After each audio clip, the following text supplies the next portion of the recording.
Okay. So welcome to this second day for this FAIR-DI workshop. I will give an introduction to data reproducibility session, this morning session. Actually, it will be focused on the theoretical data producibility and also on materials. So the question might be rephrased as follows: what is the reliability of databases generated by computers in material science? How to assess it and how to improve it? Traditionally, it's possible to distinguish the levels of accuracy given by the formalism, which is related to mathematical formulation, and the implementations, numerical.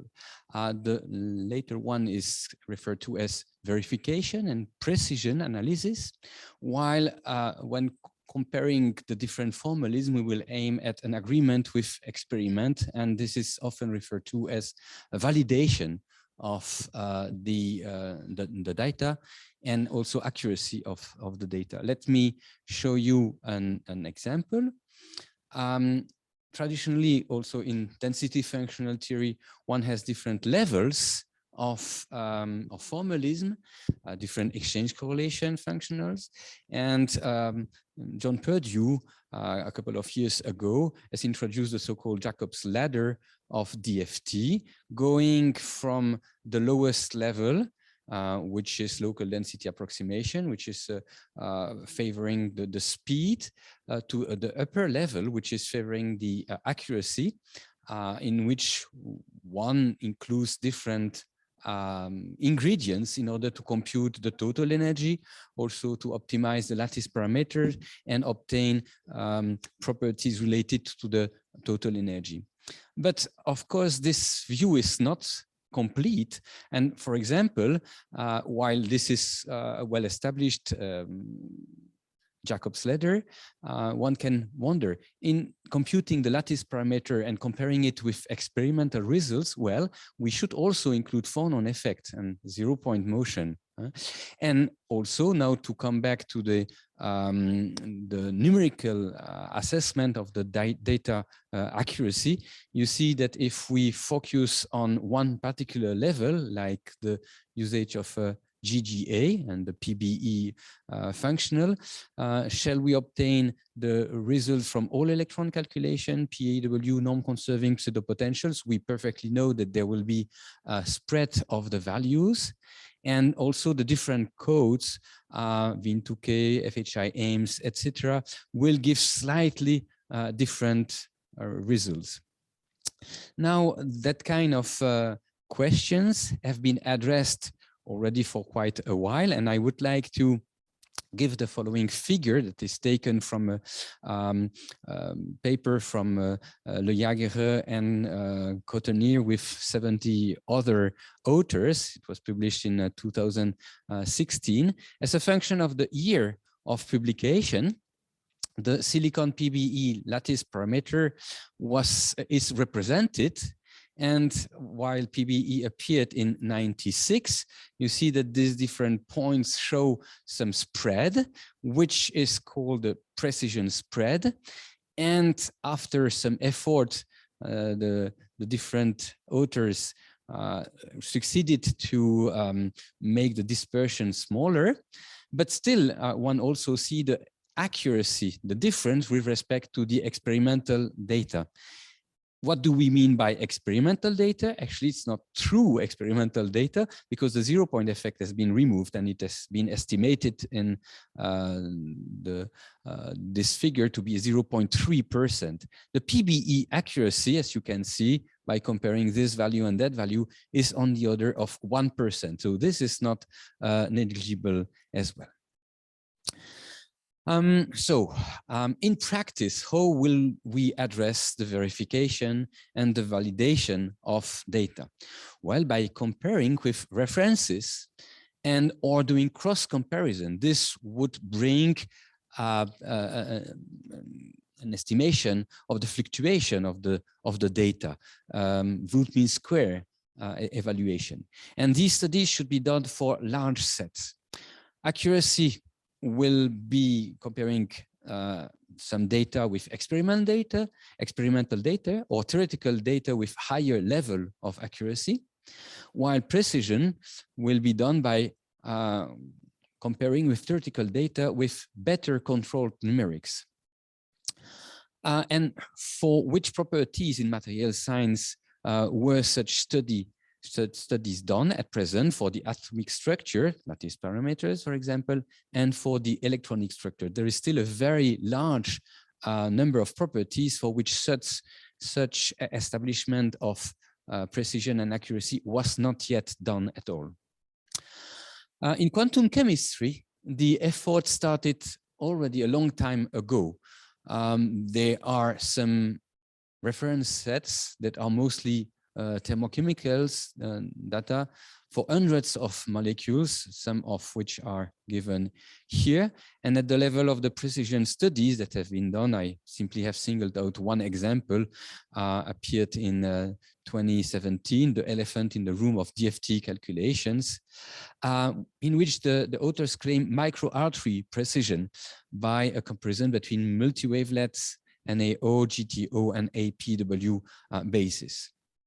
The situation in material science is not as advanced.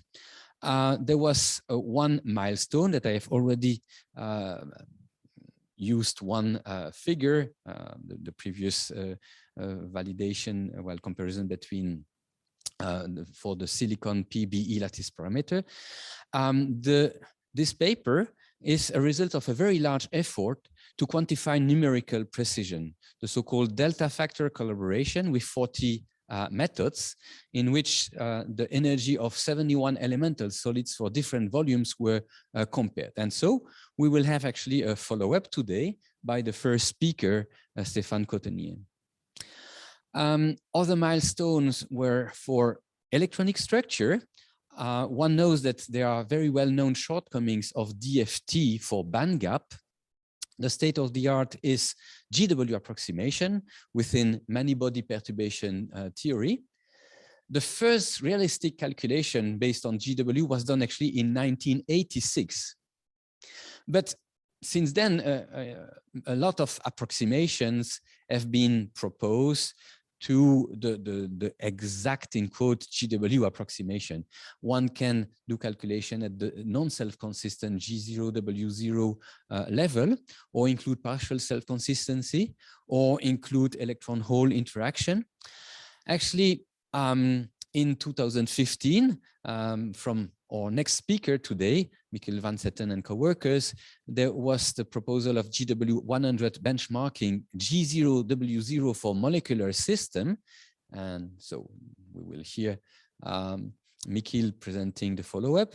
And then more recently, in 2020, by Tonatiuh Rangel and also co-workers, who include our third speaker, Fabien Bruneval, as well as Michiel, reproducibility in G0, W0 calculations for solids.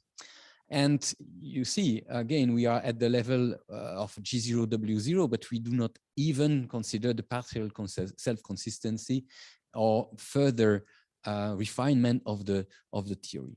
Today, we will also hear Tianyu Xu, who will present all electron GW calculations.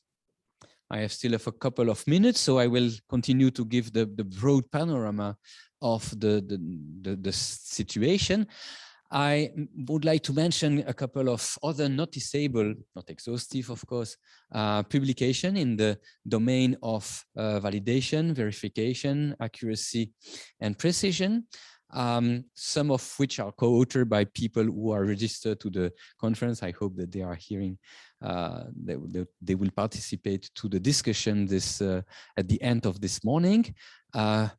This one is about spin orbit coupling treatment in DFT and looking at band structures, co-authored by Volker at Concham level. Another work by Andris Goulans and co-worker, including Claudia, microartery precision in density functional theory calculation, published in 2018, comparing different techniques, different implementations of some formalism.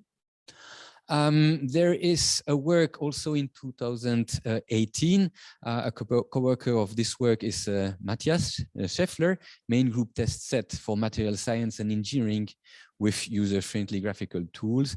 In this work, a hierarchy of functionals have been explored, including GGA, hybrids, RPA, RTFOC, MP2.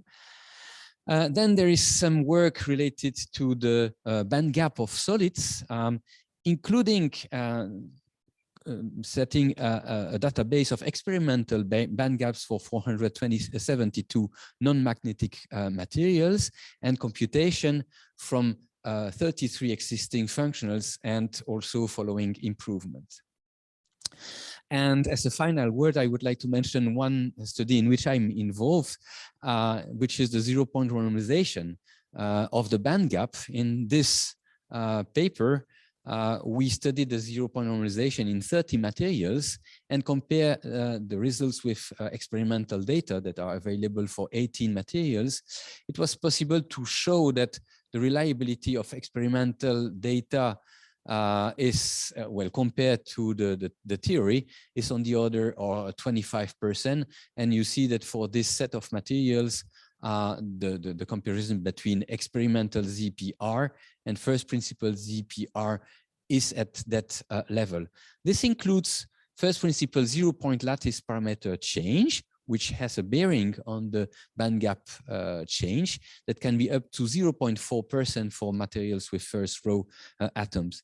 And I connect now even to a question raised by Claudia after Andriy Sakutayev's talk yesterday, whether the inclusion of zero-point normalization is important or not. You have here for different materials, the first principal gap versus experimental gap comparison, which is 1 here and 4% minus 4% width here. By doing G0, W0 calculation, you get these points. By doing a very elaborate GW self-consistent plus electron hole calculation, here you get a slight overestimation for many materials, but including ZPR, you actually come closer to average exact comparison between experimental and theoretical gaps. There are some materials for which this is not observed, but one can comment, well, this is commented actually in this paper, why is there some problem there?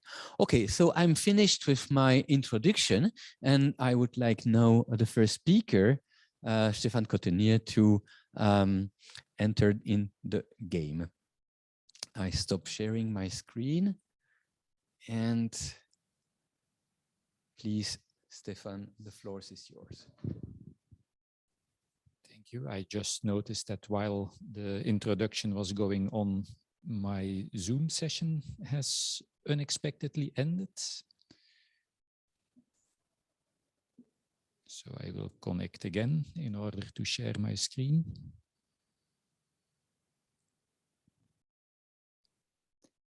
These are the ups and downs. Oh, even my internet connection has disappeared. Oh, I was going to say these are the ups and downs of hybrid conferences. We are in a down right now.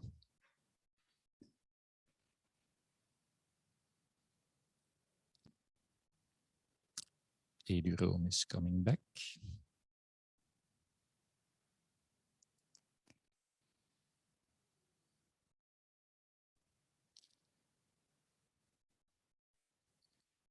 I'm reconnecting to Zoom.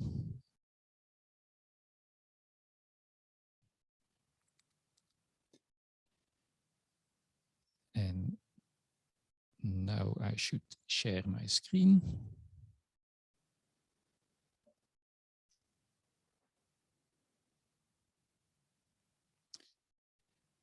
That seems to work. So after this interruption, we can start.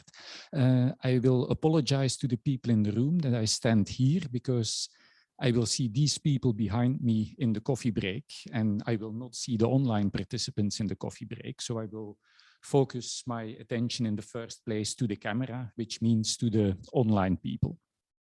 I'm sure they will understand here in the room. So virtual oxides as a test bed for DFT methods and codes was the title of this contribution. And this is not work I did alone. Many people interacted with this topic in the past few years at different stages on different aspects, Martin, Kurt, Danny, and Michael. And what I present here is our joint efforts. Let me first say a few words about the word test in this title. Why do we bother to test our DFT methods and codes? Because for a long time, this hasn't been our primary focus. With our, I mean the community. And I would like to compare that to the situation of car development. The earliest DFT codes were like one of these earliest cars. And try to imagine the feeling of people who were driving such a car. I can go from Brussels to Antwerp without a horse, and it goes almost as fast as a horse. That's fantastic. They don't tell you that on half of their rides, something breaks in the engine or one of the welded connections breaks, but that doesn't matter. For the other half of the times, the car does the job and is a great innovation. Similarly, for our early DFT codes, we can calculate the lattice parameter of silicon. It's, well, the people who report that do not tell you that it really needs an expert, somebody who has developed the code to run that calculation. If someone else would try, it will crash, just as the engine of the car would break. And maybe your pseudo-potential was totally lousy at that time and the value will be incomparable to experiment, but you could do something. That's the early stage development. If you switch or jump 100 years in time to cars of, say, 1985, then the requirements are totally different. It would be totally unacceptable at that time to have a broken engine for half of your rides from Brussels to Antwerp. Maybe that may happen once every 1,000 times, but not half of the time. And that car in 1985 did that job. Compared to the cars we have now, it's not perfect. There were more engine malfunctions than we are used to today. There are some comfort features and safety features like an airbag that was not present, but okay, it does the job and many people can safely drive that car. Just as with the DFT codes that we happen to have, say, 10, 20 years ago, many people could use them and for most situations, they do the job. However, there was in 1985 room for improvement for such a car, and so it was for the DFT codes. There is one particular aspect that is critical here, and that's mass production for cars. Imagine you have something, no, something I don't see on the screen there what I see on my laptop. So somehow the screen sharing, oops, I lost the Zoom session. And that's probably because, yes, I lost the internet again. Can we try the different network, Gianmarco? Yes, yes. Is it the visitors network?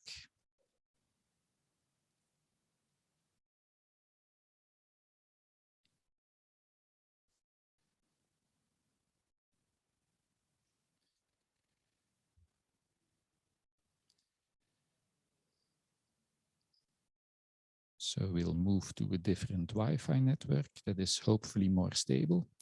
We changed something to the setup of yesterday to give you more resolution on the shared screen, but apparently the cost is the stability.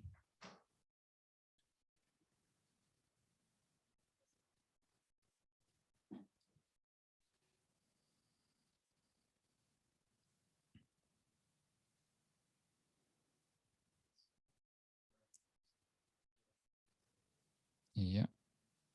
I'm waiting for that mail to arrive. Yeah, here I have it.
Still in the Zoom session now? Yes, it seems.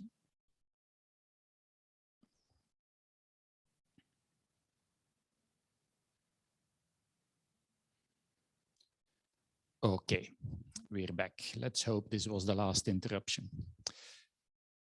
So where was I in the story? Yes, we are improving our DFT codes. And there is one aspect that is critical in this improvement, and that is what would be the equivalent of mass production for cars. Imagine you have a car with a design mistake. If you do mass production, then that mistake is copied in all the copies of that car. And if you want to correct the mistake, you have to take back all these cars, and that is very expensive. In DFT, the equivalence of that is you have to do high throughput calculations, or you have to fill a database with 1 million crystals. If there is a bug in your code, you have the effect of that bug everywhere in your database. So you want to avoid that. And why? How do you try to avoid that? By doing checks. You make sure your engine is running properly by looking at all the parameters at your dashboard you can do. And while you do that, you perform some standard tests like driving around cones, if it would be a car. The kind of tests you use for a DFT code is you take 2 different DFT codes, you give them the same task, and you observe to what extent the results of that task are comparable, are identical to each other. Now, as we heard in the introduction, an attempt for this has been done for solid-state DFT in this paper by a large group in our community. Very quickly, what was the procedure? You take 71 elements from the periodic table in their elemental ground states in most of the cases, so only 1 element in every crystal. You calculate an energy versus volume curve for that crystal. You do this not with 1 code, but with 2 codes, and you compare the gray area, the difference between the 2 energy versus volume curves. A measure for that difference is a quantity that was coined delta for difference. And if you do this for a specific example, like here, Wien2K and VASP, for FCC copper, that gives you a delta value of 0.8 millielectron volts per atom. You don't do this just for copper, you do this for all of these 71 elements. You average over all the elements and captured in 1 number what is the difference between Wien2K and VASP, 0.3 millielectron volts per atom.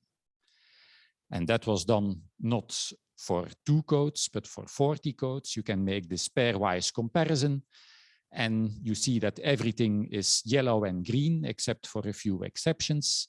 And that means very good agreement between all these codes. To get a feeling for the values, if you zoom in on the all-electron block, 7 all-electron codes with respect to each other, the delta values are in the order of magnitude of, well, below 1 millielectron volt per atom. And that corresponds to a difference in lattice parameters of 1/100th of an angstrom, a difference in bulk modulus of 1 gigapascal. So 1 millielectron volt per atom corresponds to these levels of noise. That was a simple test. The question is now, can we improve that? Can we make a more demanding test? With cars, there are many options for that. What are our options for DFT codes? Well, what do we require from such a more involved test? We want to have multiple environments for every atom or every element, because so far, every element, every atom appeared only in the single environment it has in this elemental crystal. We want more environments. We want also more challenging environments, not the mostly closed packed environments we had in the previous test sets, something that is, well, considerably different and more varied. We also want to avoid missing elements. Why only 71 elements of the periodic table? No, we want to have all of them. And while we fulfill all these criteria, still we want to have a test set that is sufficiently simple, preferably just 1 degree of freedom, the volume. Well, that can be realized, and that is by elaborating on an idea that was first formulated by Marco Fornari, that has been kept alive by Nicola Marzari and has now been elaborated upon. The idea is, let's take 6 oxides with the chemical formula, the stoichiometries that you see there, from X2O to XO3. X is every element of the periodic table, and in our case, that means from Z1 to Z95. If you would calculate the formal oxidation states of the element X, starting from an oxidation state of oxygen of -2, then you would see that these 6 crystals scan the 6 formal oxidation states from +1 to +6. All of these 6 crystals are cubic and have no internal degrees of freedom. So all positions are completely determined by symmetry. So there is only 1 degree of freedom, the volume. Most of these oxides will not exist in nature, but that is not something we are worried about. We want to compare DFT codes, and they should agree even if you take a crystal that doesn't exist in nature. So that makes a total of 95 elements, 6 oxides, and 7 volume values per oxide, so almost 4,000 calculations. Not very large. This is high throughput calculations can do much more, but you have to do this at quite a high precision, so it takes an effort.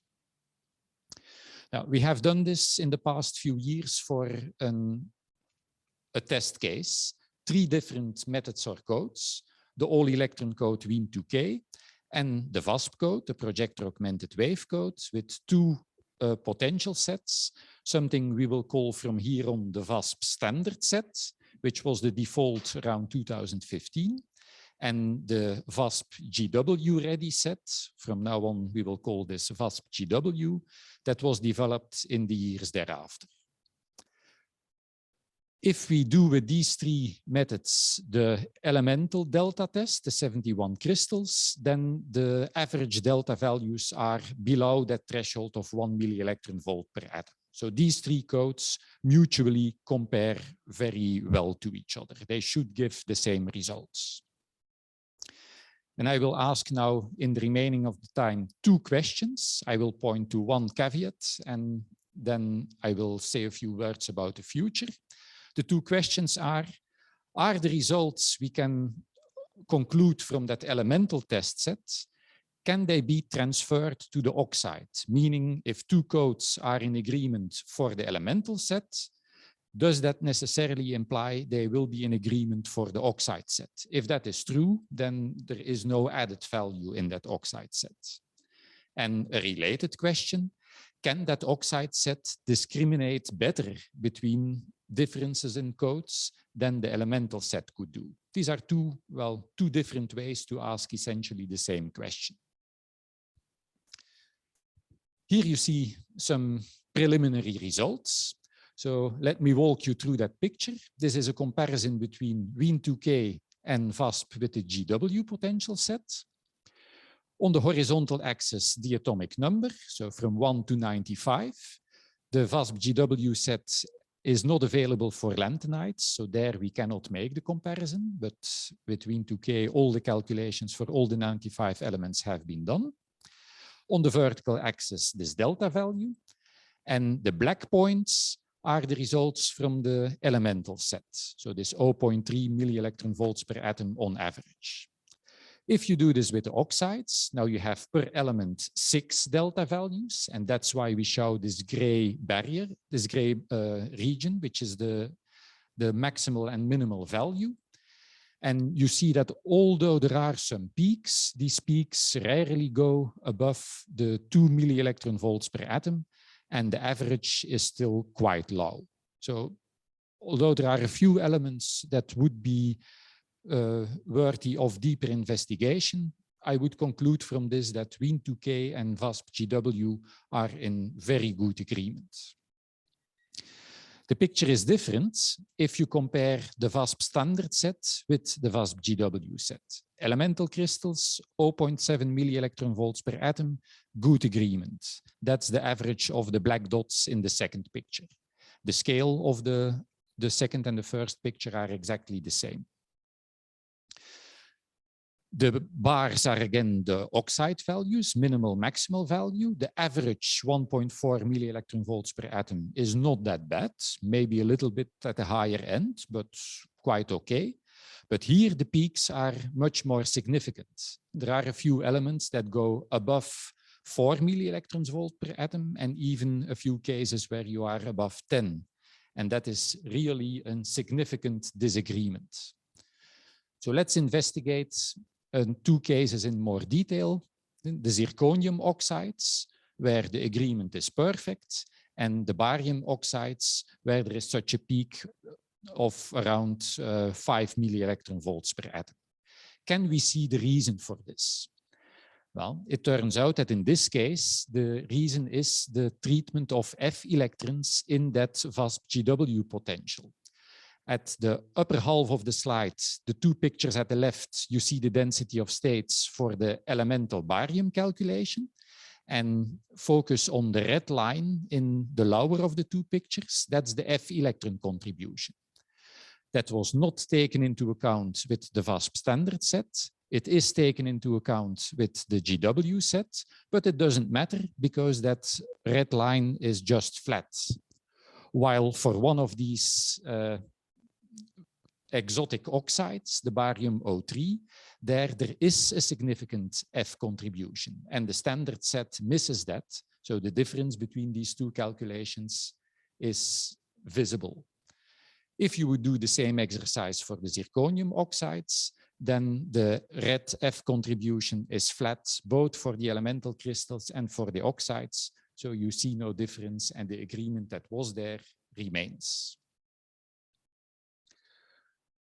So with this, we can formulate an answer to these two questions. Are the results from the elemental set comparable to the, transferable to the oxide set?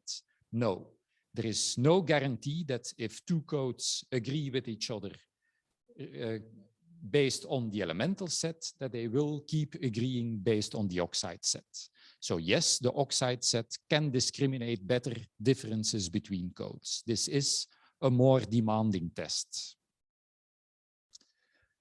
We are currently analyzing these data better to understand more about what is happening in these virtual oxides. And one snapshot I want to share with you is an analysis of the Hirschfeld I charges for all of these oxides. So Hirschfeld I are a way of counting the charge around an atom. And you know there are many schemes for that.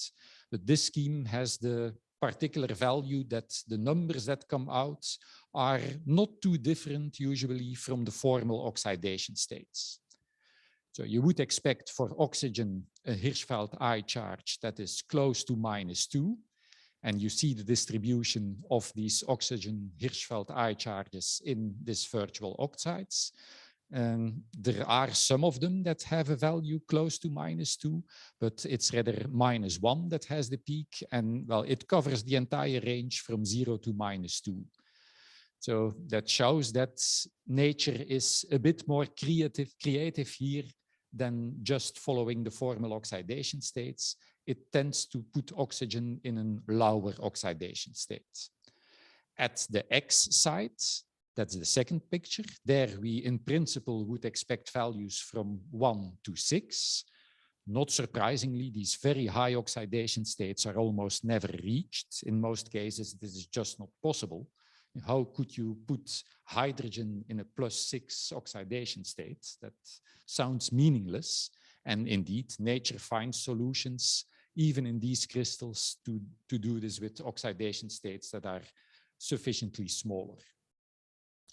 Now, the next step in this analysis will be to correlate these formal oxidation, these Hirschfeld I charges, to the cohesive energy of all these oxides. And we're curious whether the really unrealistic crystals, like with hydrogen in a +6 oxidation state, whether that will be reflected in a very high cohesive energy or not.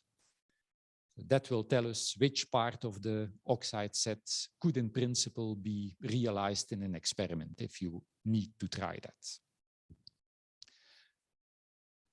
I want to spend 1 minute to a caveat.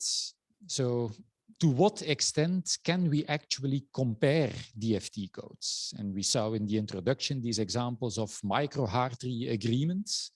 Well, that can be realized, but only in specific conditions. And we realized that while looking at the results for, in this example here, the antimony oxides.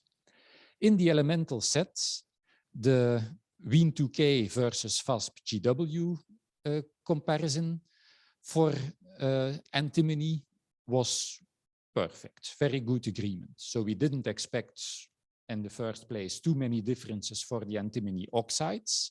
And indeed, at the right-hand side of this picture, you see delta values of 0.3, 0.5, 0.5, well, the antimony trioxide 2.6, but in general, low values, good agreement. But we realized these two calculations are not completely comparable because Wien2K, in the way we used it, has the 4p6 electrons in the valence region, while VASP has it in the core region. So maybe we can make the agreement even better by forcing the two codes in exactly the same situation. Let's take the 4p6 for Wien2K also in the core, and then we will maybe have delta values that are even smaller. We tried that, and just the opposite happens. So this gives some suspicion that these low delta values for that type of comparison with the 4p6 as they are, that this was a bit of, well, good luck. It could equally have been a different value. So you have to be careful how to compare codes. And we played with this a bit more. Let's take the 5D10 in VASP inside the core, see what happens.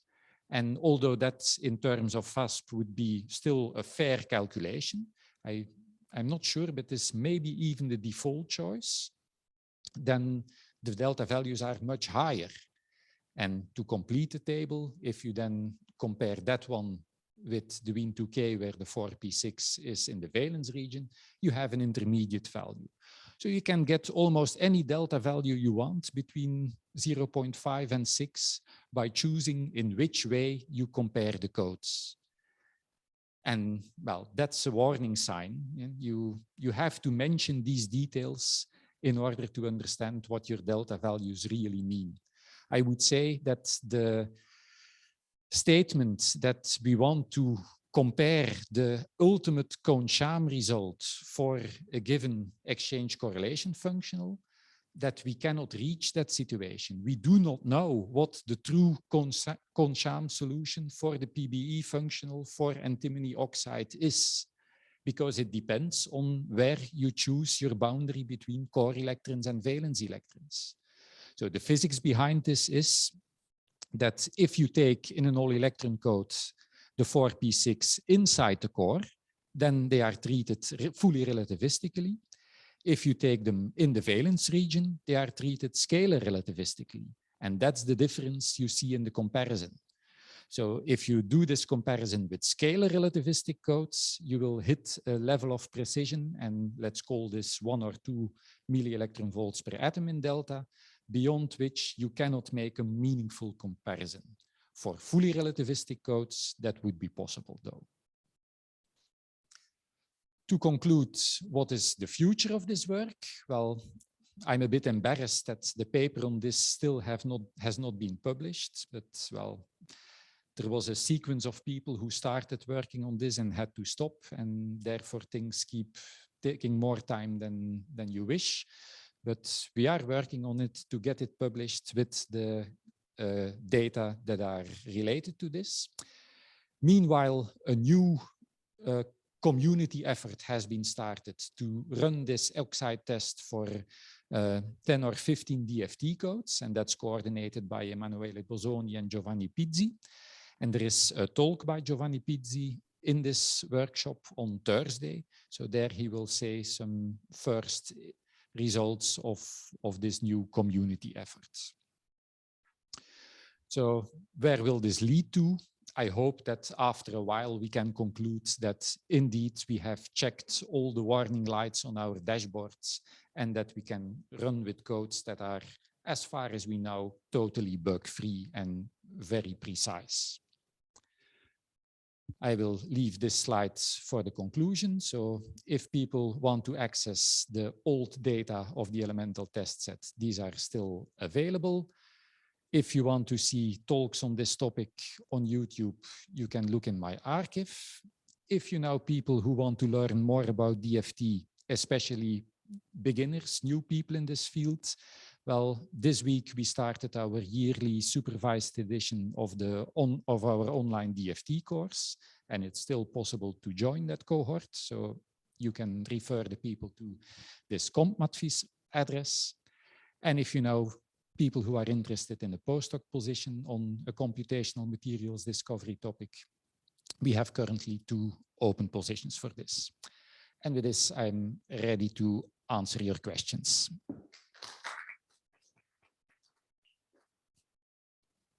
Thank you very much, Stefan, for this presentation. Are there questions from the audience? Yes, please. I have a question from a bit of an outside perspective, because this is not mine. You show many different codes. Is there now a private minute to say?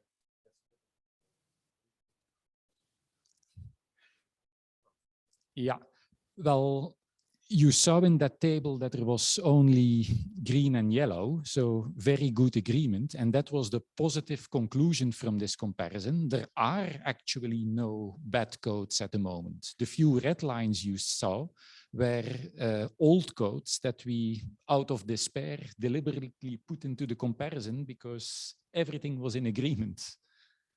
Maybe with the more detailed comparison, you can make a more fine-grained discrimination, and maybe you will see that there are some pseudo-potentials in particular libraries that need improvements.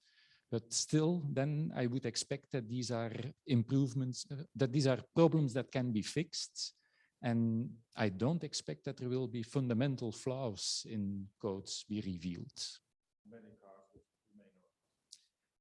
Yeah, all car companies, all brands are still on the market.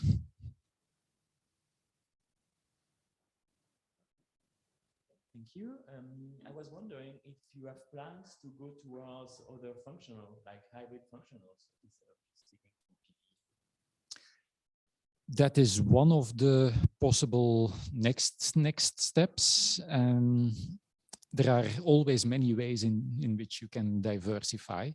It's not an immediate effort. So far, we will concentrate with this group of codes on the oxides with PBE. And once that is done, it's open for evaluation again, and we will see what is whether other functionals can be relevant. My first concern would be if you want to compare many codes, you need to compare features that are available in many codes. And well, PBE is everywhere. So hybrid functionals are also in many codes, yeah.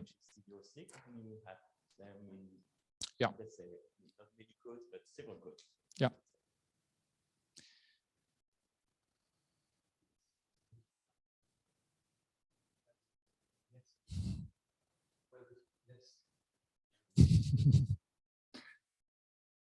So my thanks for this impressive overview. The question to relate it also more to experiment is, if you look at real materials, you have also effects of vacancies or substitutional defects or so. So if you say that all codes seem to work very well, do they also work as well in going to more real structures where you include the vacancies or special defects, or are these things possible to be included in these codes, and are all codes also equally well to include these kind of defects? Okay, this is also a possible diversification. One of the possibilities after the oxides is indeed to look at more open environments, to explicitly introduce one vacancy in a highly coordinated crystal and check the performance there, because maybe some pseudo-potentials are less well suited to deal with open environments. I wouldn't expect from the core structure of a code that one code is particularly better for this type of problems than others, but maybe some pseudo potentials are performing less well in open environments. It's one of the possibilities to test. Okay, I see that there is a question from Claudia. Then I will turn again to the camera. Thanks, Stefan, for this nice presentation. I'm a bit puzzled by your conclusion that you cannot really compare the POW with IntoK or whatever. So I don't see why you can't. I mean, the results cannot depend on how you choose the discrimination between core and valence states. And in fact, we can take out any electrons from the core and put it into the valence. So there is no problem doing so. It's getting utterly complicated or at least expensive, but it's doable. I wasn't aware that, well, certainly in Wien2K, it's not possible to take so many electrons out of the core, but if there are, or at least not in the in the public version that I am using, as far as I know, if it is possible in other LAPW implementations to do so, then okay, then you can make that comparison, but still then you are comparing something that is not the code that people in daily applications will use. So, well, I mean, if you need to take out electrons from the core because accuracy tells you that you have to do it, so precision tells you that you have to do it, then you have to do it. Otherwise, your results are not reliable, right? So, and then people in everyday's calculations also have to do it. So I mean, it's always what you want, right? So what kind of accuracy and precision you want, but if you really want to have the final result, okay, I think there is no reason not to get it. That would mean if you run into applications where precision of the lattice parameter of much better than 1/100th of an angstrom would be relevant, then okay. Then you could do it. Yeah. Yeah. Yeah. Otherwise, it wouldn't be relevant. Exactly.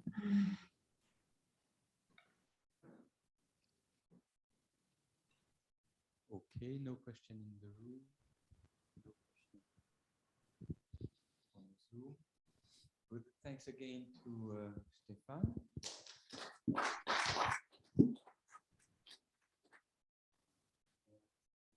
Here is Nikita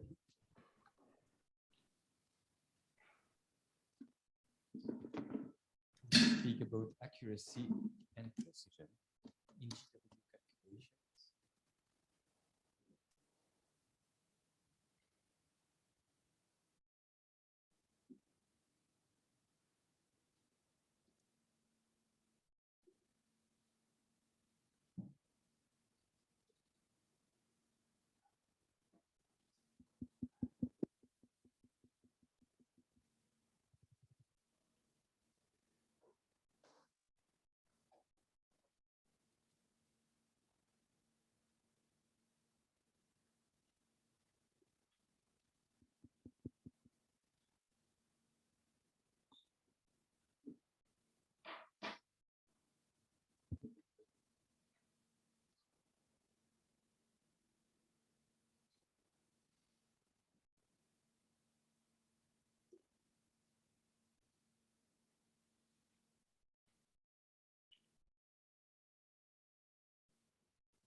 One, two, three. 1, 2, 3.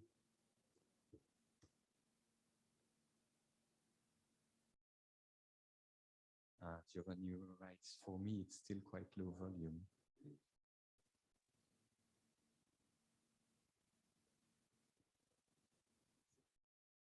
1, 2, 3. Better? 1, 2, 3.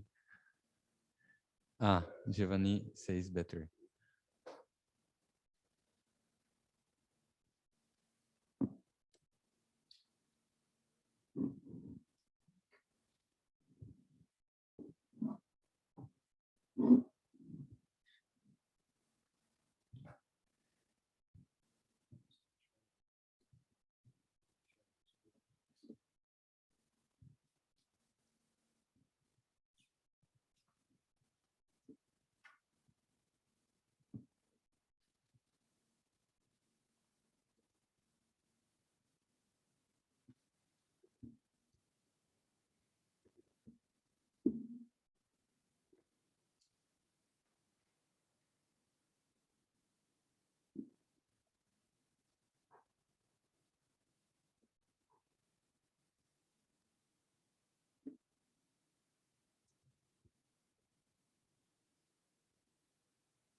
So thank you all for joining. I will also try to, well, maybe address you and the audience live as well. I'm currently working at IMEC, and IMEC is a research institute for nanoelectronics. I've been in Louvain and I've been in Leuven and in Karlsruhe. But this is like an institute that is sort of in between the academic world and the industry. And it is effectively a world-leading institute for nanoelectronics. When I started there about 3 years ago, it existed about 30 years, originally as a startup from the university. And by now, there were at that point some like 4,000 researchers. And in the last couple of years, we went from 4 to 5,000. So we're growing very hard. The headquarters is in Leuven. Lots of collaborations in Flanders universities. We have offsite locations in Europe and USA and in Asia. And we do a lot of modeling. Modeling going all the way from the ab initio level to the full device level. Coarse graining and thermal dissipation in entire chips, for instance. And our core ab initio group currently consists of about 5 permanent people. Most of the time we have about 6 PhD students. IMEC-wide, there's about 800 PhD students working. And we also have some industrial residents, people joining from other companies that do their research in our group with our support. But then there's a lot of other people doing ab initio research on specific topics that are basically affiliated to our group. The research is actually spanning lots of different topics, and I'm mainly working on CMOS and beyond and memory systems, and also on understanding photovoltaics and lithography. And all of that comes with a very large and impressive, I would say, range of experimental facilities. And just to have a little focus on 2 topics that I'm currently working on, and one of these is actually screening of new materials, which is quite close to a lot of the topics that we are seeing here. And this you can imagine, we have like systems to 200 to 400 atoms in a cell and thousands of them. But what we're interested in here is optical properties and electronic properties of these big systems, not crystals, but amorphous materials. The other topic I'm showing down here is actually photoresist chemistry. It's maybe even more complicated. To actually get a structurally sort of correct picture of what's happening there, you need a unit cell of about 22,000 atoms. And to get statistics proper, you need at least in the order of several thousands of different structures to study. And then to make things worse, right now we're looking at EUV lithography. So we want to understand what extreme UV photons do to this material. And that's photons of 92 electron volts. So you can imagine these are very, very big challenges. So the main challenge, I would say, is that we have very large systems and that we need a very high level of accuracy in our calculations. What kind of tools do we have available for this? Obviously, a lot of the work we do with density functional theory. Obviously, for those complex systems, we usually start even with force fields to get our first impression, but then we usually switch to DFT. DFT is nice, right? Main core thing that makes it happen is that it maps the complex many particle problem into a single particle problem, makes that systems up to 2000 atoms can be readily dealt with. And it's broadly used, but the main problem is that exactly those electronic levels that we are interested in, charge transfer, long range interactions, and especially band gaps, are not so accurate. So fortunately, there's a solution to this, which is the GW method. That's mainly what I'm going to talk about today. And what happens here is basically that this exchange correlation potential that is used in density functional theory to map this many particle problem into a single particle problem is replaced by a somewhat more complex object, but a complex object that we know how to make approximations for, and that makes that our theory now has more predictive power. So in this method, we basically get a description of electronic levels that makes sense, that actually has a meaning, and it usually fixes our bandgap problem. And this was the state a while ago. So GW came around, people started first tries comparing a few solids, and GW solved all the problems, right? You see the LDA, like the DFT level calculations, you have a gross underestimation of the band gap, and when you do GW, all the problems are solved. And a couple of later, people redid calculations, and all the problems weren't solved anymore that well. But then obviously, good, we can solve this as well because we can go to self-consistency. But then the question is obviously, what kind of self-consistency? So basically, there was all these kind of different results coming up. So you can basically ask you a lot of questions. How precise are the results? How accurate is GW in practice? And is there any hope to kind of completely automate it? Because in terms of cars, GW is still far away from our current fully automated cars that have lane assist and cruise control.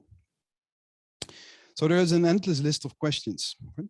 What kind of GW should you do? What kind of starting point do you need? What kind of level of self-consistency? What kind of integration method? What to compare to?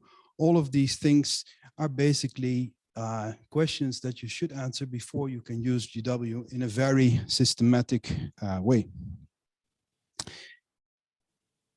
We heard this already in the introduction that Xavier gave, right? So you could think maybe it's a new method. So it may actually be that this method still needs some development.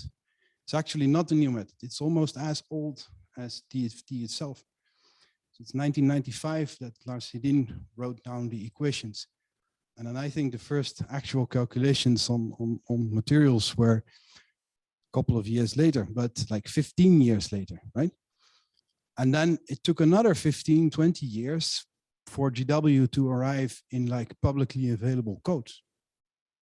And then it takes more and more time. And then only like 50 years after the first kind of description of the methodology, words like predictive and benchmarking and reproducibility start to appear.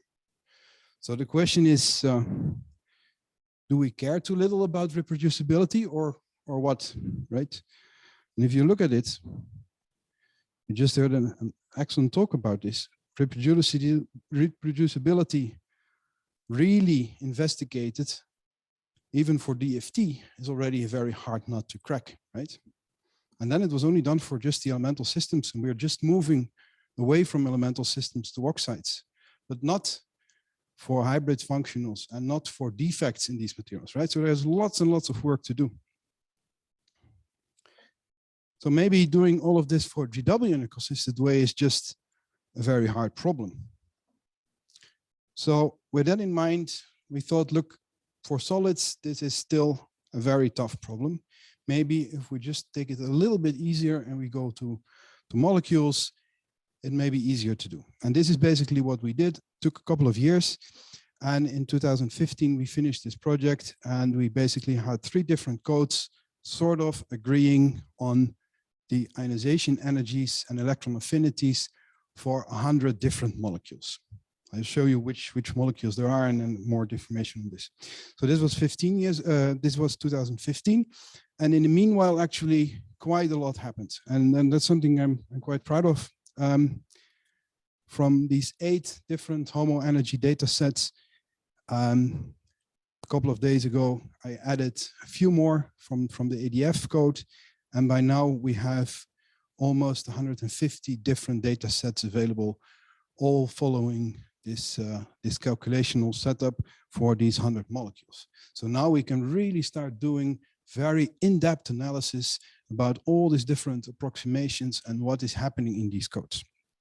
So in the meanwhile, we got coupled cluster reference results. We got results from FASP and from WESP and from CP2K and from stochastic GW, mol GW, Fiesta, nano GW, Abinit, Jambo, Vodka, and last month ADF. So really a lot of things happening. On top of that, we have been going also to accuracy, different kinds of self-consistency, different kinds of starting points, but also other projects are using this data set now. Projects that also calculate HOMO energies and ionization potentials, but not necessarily with GW. And then later, just recently, it's almost out, we even have other perturbation theory results now. So all of this is now put together in sort of a joint data format. So we have one data format where people can contribute their data, their results. And then there is all kinds of toys and tools to compare this, to visualize the results between 2 different codes. All of this is part of a Git repository where you can basically download the tools and commit your data. So just to give you a little overview, and this is probably the weakest point of this data set. These are the atoms that are currently present. Doing this for the transition metals was already, we only have 3. Extending it will be another nut to crack, but right now, this is the situation we have.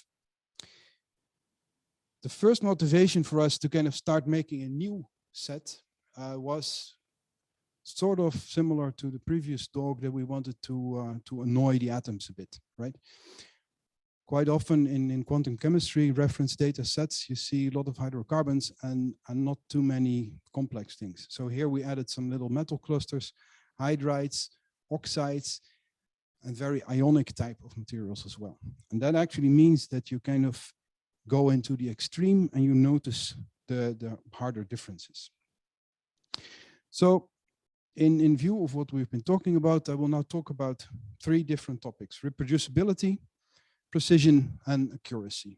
I will just keep to exactly the same definition as Xavier introduced in this session, and we will start with reproducibility.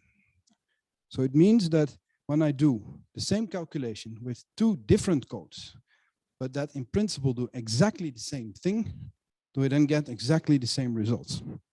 Well, this is a nice thing. We have 2 codes here, my implementation in Turbomol and implementation of GW in mol GW by Fabien Bruneval. And we can use exactly the same basis set, and we use exactly the same way of doing GW. And this is the kind of agreement that you can then do. I said exactly the same basis set. There's a tiny little difference in the auxiliary basis set, and that's giving rise to these little outliers. But you can see we're here, except for 3 systems, we are within 10 millielectron volt accuracy. Oh, precision, accuracy. And now we can continue, right? We can collect all the data from our entire big data set, and we can compare things, right? So this is all the results calculated at this QZVP quadruple zeta valence plus polarization basis set, where we do exactly the same GW. We do G naught, W naught starting from PBE. We try to do the best thing ever. And you get a comparison between all these codes. And then we can start looking at results for different kinds of approximations in the part of the calculation of the GW. right? And this is basically comparing what happens in the Padé approximation, one of the most famous approximations that you need to make at some point to calculate the integral between the GW or between the Green's function and the screening. So you can see if you do this in a crude manner with only 2 poles or a very automatic scheme, you kind of get deviations up to 1/10 of an electron volt. But if you now do this very accurately, you go from a 2-pole approximation to, for instance, you expand your Padé expansion all the way until you really reach convergence. You actually see that for this HOMO energy, effectively you converge to the results that we have from the fully analytic approach. So now that we have established that if we kind of use 2 codes that do exactly the same thing, especially if we use the exact same basis set, that we get the same results, what about precision? Right? And precision here is all the errors that you introduce in your final result by having numerical and mathematical approximations. So nothing about the physics yet, but like the process of kind of putting your continuous problem in a discrete problem on the computer, effectively. Right? So basis sets are a part of this. So here we can take our local orbital codes and have a look at convergence in the basis sets, right? So we have single zeta, triple zeta, quadruple zeta, and an extrapolated version of the results from triple zeta to quadruple zeta to extrapolated results. And we now get, let's say, a number on how accurate, how precise are we in a specific basis set. And just for everyone who's not very familiar with these basis sets, for standard DFT calculations, most of the time your triple zeta is really already a very good basis set. You hardly ever go beyond triple zeta if you want to do DFT calculations. But you can see here for GW, even the quadruple zeta still is off by 0.1, 0.2 electron volts. I can do the same thing for the LUMO energy, and there it's a lot harder to get really converged results. But now the real question obviously arises, right? Until now, we have only been talking about comparisons between local orbital codes. Let's see what happens if we start comparing now local orbital codes and plane wave codes, right? Completely different philosophy in how to make your basis set. And the main message that we learned here was you have to do a very systematic extrapolation on both sides. And if you do that, then effectively you get to a situation where you have a very decent agreement. Very decent meaning your results for like a very large set of the molecules are within 0.1 electron volts, but we still have some outliers here and there. So if you do the extrapolation of your basis set carefully, you can get agreement between the codes. And then we can look at all kinds of other computational details, and we can see how well things converge and which code gives what results. Finally, this is let's say a summary of the codes that we currently have split up in terms of local basis sets, plane wave basis sets, whether the results are extrapolated or not extrapolated. So effectively, we can derive some numbers on how accurate is my calculation. So that basically puts now the question of precision under control. So finally, once we have reproducibility and precision under control, we can start looking at accuracy. And accuracy is effectively if my calculation is done in the end, how well do I describe the experimental value? Or how well do I describe the result from a level of theory that is supposed to give us the best result? Now there is a difficulty here, right? And Xavier already talked about this 0-point energy, right?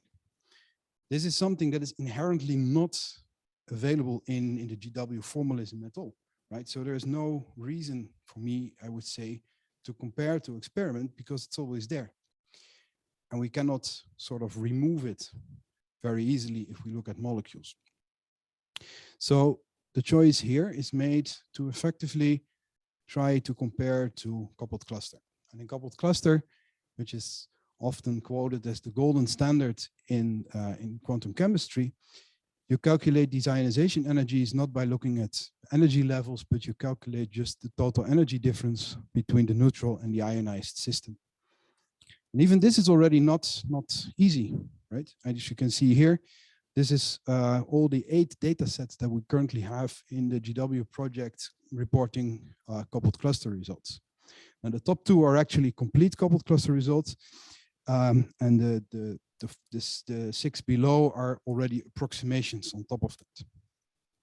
But you see that this is actually moving down. The 2 on top are the complete GW with perturbative coupled cluster with perturbative triples in the expansion.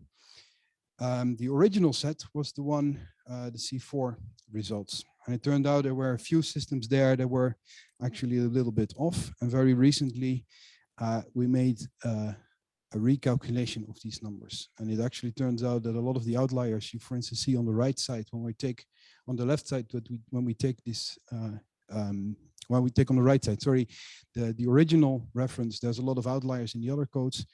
If we switch the reference to our new set in the left figure, we see we get a better agreement already for the different coupled cluster results. So in the remainder of this, I will compare the different GW approaches to the new corrected coupled cluster results. So the first thing we can look at is starting point, right? So GW, when we talk about this G0 W0, we basically do only a single perturbative correction on the Kohn-Sham or the Hartree-Fock energies.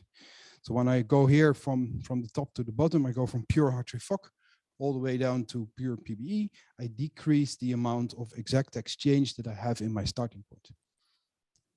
And you see there is a very nice, clear trend when I go GW on top of this, and I move from one starting point to the other.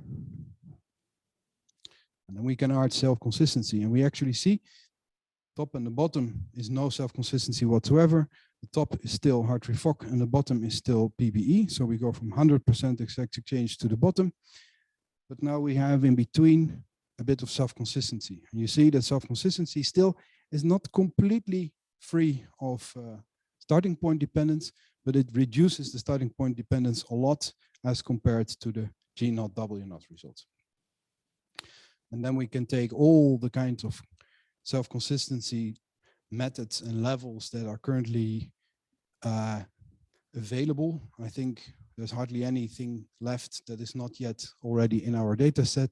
And we basically kind of can make a few conclusions. If we then look back at our reference, then we basically see that either eigenvalue self-consistent GW starting from a hybrid functional that has a lot of exact exchange, 50% in this case, or we just do a G0 W0 on top of a hybrid functional with 50% exact exchange, brings us closest to our coupled cluster results.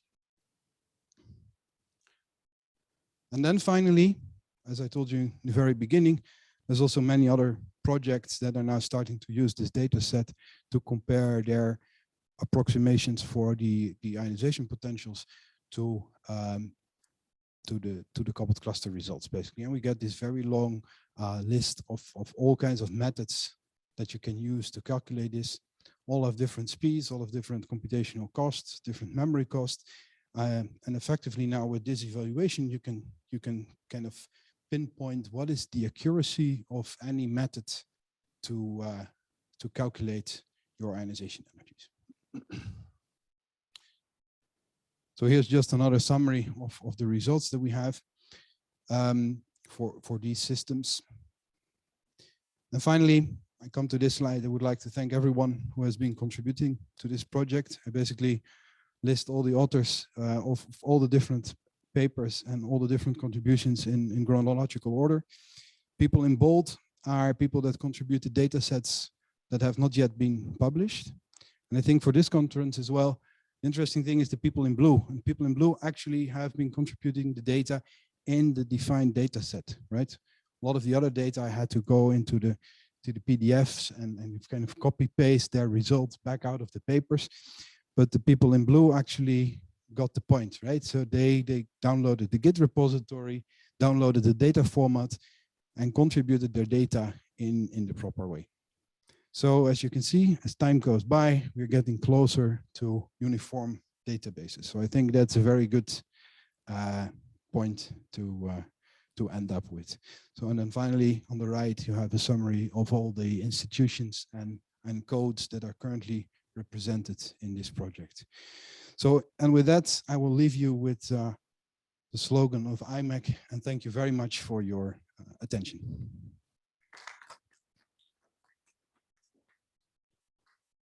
Thank you very much, Michiel, for this nice presentation. So I'm looking at the audience here. Some question. Nothing here. At the level of the question in the audience at large, nothing. Good. So I would like to ask a question. What do you foresee as the future of this GW100 project? You have shown very nice results. Self-consistency is now examined, etc. What do you think should be done next? So I think the next thing is that we get more elemental diversity, right? So effectively, all our molecules are main group elements, right? So we have main group chemistry, and the real challenge would be to really go and include effectively all the transition metals in one way or another. That's the next thing we basically need to do. So I think sort of started on this already, but that puts another big load of complexity and adds another data set. So I think that's the next thing we need to do. On these molecules, I think we are pretty much reached the point that we can achieve. Okay. What about the spin orbit coupling? Do you at present you focus on the scalar relativistic calculations, I think, and in the comparison with experimental data with increased number of atoms, will you address the spin orbit coupling as well? I think that's a very challenging topic, and I'm not sure whether we can do this properly as of yet with the current implementations as much. So I think that's even further in the future. Further future. Yes. Most of the calculations are all electron with no relativistic effect, no scalar relativistic, nothing. Exactly. No, nothing. No. It's pure Schrödinger equation. Maybe just for the 2 or 3 elements that have a pseudo potential. So inside the pseudo potential, you have hidden there some scalar relativistic effect. But for all the other ones, they are just all electrons, pure Schrödinger. Yeah, but that's for the local orbital code, right? So when you do the calculation with WASP or with BEST, or I guess also CP2K, and then it becomes very difficult to say more. But the plane wave codes in general do have relativistic corrections already in there, right? But you're completely right. So in the local orbital codes, and that's basically also the decision that we took in the beginning here, to just exclude this for now and try to make, I mean, this was already very tough. Yeah. To do this at this level and to kind of make as clean as possible, to really decide we take this in this way and kind of extremely cut down on approximations. Yes. You've indicated that you can take also into account very large unit cells of 1,000, 2,000 atoms. So does that open also then the way to start treating interfaces? I mean, that must be something of interest to IMEC. Yeah, so that is obviously right. So this was a topic where we have been benchmarking one of the computational approaches for like very accurate electronic structure calculations. In my current daily work, unit cells and systems are big. They're always big. They're complex. You have amorphous materials, and we have a lot of work going on where we have stacks of material with lots of interfaces, the fusion of elements. That's indeed in DFT we can do this.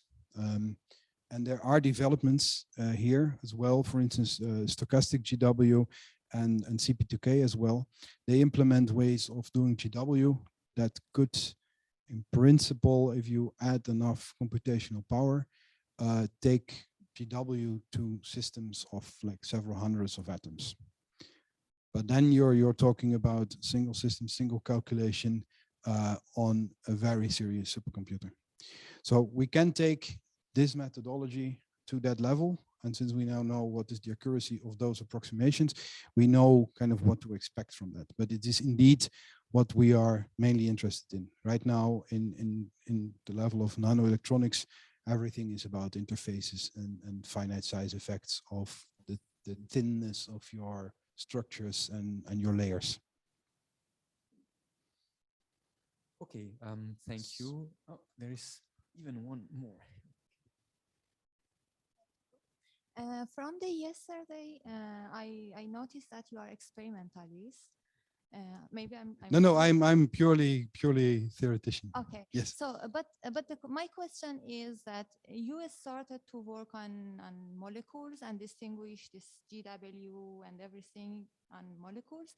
So, do you have anything in your mind that you are going to somehow compare your results, your exact, more or less exact results with the experiments? Or I'm wondering, of course, you know, beside the computational cost, if you want to, you know, somehow investigate the solid states and with big unit cell and so on. I mean, beside of this computational cost, but why did you choose to study GW and molecules? So as you will see in the next talk, right? Benchmarking on solids is even more complex. And this work started quite a while ago, and we kind of put the foundations there to move towards more complex systems, right? There's so many approximations in GW that were made that you needed small systems to start with to get a very first grasp of what's going on. And I think that's been done now, and now we're gradually moving to solids for that sense. And when you talk about comparing to experiments, that's just the point we want to have as clean as possible. We want to look only at the electronic effect, not at vibrational effects, not at temperature, and not even at relativistic, right? That's where we made all these kind of clear-cut decisions to kind of look only at that level of theory.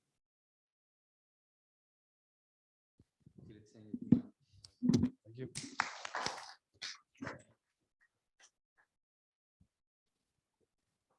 Our next speaker is Fabien. Let's hope that the setup is difficult. Thank you. Title Reproducibility in GW calculations for solids.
Screen on my screen.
can.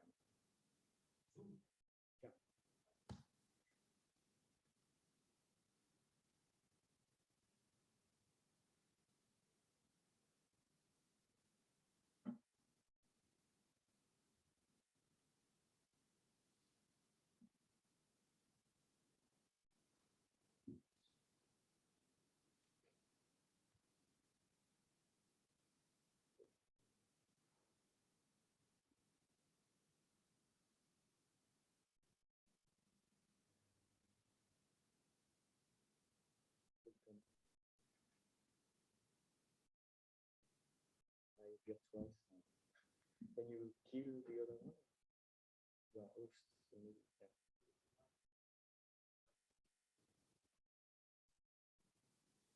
Okay.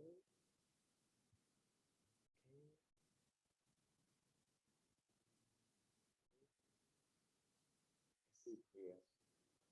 Fine. Okay.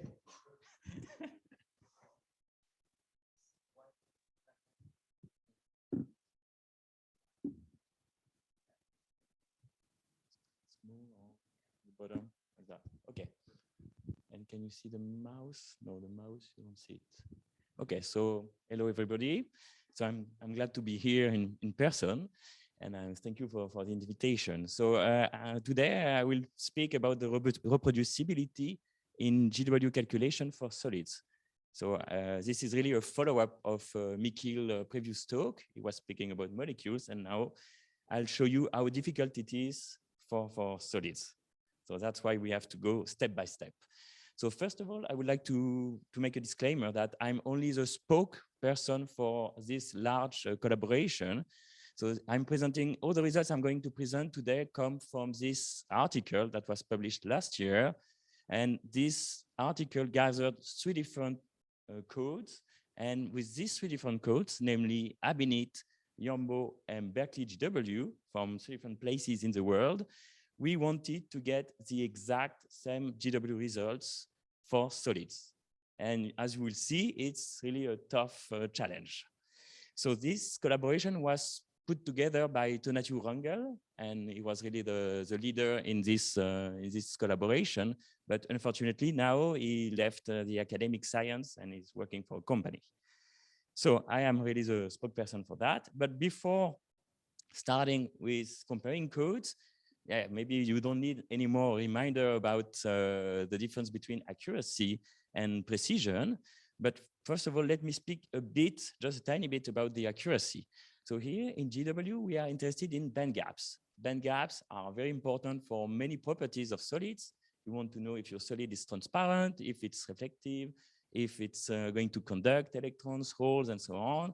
Or you will also want to have you want to know the capability of doping, if you can achieve doping in this material. All these properties, they are related to the band gap.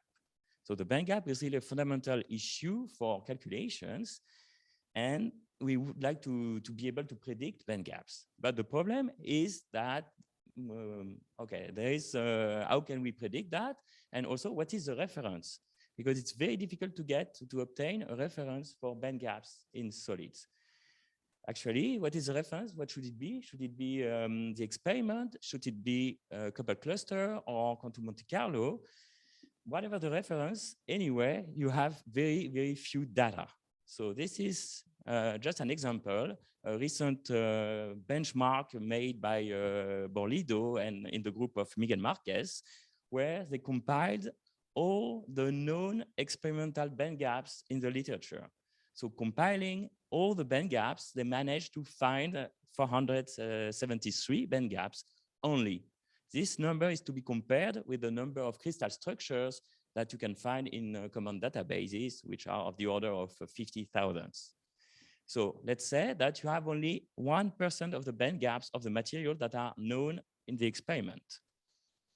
So then with this only small subset of the experiment, then we can compare the accuracy of our calculations. And as you know, on the plot here, you see the comparison between calculated band gaps within LDA against the experiment. And as you know, LDA is a terrible prediction for the band gaps. It's always too low compared to experiment.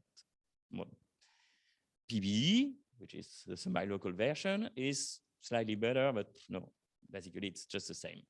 But then going towards hybrid functionals, such as PB0, which, as you see the equation on the right-hand side, which is a mixture between exact exchange Hartree-Fock and PB exchange with a tuning, let's say a fixed parameter alpha of 1/4, then you get results that are much more in line with experiment. But now we in general overshoot a bit with PB0.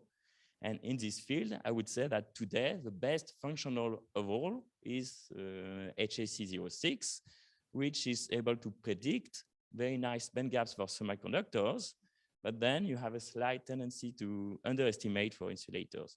And if I draw a line, just a guide to the eye, more or less you see that you have in the red line shows, the red curve shows a deviation from the experiment that goes farther and farther away as long as you go when you follow the larger band gap insulators.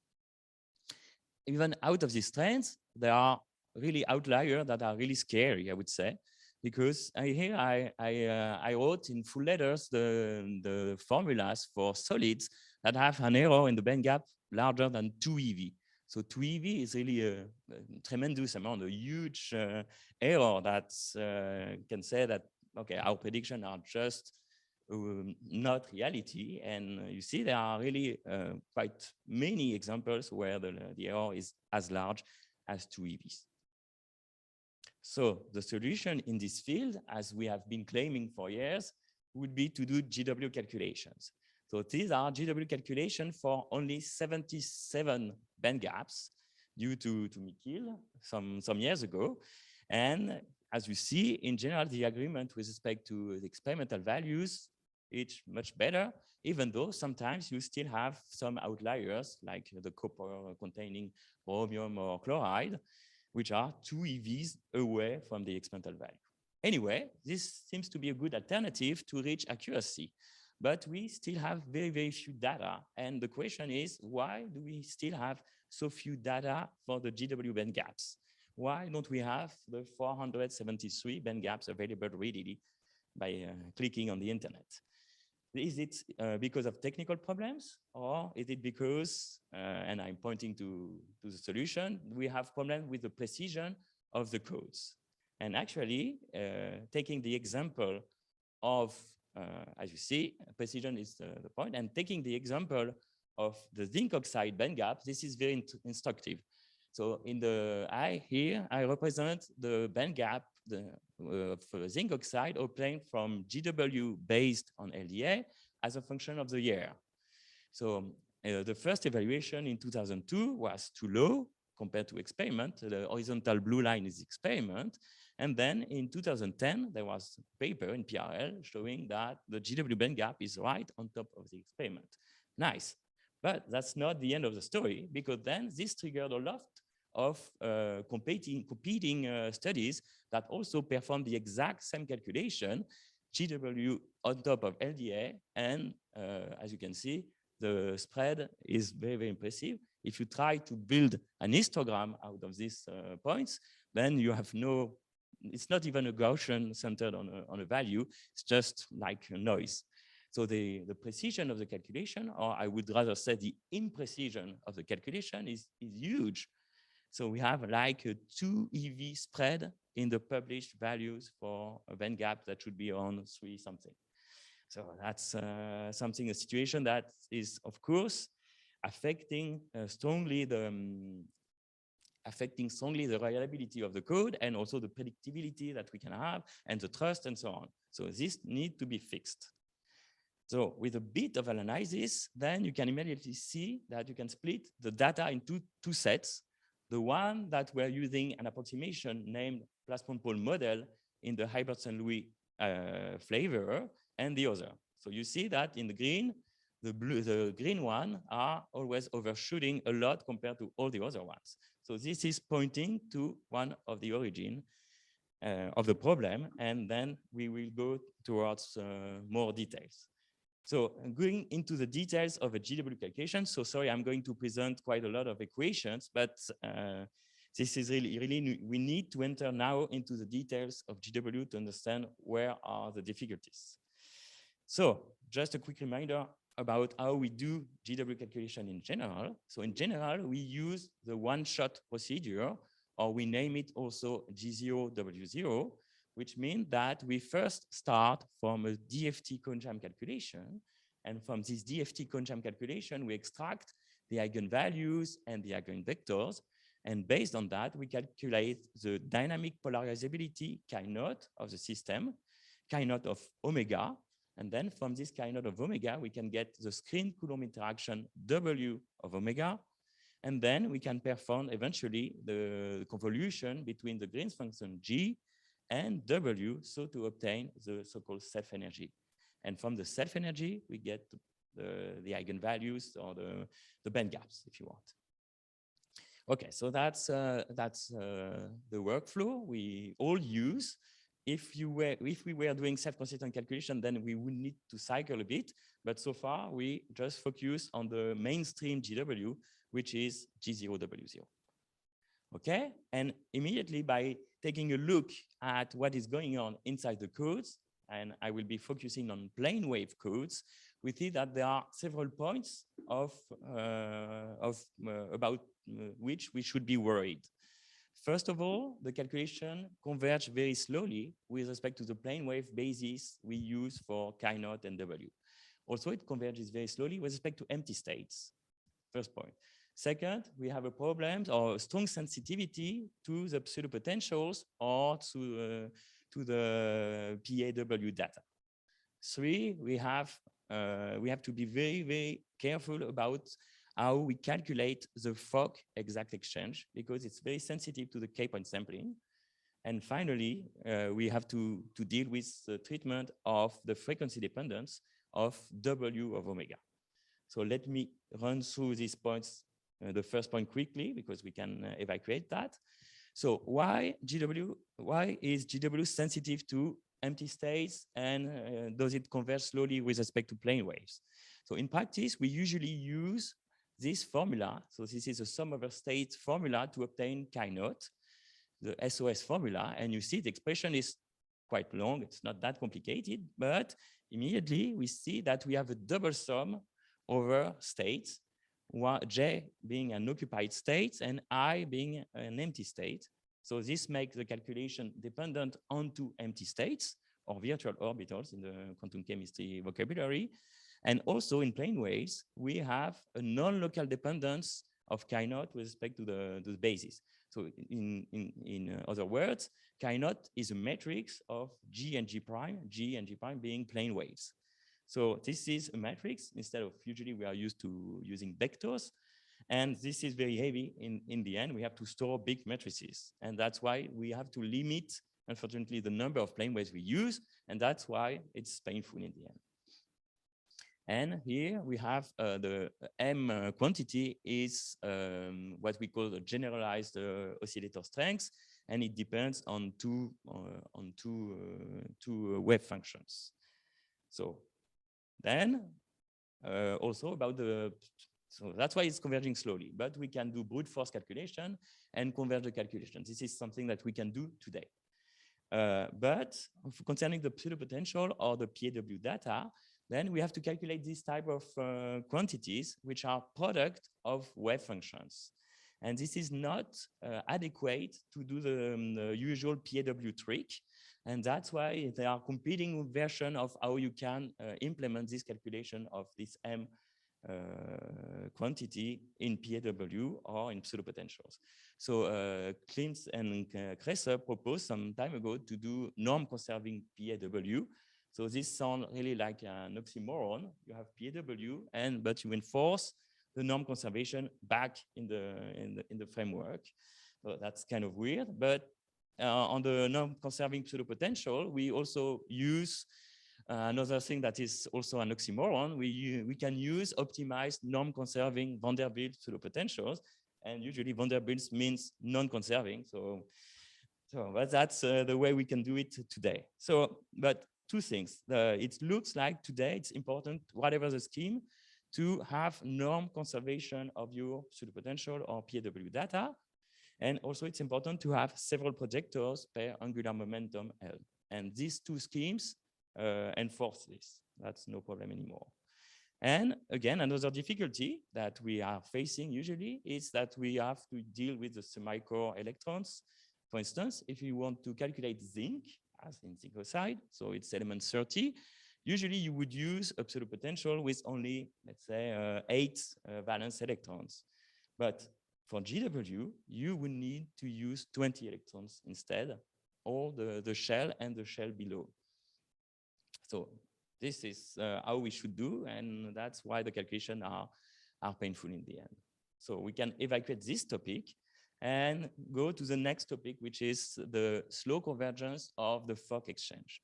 So the Fock exchange should be something simple. That's something, this is just an expectation value of sigma x, and I wrote the expression right here. So the M quantity is still the generalized oscillator strength, and it's multiplied by the Coulomb interaction V in reciprocal space.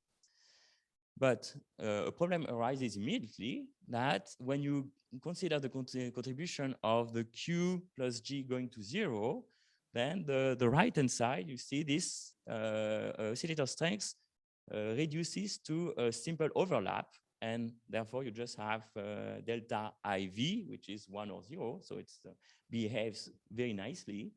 Instead, the Coulomb interaction, as you all know, in reciprocal space, has a divergence in 0. So the divergence is painful, but fortunately for us, this divergence is integrable in the sense that if we perform a 3D integral over all the Q's around 0, then here I did it in spherical coordinates, you immediately see that the Q square in the denominator is eliminated by the Q square in the numerator, and in the end, you get a number, a finite number. So that's an integrable divergence. So that's good for us. The problem is that this transformation is very easy in spherical coordinates, but crystals usually are not spherical, and you need to account for the shape of the lattice and especially the shape of the Brillouin zone. So you need to resort to other tricks. And the tricks that we all use is to go back to an integral.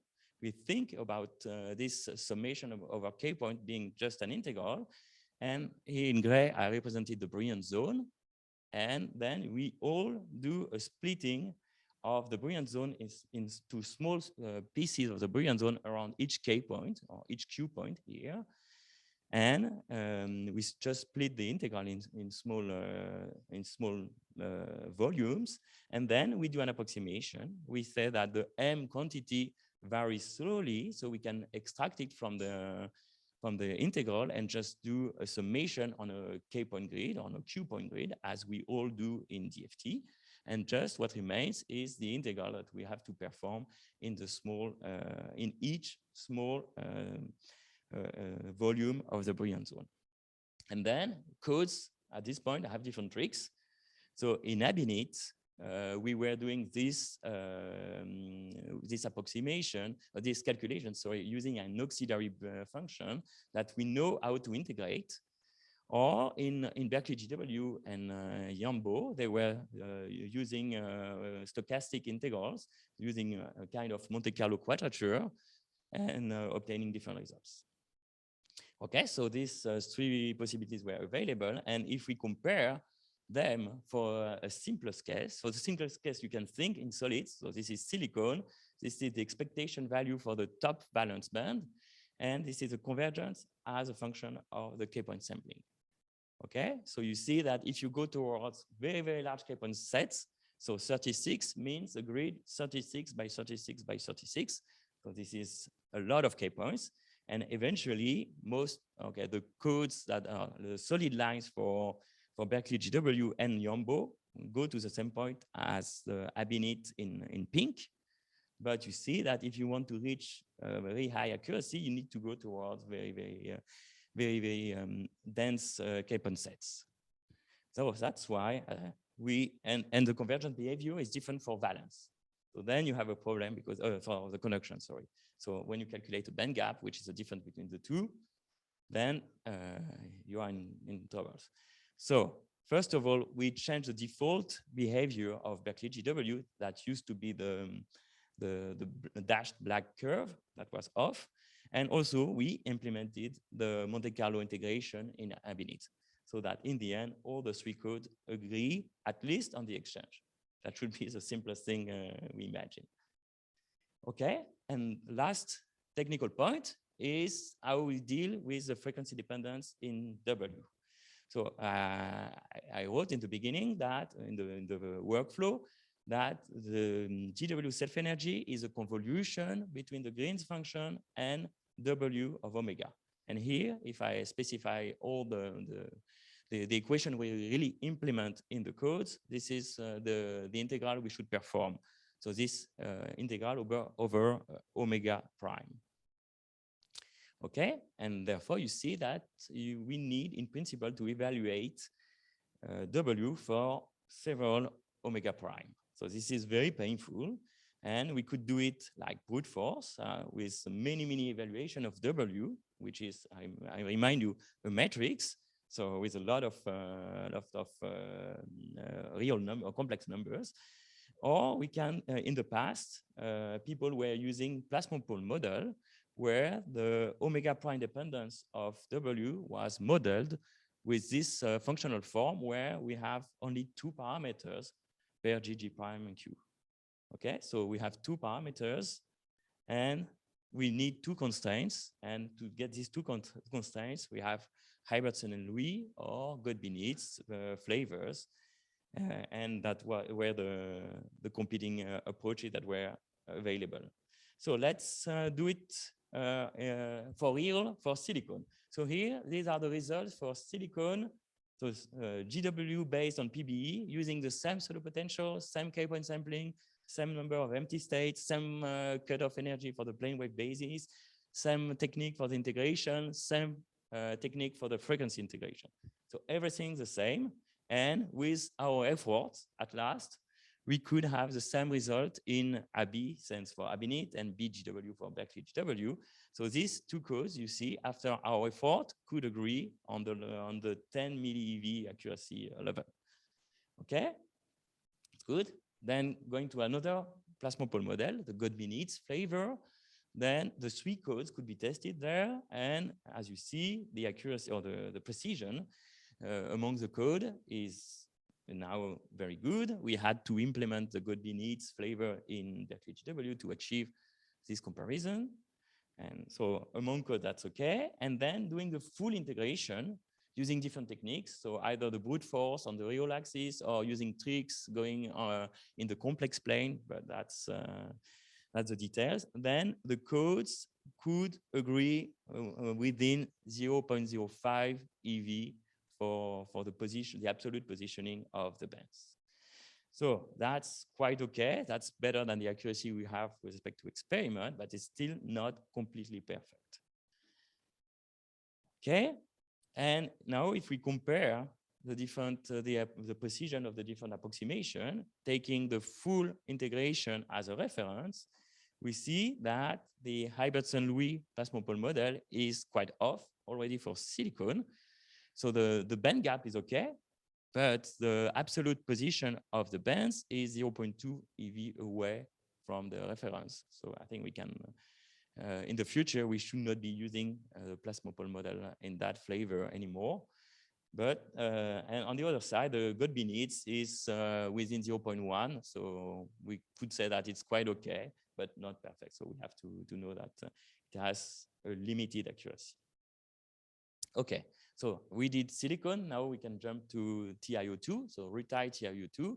And these are the results we could obtain using the Godby-Needs plasma pole model, the first three lines in the three codes. And we got the exact same band gap within 0.1, let's say, with this accuracy among the three codes. And going to full integration, the results just changed by 0.1. So this is a converged, let's say, the state-of-the-art TiO2 band gap for GW based on PBE. And then turning back to zinc oxide, that was the introduction of the talk. Remember that we had an history of different values in the year 2000 and following years. And why is it so? It's so because first, the convergence is awfully slow for zinc oxide. So we could achieve convergence with respect to empty states and plane waves for the other systems, but for zinc oxide, it's very, very difficult. And here you see on the right-hand side, the plot of the band gap as a function of the cutoff we use for chi-naught. And you see that the convergence is as 1 over the number of plane waves. And even using the largest 100 Rydberg cutoff, which means 5,500 times 5,500 metrics, it's still like, okay, 0.1 EV away from the extrapolated value. Well, let's say 0.05 away from the extrapolated value. So we need to do some kind of extrapolation for zinc oxide. Okay, but first we wanted to compare the codes, and here we compare unconverged results using the same pseudo, same everything again, and you could see that in that case, if you use the same parameters, all the 3 codes give very, very similar results. So for underconverged results, we managed to agree. And then we did one extrapolation with only 1 code, that was per GW, and we proposed a new value. Let's say we confirmed the value for the GW band gap for zinc oxide, which is, this is sad, but it's 2.8, so it's not the experimental value, it's too low, but that's the value that we should obtain if we carefully do the calculation. Okay, so with this, I think it's time to conclude. So just my main point was to show that it's very difficult to achieve precision for GW codes in plane waves because of the slow convergence and also all the numerical details that we have inside the codes. So we need to know really what's going on, and you need to know what you do. So you cannot just take a code and imagine that it will give the same as another code without knowing the technical details. It's too early. We need another few years to achieve that. But at the end of the study, we managed to have 3 independent codes that agree perfectly, almost perfectly, I would say. These 3 codes, but okay, what about the most used code in the world, which is VASP? So VASP was not included in the study, that's a pity, but VASP is only PAW, and here we were using norm-conserving pseudopotentials. So the next step would be to also include the leading code on the market in that topic. And of course, once precision among code will have been achieved, we need to know better about the accuracy, which is comparing to experiment or comparing to quantum Monte Carlo or coupled cluster. Okay, with this, I think it's time for me to stop. I thank you for your kind attention. Thank you very much, Fabien, for this nice presentation. And at the level of the questions. Yes.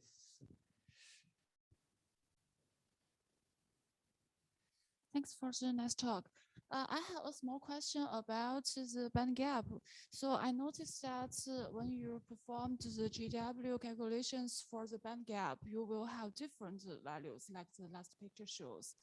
So I just want to know, when you calculate the band gap, how to choose the correct lattice constant, because it is also a very key point for the band gap. Maybe you can choose the experimental data, or you can perform the relaxation to get the GW1, which can get the maximum energy for this. Yeah, that's always a question. So usually GW is just, as you see in the workflow, it's a post-processing tool to DFT. So we usually start from, let's say, a self-consistent GW calculation, self-consistent DFT calculation, and then we just do G0, W0. So when we do so, we do not have access to the total energy that corresponds to this GW calculation. As we don't have access to the total energy, so we don't know how to relax the atom, we don't know the equilibrium lattice constant, so we are stuck. So we have to make a choice at this point. So either, as you said, we can choose the experimental lattice constants, or we can use the one we obtained from DFT, but in that case, which DFT would you choose? Yeah. So usually we always stick to the experimental structure, and in all the the calculations I showed today, these were GW calculation based on the experimental structure. Then as anyway, it's inconsistent between the DFT calculation and the GW calculation, you have to make a choice. So maybe in the future we could use, I don't know, a hybrid functional or something that gives a good structure, but there is no unique choice. Instead, if you use experiment, there is a unique choice. Okay, next question in the audience. I see that there are.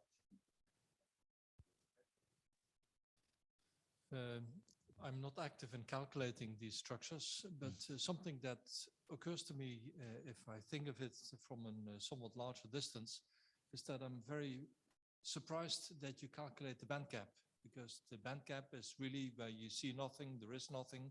It's the forbidden space in your spectrum. So why not compare the actual spectrum and the actual unoccupied or the occupied states in its entirety? Because you calculate the spectrum and you could also compare these spectra. Probably you would see then also why zinc oxide has its poor performance, because something is going wrong with the unoccupied states apparently. So why only focus on a band gap? Is that for ease of comparison? Or, yeah, you made a point. That's for ease of comparison for sure. So we have one number we can compare. So it's always easier to have just one number. And from the experimental point of view, I think the band gap is really a key quantity to many practical aspects of materials. You want to know if your material is going to be insulator or conductive, if you can dope efficiently this material. So there are many properties that are tightly bound to the band gap. So that's already something it's already important. And then, of course, in GW or in DFT, we could calculate all the other states. It's no problem. But then we would have, today we can do data mining and so on. But if you see, if we already do not agree on the band gap, which is a key quantity, then what could you expect for the rest? So sometimes we also compare like the position of the D states to see how far they are below the balance. We have this type of comparison. So for zinc oxide, we could do that, yes. And with DFT, we do the comparison. I mean, because it's less costly than GW. Oh, yes. No, usually the dispersion is not bad. So the dispersion of the band is typically better than the band gap. The band gap is a real problem.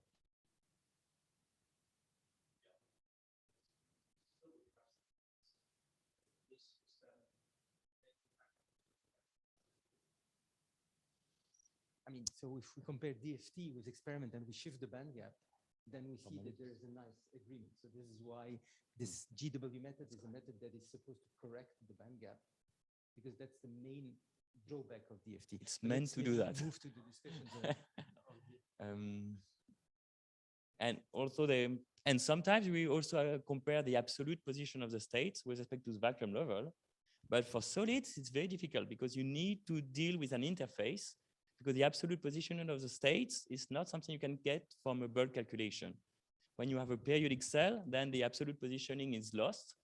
And then if you want to compare your absolute position of your state with respect to the vacuum level, then you need to design an interface with your material there and vacuum on the other side. And then you need to follow the change of potential across the interface.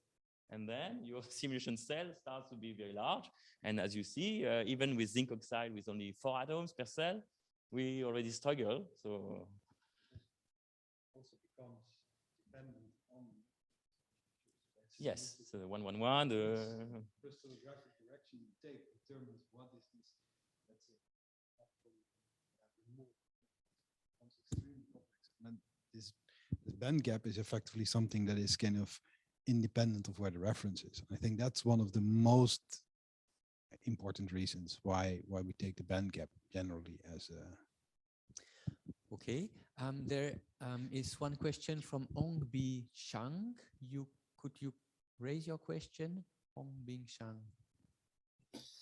Yes, can you hear me? Yeah. Yeah, good. Thanks, Fabian, for this very nice talk. My question is regarding the divergent behavior of the potential as Q approaches 0. So what can we do if we are considering some two-dimensional materials in this case? So that's correct. So this is what I showed is specifically for 3D materials, because then the integral has to be performed in a different way. And there exist several techniques today to deal with 1D materials, 2D materials, and so on. But I think there are many techniques, several techniques that exist. And I think now we should do the effort of comparing them and see which one converges faster to the infinite K-point sampling. But I think today I cannot tell you this method is better than that other method. So there exist methods, but they are not being tested properly against one another. So I think this is the next step we should do for 2D materials and 1D as well. Thanks. And the next question is from Matthias. Matthias, can you? Yeah. Okay. Just first a remark, the microphones which you have in the room are still different. So the speaker is understandable very well, but in the room actually it's still actually very low. So that the microphone of the speaker is really the good one, and the other one should be tuned up. But my question now is more really in general. Your title says actually solids. Now solids means actually includes in principle also metals, and so my question is what is really the experience now with GW on metals, for example, transition metals, looking at properties of the D band and maybe magnetism. I mean, that goes to, in my view, to accuracy and precision, because actually K points are important, but in general also the accuracy question. What is the experience there nowadays? Okay, so my personal experience is very small in metals, I have to confess. In the paper, in this combined study, we also studied gold. And okay, this is a convergence study of gold, for gold. And you see again that the calculations are converging very slowly with respect to the K-point sampling. So that's something we are used to for DFT calculations for metals. But yeah, here, in addition to usual DFT, then we need to treat very carefully how the chi-naught function, the polarizability, goes when the Q goes to 0 limit, because then you have intra-band transition, and it's kind of let's say dangerous there. So we manage here to have all the 3 codes agree on that, but that was really challenging. So I have to confess that this is not the part I was involved in, so I cannot tell you much more about that. So of course, in metals, usually you don't have band gap, so you don't have band gap problems. So people are not usually willing to pay the cost of doing GW calculations for metals. The thing it could improve, this is the bandwidth, and as far as I remember, the bandwidth, the occupied bandwidth of gold becomes quite good, I would say, when we use GW calculations. But okay, this is really not the part I know much. Okay. Yeah. Is this, we will try, Matthias. So this one should be the good one, and this one should be the bad one. Can you say again, what was that? So this should be the good one, and this should be the bad one. I'm not completely sure what I mean. I think really the question is really on transition metal D bandwidths and of course on magnetism, right? sorry, we were talking about the microphone. Okay. Oh yes, the microphone is a good one, which you have now. This is the good one. Yes. And is this one bad? Actually, for you it's the same. Now it's also good. Okay. Now it's good. Okay, perfect. So I did some of the calculations on gold with Abinit, and some horrible things actually happen. So in gold, and I was just looking at the gamma gap in gold, especially if you look at the convergence, both with the the unoccupied states and the plane wave cutoff, there's a, even if you push them up and you push them down, for some K-point meshes, the way that the convergence happens turns around. So for a low K-point mesh, it was converging upwards, and then we swapped to a low K or higher K-point mesh, and then it turns the other way around. So there's lots and lots of work to be done there to look at these, I mean, points further away from, let's say, where the Fermi level sits. I mean, you have these large gaps, and then it's extremely challenging. Okay, thank you. Okay, I think it's time to stop. Unfortunately, with the technical problems, we have quite large delay. So I propose to make a 5 minutes delay in order to start again this session. So at 11:20 instead of 11:15, 10 minutes break now. Thank you.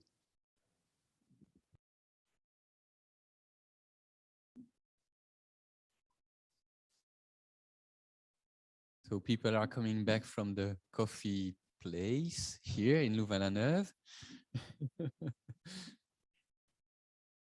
Perhaps you also had a coffee at home or in your office. Good, so our next speaker is Tianyu Xu from New Haven, and the title of his talk is All Electron Gaussian-based GW Methods for Periodic Systems. You can start, please turn on your mic. I see you, Tianyu. Hi, can you hear me? Yes. Okay, great. Shall I share the screen now? Yes. Okay.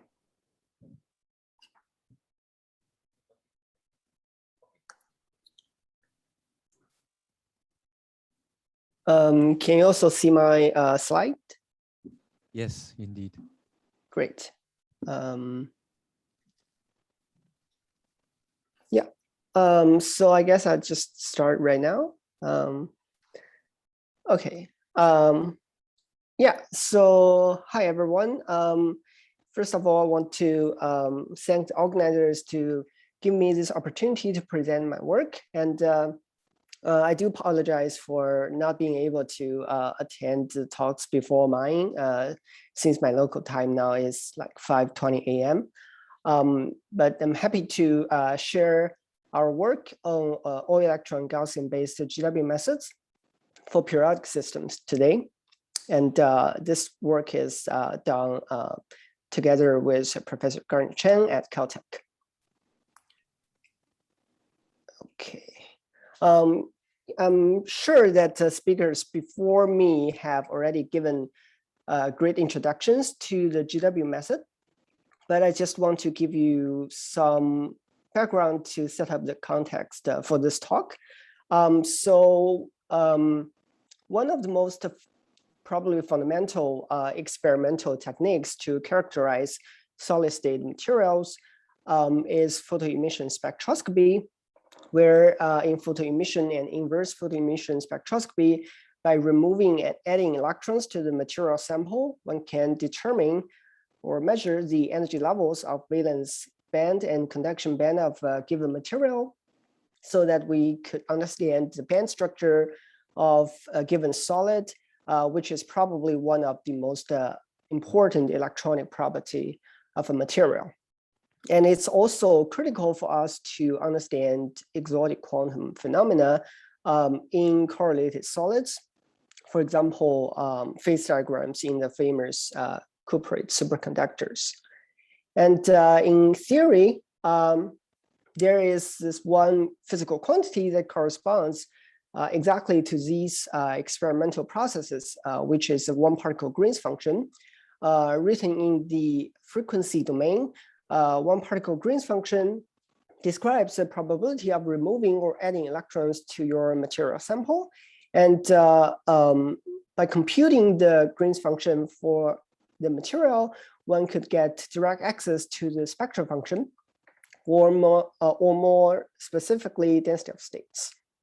And the GW method is probably the most efficient many-body theory for simulating weakly correlated material spectrum. And to understand the GW theory, it's helpful to look at this diagram known as Hadding's equation, which describes a exact way to simulate a many-body system or a solid-state material. But we all know that in reality, it's not possible to really exactly solve any realistic material. Instead, numerical approximations always need to be used.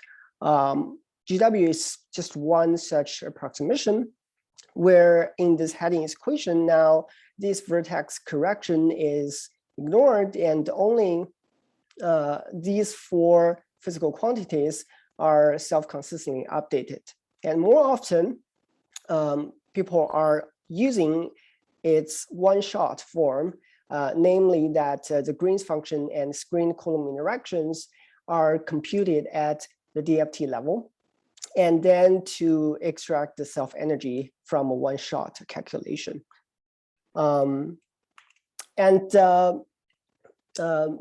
Up to date, there are actually quite many GW computer codes for periodic systems that are completely or partly relied on plane waves. So here is just a very incomplete list of these GW codes. But here our purpose is to use instead Gaussian basis for periodic GW method. And the reason for that is the following. First of all, because Gaussian basis is local atomic-like orbital, it is very compact. Normally, one only needs maybe 20 to 40 functions per atom. And because of that, there's really no need for any virtual space truncation in periodic GW calculation. And because of that, this type of Gaussian basis is widely used for molecular systems, and particularly correlation methods such as MP2 or couple cluster theory. And the second reason is the local Gaussian basis gives a good support to all electronic structure method, because it can, in principle, treats valence and core excitations on equal footing. And of course, it has its own disadvantages compared to plane waves. The biggest one is probably that it requires carefully generation of basis set, and may be difficult to improve systematically. Before I talk about GW method implemented in Gaussian basis, I want to briefly talk about periodic electronic structure methods implemented using Gaussian basis in the PySCF quantum chemistry package, which is what we are using. So our basis is a translational symmetry adapted linear combinations of Gaussian orbitals. That means given any Gaussian orbital in real space, one could always apply some translational vector and then form a block wave, just like this plot. And such block wave is our computational basis for any methods in PySCF. And of course, for electronic structure methods, it's important that we could compute the underlying integrals for the computational basis, specifically electron repulsion integrals for correlating methods. And to efficiently compute that, we always use certain type of density fitting methods, specifically Gaussian density fitting, which means we never compute full center to electron integrals directly. Instead, we compute 3 center to electron and 2 center to electron integrals.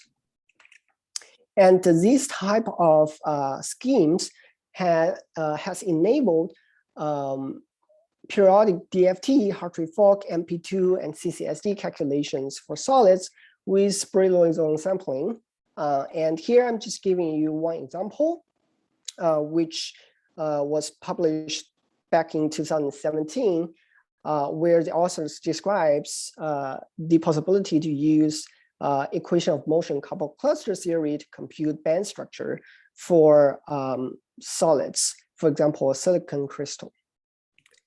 And now back to the GW method. So the use of Gaussian basis set for implementing GW is not new, of course, because for molecular systems, it has already been implemented in quite a few computer packages.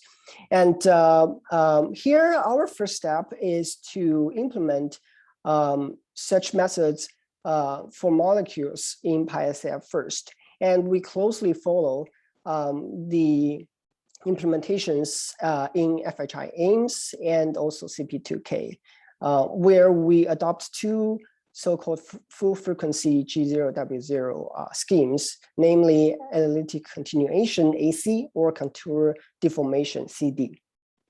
And after implementing these methods and benchmark against other packages, we go ahead to extend our method to the solid state materials. And here, the benefit for using Gaussian basis is the consistency between molecular systems and solid state systems. So we don't have to modify too much for the codes, that we could have the same schemes for solids.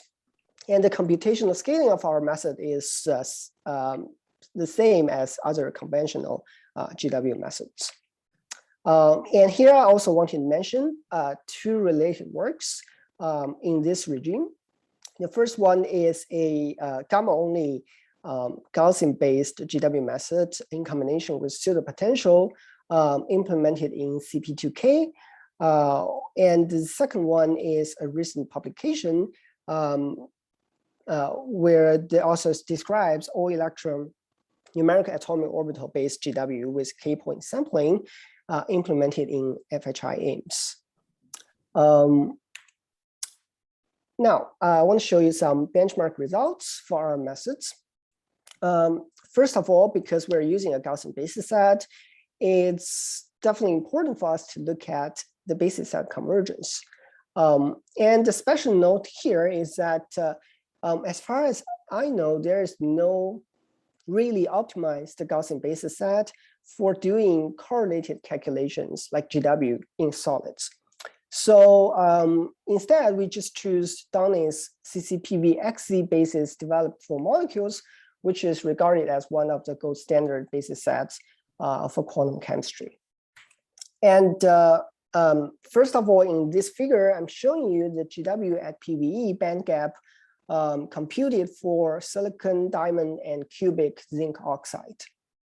And here, by increasing the basis size from so-called double zeta to triple zeta to quadruple zeta, we could see that for all these three materials, at least at the triple zeta level, we already get pretty good estimation of the GW band gap compared to the large quadruple zeta calculation. And that being said, it seems Gaussian-based GW band gaps converge quite quickly, even for the challenging case, zinc oxide. So specifically for zinc oxide, I think the audience probably have heard from the previous talk about it, where in this recent benchmark paper for plane wave GW methods, they also shown the need for thousands of plane waves to converge plane wave GW calculation for zinc oxide, where by using Gaussian basis set, it seems even at the quadruple zeta level, we only need about 159 basis functions per unit cell to have a fairly good estimation. Next, I want to show you the finite size convergence of our methods.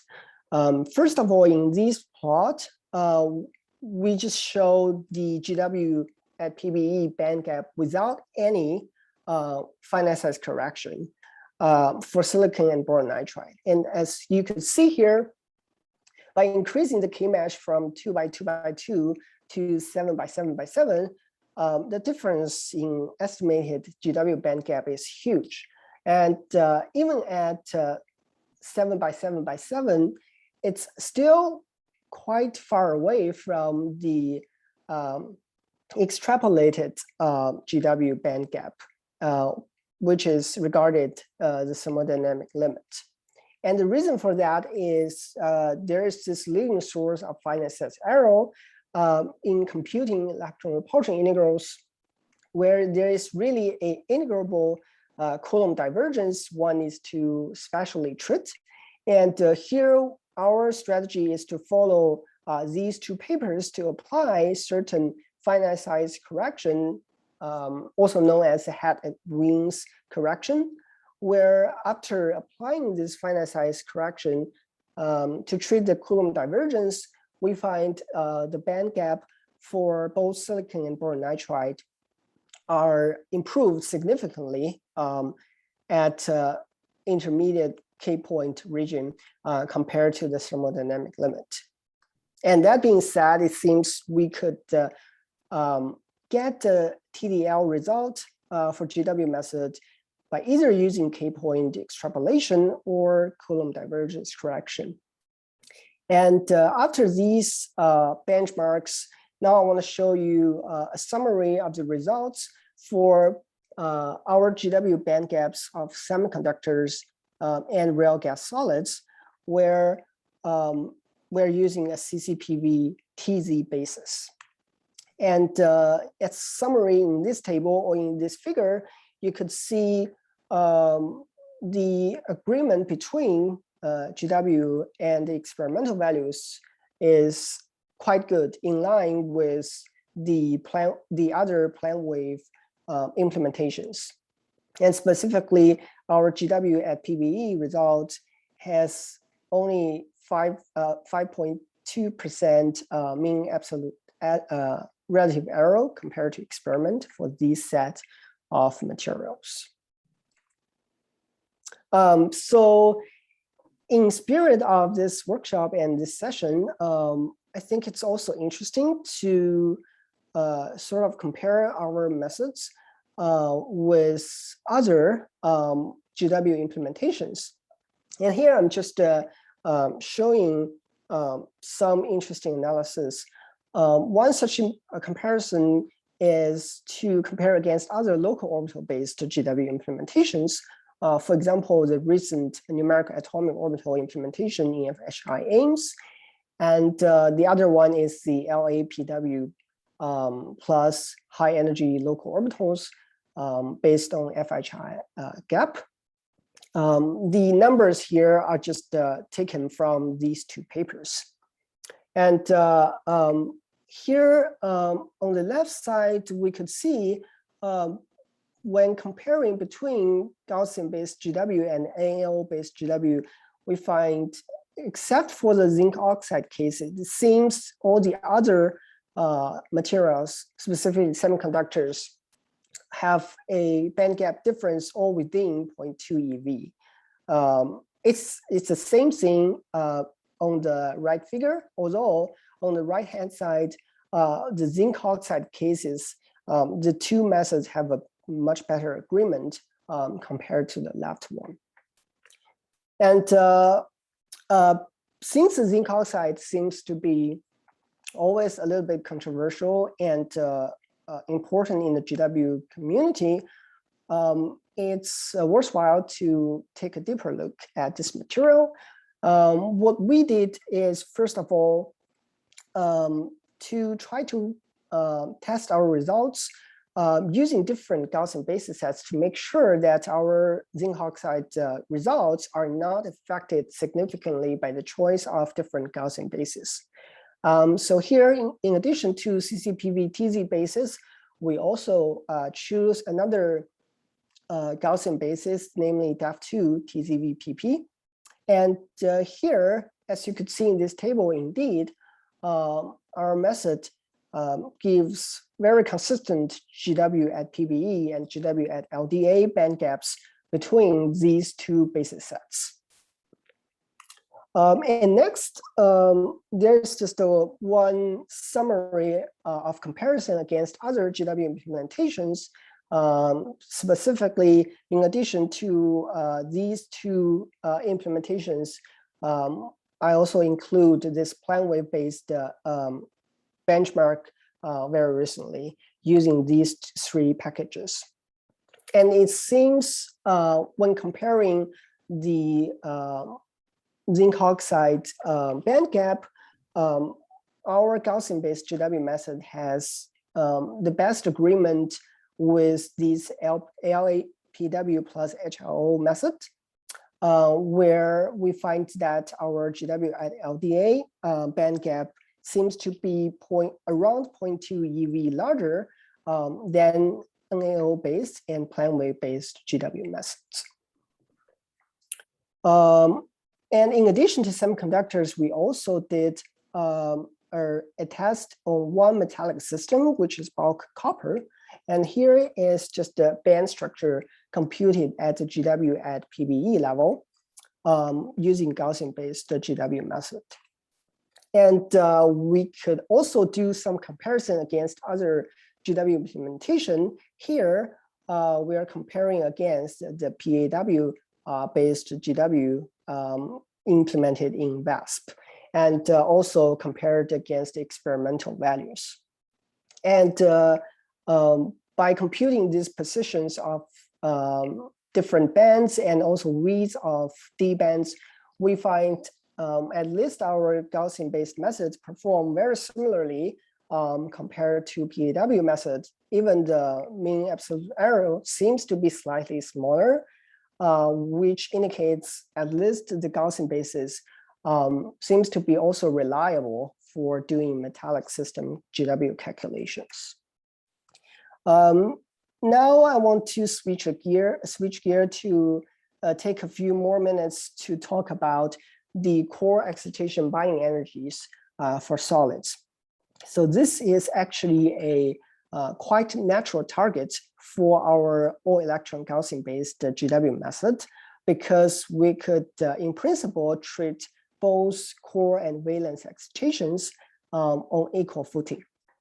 And I also want to mention that there are already great explorations for using GW for computing core binding energies in molecules, specifically these two papers.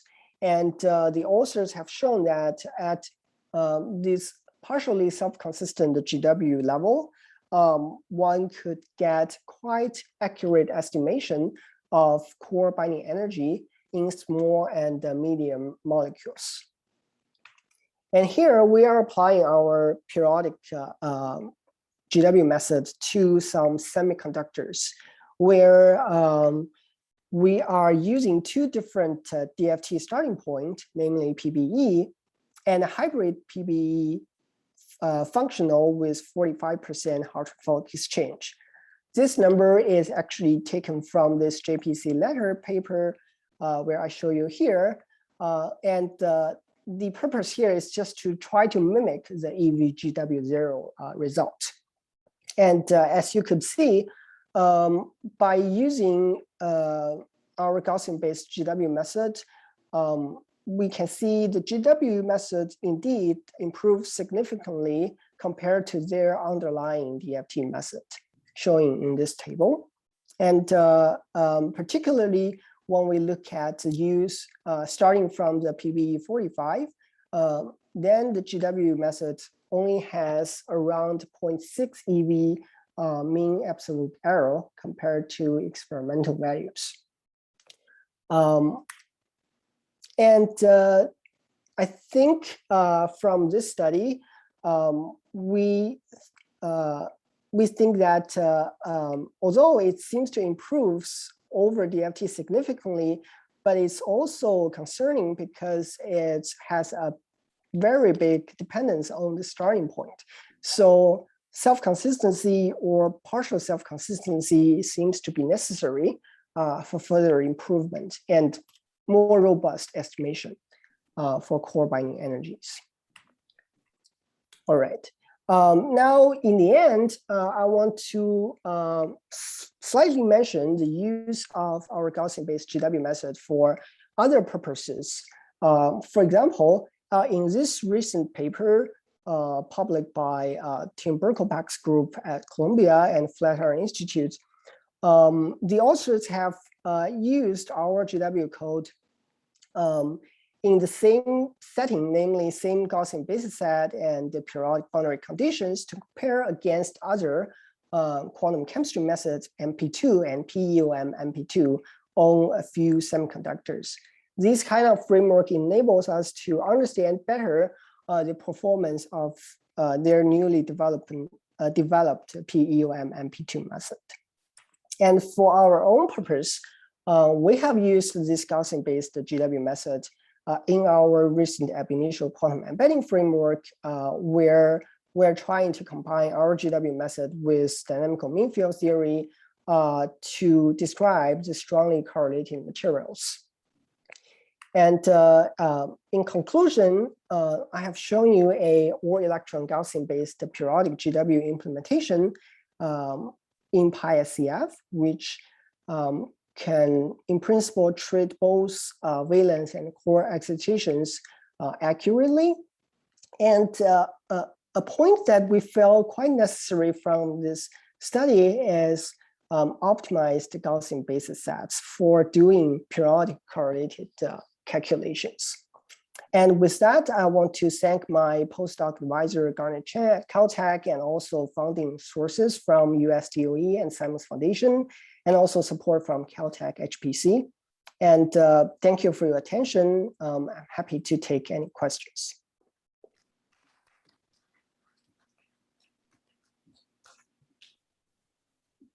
Thank you very much for your presentation. So, any question from the audience? Yes. Hello. Thank you very much for the nice presentation. I just would like to comment on the zinc oxide comparison you made. Yes, so please. In your all electron calculations, you completely neglect the relativistic effect. Whereas when we use pseudopotentials, implicitly, thanks to the pseudopotentials, we have some of the, let's say, the scalar relativistic effects that are included readily without even noticing it in the calculation, in the final results.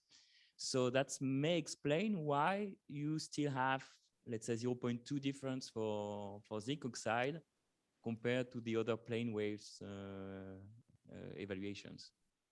That's a very good point. Yes, indeed, we don't have any treatment of the relativistic effect. And yeah, in that sense, do you think there is like any way that we could try to estimate the quantity from using pseudopotential or from the relativistic effect? In chemistry, you also have the ECP framework that are pseudopotentials, basically. Yes. And for zinc, I think you have some effective core potential that are published, and you may use this effective core potential to do pseudopotential calculations with Gaussians. And then I think this would be a more fair comparison with respect to what we do with plane waves. Okay, that's a good suggestion. Yeah, I will definitely take into that. Yeah. Yeah, thank you. Yeah, maybe if I may add one comment on that point as well. So if I'm not correct, I just checked, you're using contour deformation, right, for the GW and PyWCF. Yes. In the comparison that that Fabien was talking about, this is all let's say +1 model still, right? So I think we no. We missed one. First Sorry. Assessed everything with Okay. +1 model, and then some of the calculations, especially the one for one zinc left, oxide. right? In the Okay. end, it's a fully contour good. deformation as Sorry. well.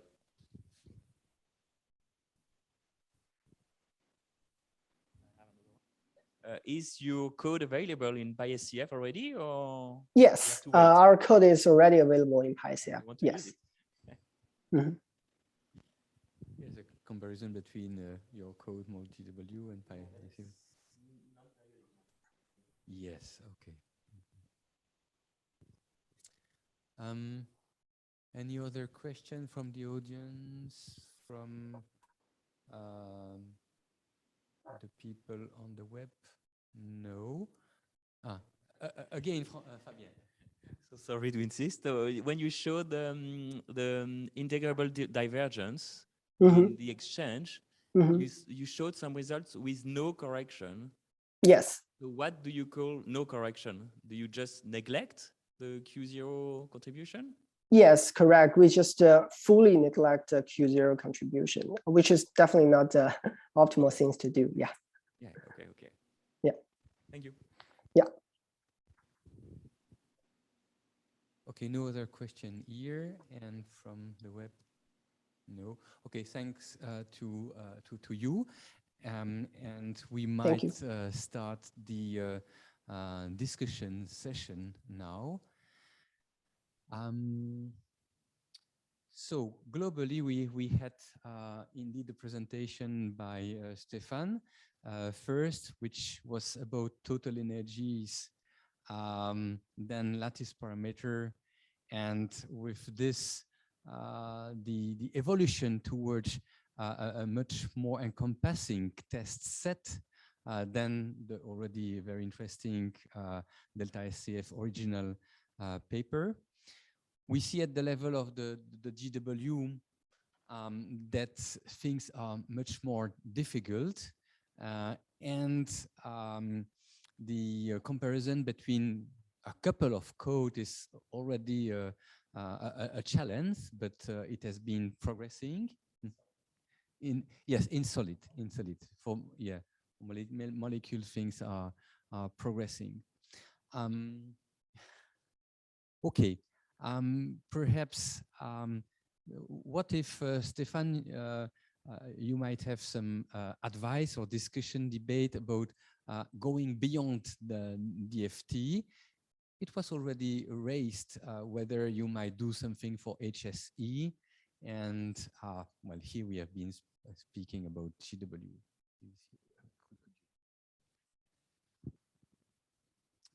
This question takes me by surprise. What exactly are you?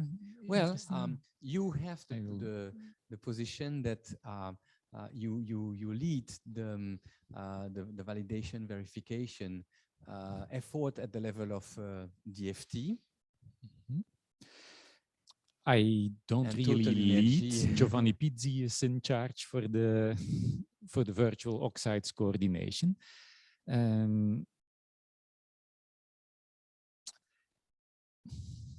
I find it very hard to say something meaningful about this because I don't know the GW community from within. I don't know what are the sensitivities there. What are the no, really sorry. Okay. I know it's a bad way to start a discussion, but on this aspect, I cannot really comment in a meaningful way. Sorry.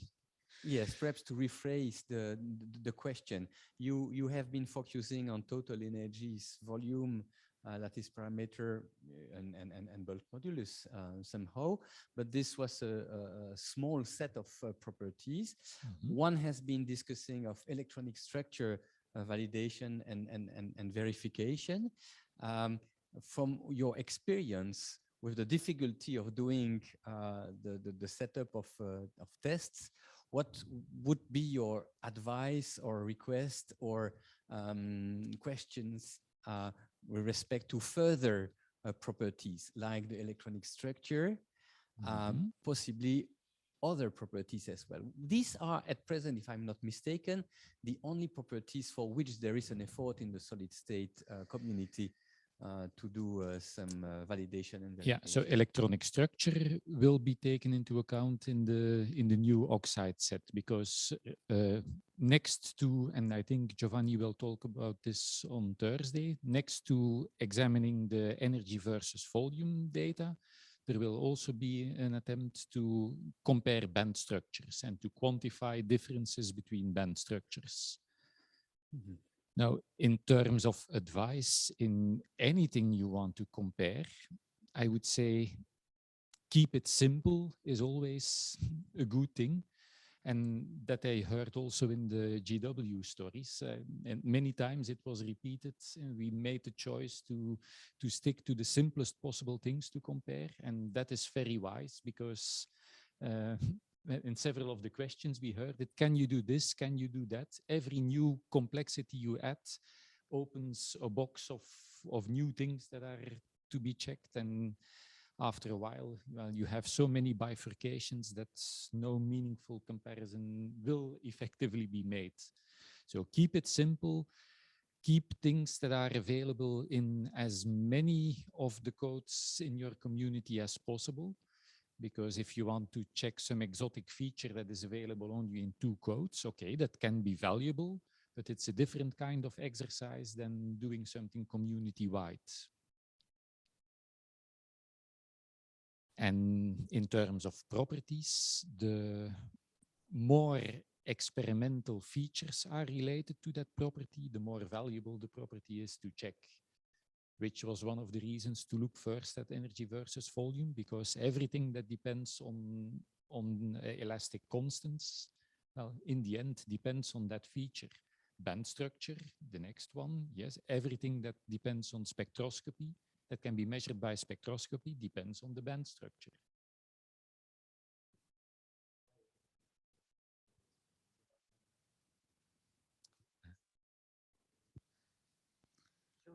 Apparently you had some, yes, you raised your hand on the web and... Yeah, so again, I don't hear you very well now, but maybe now. Okay, you were asking me? Well, yes, Giovanni. Okay, now I hear you. Mike, it is better. Yeah. Yes, apparently you wanted to intervene in the debate. Yeah.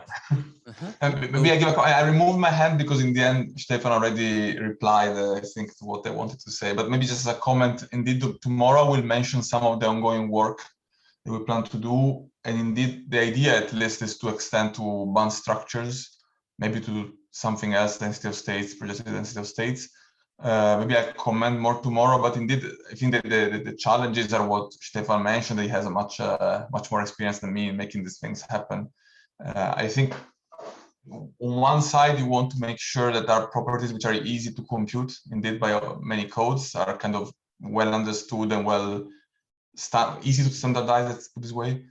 On the other hand, as Stefan mentioned, it's very important that it's something you can, as some kind of reference to some experimental measurements. At least the idea is not that you want to really do a validation against experiments in a first stage, because there are all the DFT limitations, but it should be something that has some easy correlation to some experimental property.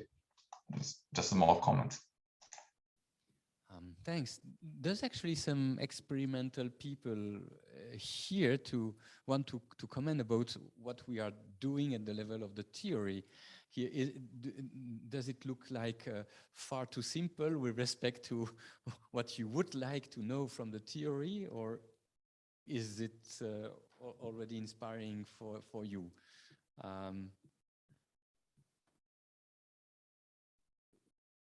Well, the question is also for people possibly on the web. You actually earlier in the day already made some comments. So. Yeah, maybe I should have reserved my questions until this moment, because indeed I appreciate that you would like to have self-consistency within a community. That you have the validity of a certain method to be very accurate. On the other hand, the question for me as an experimentalist, that is how easy it will be to also then be able to predict particular properties. And if you think of the oxides, the first thing that comes to mind is all kinds of defect states that are relevant, because if you know titanium oxides, and it does not matter which oxide you mention, defect states are the first thing that come to mind to be very relevant. And then the question is, for me as an experimentalist, if you would like to approach reality, of course, you first need a good method.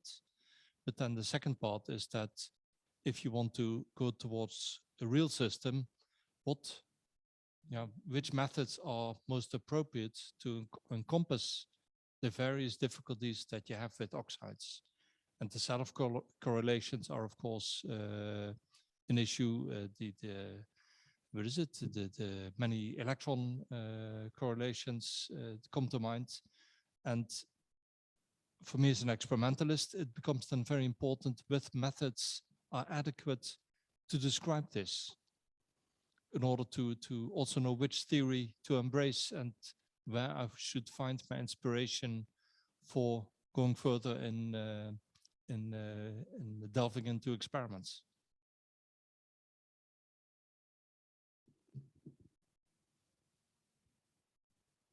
Okay, any comments from Stefan? It's interesting to hear this being formulated from the experimental community, and it makes me realize that maybe one aspect of this exercise has not come across, and that is that we are always, in the GW story and in the DFT story, we are always comparing methods that are intrinsically identical. So whether they will be able to describe your defects or not, that is not our question. We take identical methods and we just wonder, are they really identical if you bring it to the extreme? So what you are asking is more an accuracy question.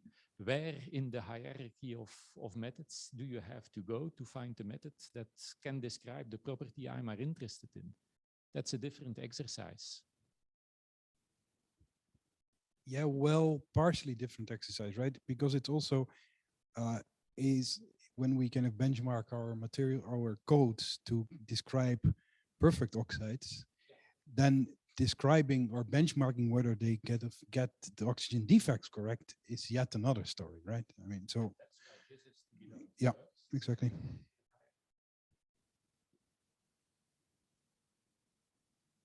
But from my point of view, I completely agree, right? What I now encounter is that the defect in the solids is, well, is the really important thing. And in that perspective, we are, as a community, currently just scratching the surface in terms of benchmarking and getting things correct. Well, I must say that there have been calculations of defect in the community for already quite a long time, but not at the level of being so extensive in terms of materials, comparing with. Please, if you want to comment. Is it working, this one? The microphone, is it working? Can you write in the chat just so that we're sure that we can use this one? It's working. It's working? Okay, great. Thank you. Okay, so yeah, there's been, and there is, I mean, work where we're trying to compare. Again, I mean, the idea is to try to compare with experiment. You need to have some kind of reference. And so there is some efforts, even in the high throughput direction, to do systematically defects. And so we've been using defect calculations to predict a few things. So for instance, recently we published a paper in which we were looking at PV absorbers and trying to see if we could find a defect tolerant material. And so we are making suggestions based on that. So it's something that we do. Now, I mean, there is always an error. And so we have to live with this error. That's the way we work for the moment. But so if you typically use HSE, I mean, the defects that are calculated in that way usually give reasonable result. And there is even intermediate methods in which you just correct the band gap and, you know, do some kind of correction to the level. Yeah, I mean, it's always the same thing. I mean, when you want to do a first screening, you need to accept that there is some error in what you do, and then you do the final HSE calculation on a limited number of systems, because HSE calculation on defects still remain demanding, but this is the state of the art. May I ask how many atoms do you take in your supercell? How do you set your supercell when you screen many materials? Then the supercell can change. Ideally, one would have to do a systematic convergence, but typically you use some kind of typical distance between the defect that you assume to be reasonable. If you want to do high throughput, you know, you have to set up some limits, and you have to live with the fact that, okay, you know that it's not perfect, but it's, you know, already able to do some kind of screening. And then if you really want to do the most advanced calculation, including GW, for instance, you could. But in terms of, for example, having a kind of a delta factor when it's still to be done, I think. And the delta factor is one thing, but then the yes, it's a total energy.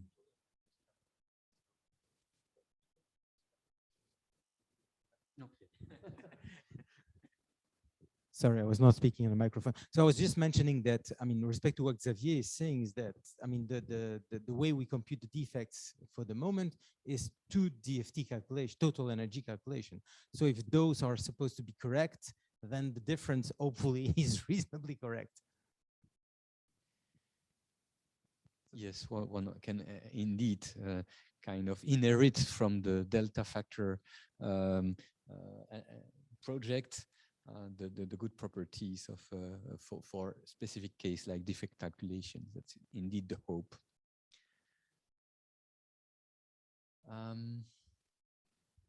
Yes. But now we have someone from IMEC here.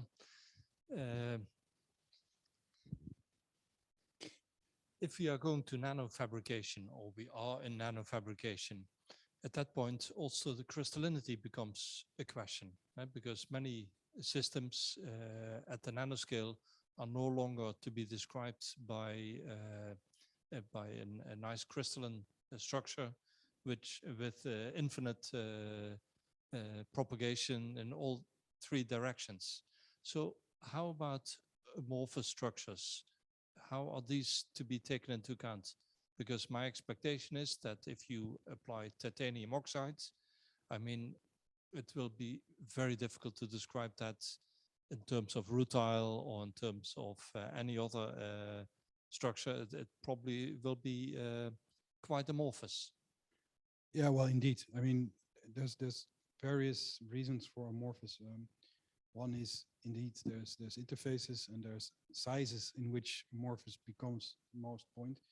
Another point is that for a lot of applications, we can deposit the material, but we cannot allow in this stack building process temperatures to become so high that you can actually crystallize this deposited material. So therefore, we have a lot of applications where we actually aim at layers that remain amorphous just because we don't want to apply the temperature that you need to create the crystal structure again. We actually have like significant efforts in modeling this, and this actually brings just a next level of problems because you just need to add statistics, right? So your samples have lots of atoms. My samples only have 200 or 400 atoms. So what we in general do for amorphous materials is we try to create as good as possible models for them based on what the crystal looks like, locally. We have algorithms that generate amorphous initial structures that locally have the same coordination chemistry, right? That looks like what the crystal looks like, but now become amorphous. So it's not a random throw in of your atoms, but really have a local structure. And then we kind of build relatively large models, but we generally immediately build at least 10 or 20 of them so that we kind of have a distribution of the properties. And then we look at, does this converge to some kind of a nice distribution? And does this distribution converge if we take a cell with 100, 200, 400, 800 atoms in there? So it just makes the entire amount of calculations larger, but if you have the compute power, you can in principle do this, right? And that's what we do a lot.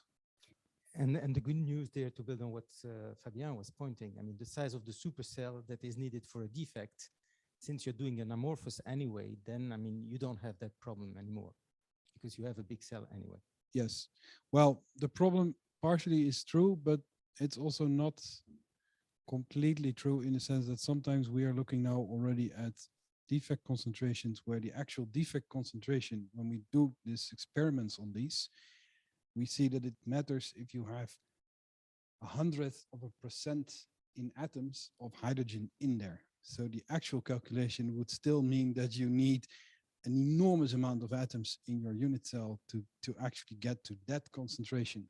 So even experimentally, we know that you need to make your concentration really low to kind of get information on a specific defect. So it is even most of the time it's fine, but it can become extremely problematic. Yeah, so this discussion triggers a question in my side, because these are all periodic structures, but you mentioned interfaces. So then you have finite structures, and these wonderful, accurate, but relatively new methods, can they work in those areas?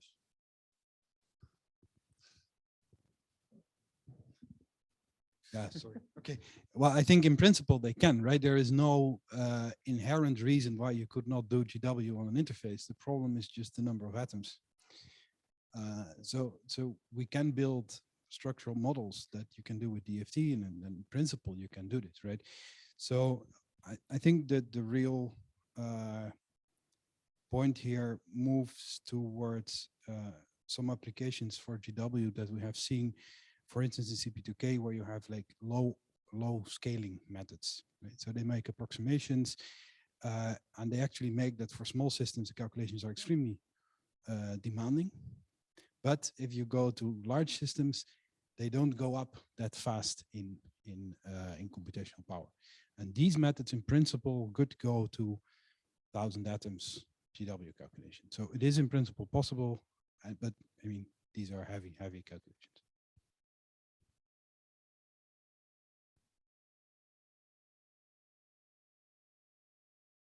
Okay, no other comments inside the room.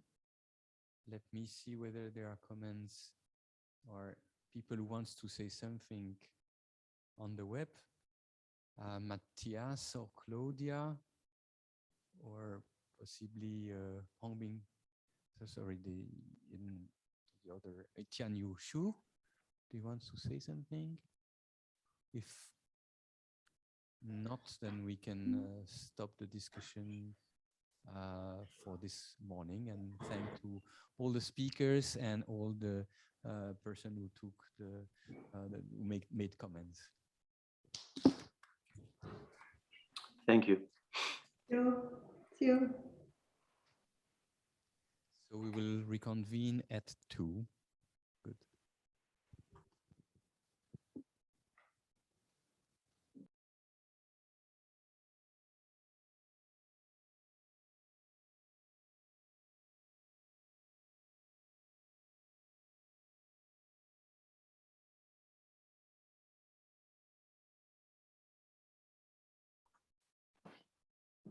Hi, James. Good to see you. Hi.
I think we need someone from Louvain who let me share my screen at some point. Sorry for that. Yeah, you can start, Matthias. Apologies. Okay, great.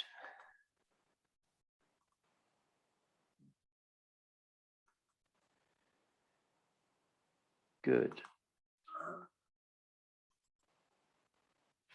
So welcome back to Wednesday afternoon. This session is called Theoretical DBs. Let me start with a brief discussion of the general background and developments, also pointing at some topics we may discuss in the final discussion section. There has been significant discussion about what people call open data and open access to knowledge in the sciences and humanities, and data sharing is part of that. When we think about basic science, this sounds to be, I think, an obvious concept. And I would say it's simply good scientific practice. Scientific research should be described fully and honestly so that studies can be reproduced and advanced by others. Now, researchers typically sign even a document that they sign that there's consent to these concepts when they accept money from funding agencies. And everyone knows that data without comprehensive characterization and annotation, these data are useless also for themselves after some months and even more so for others. So the problem is not new, and it has been discussed since decades. I just quote here an editorial from Nature from 2017, but it's actually much older in principle. Most of this discussion is just, as they say, empty rhetoric, and to some extent that is still true. And they say government funders and scientific communities must move beyond lip service and commit to data sharing practices and platforms. Now, I'm not a friend of rules of governments by government or funders, but I'm even less a friend of lip service. So there's something we have to do, and I think it's very nice to see that the at least computational science community has moved pretty well in this direction. But there's actually much more to do. The key question still is, why should people do this? Obviously, being a good person, in Germany, we would say you being a Gutmensch, is not enough motivation. The critical importance of data collection and sharing has been well recognized since the early times of science. And the example by Tycho Brahe and Johannes Kepler is just somewhat typical what we still see to some extent today. The former, that means Tycho Brahe, had comprehensively and accurately measured astronomic data. Brahe had the best data at the time, but he guarded them very carefully. He did not share. Only late in his life, he invited Johannes Kepler as an assistant. Brahe's untimely death in 1601, about only 1 year after Kepler's arrival, was in fact a big help for Kepler, since this gave him relatively free access to Tycho Brahe's data. Some people in fact argued that Kepler has stolen the data. Then after Brahe's death, based on his data, Kepler developed what is known as the laws of planetary motion. And based on that, Isaac Newton really developed his important rules and laws. Obviously, that shows actually how important data sharing is, but it's also clear that it should be different than in this example. And here is a summary of data projects and facilities compiled in 2019 by Lauri Himanen et al. And I only added, in fact, 1 point here on this thing.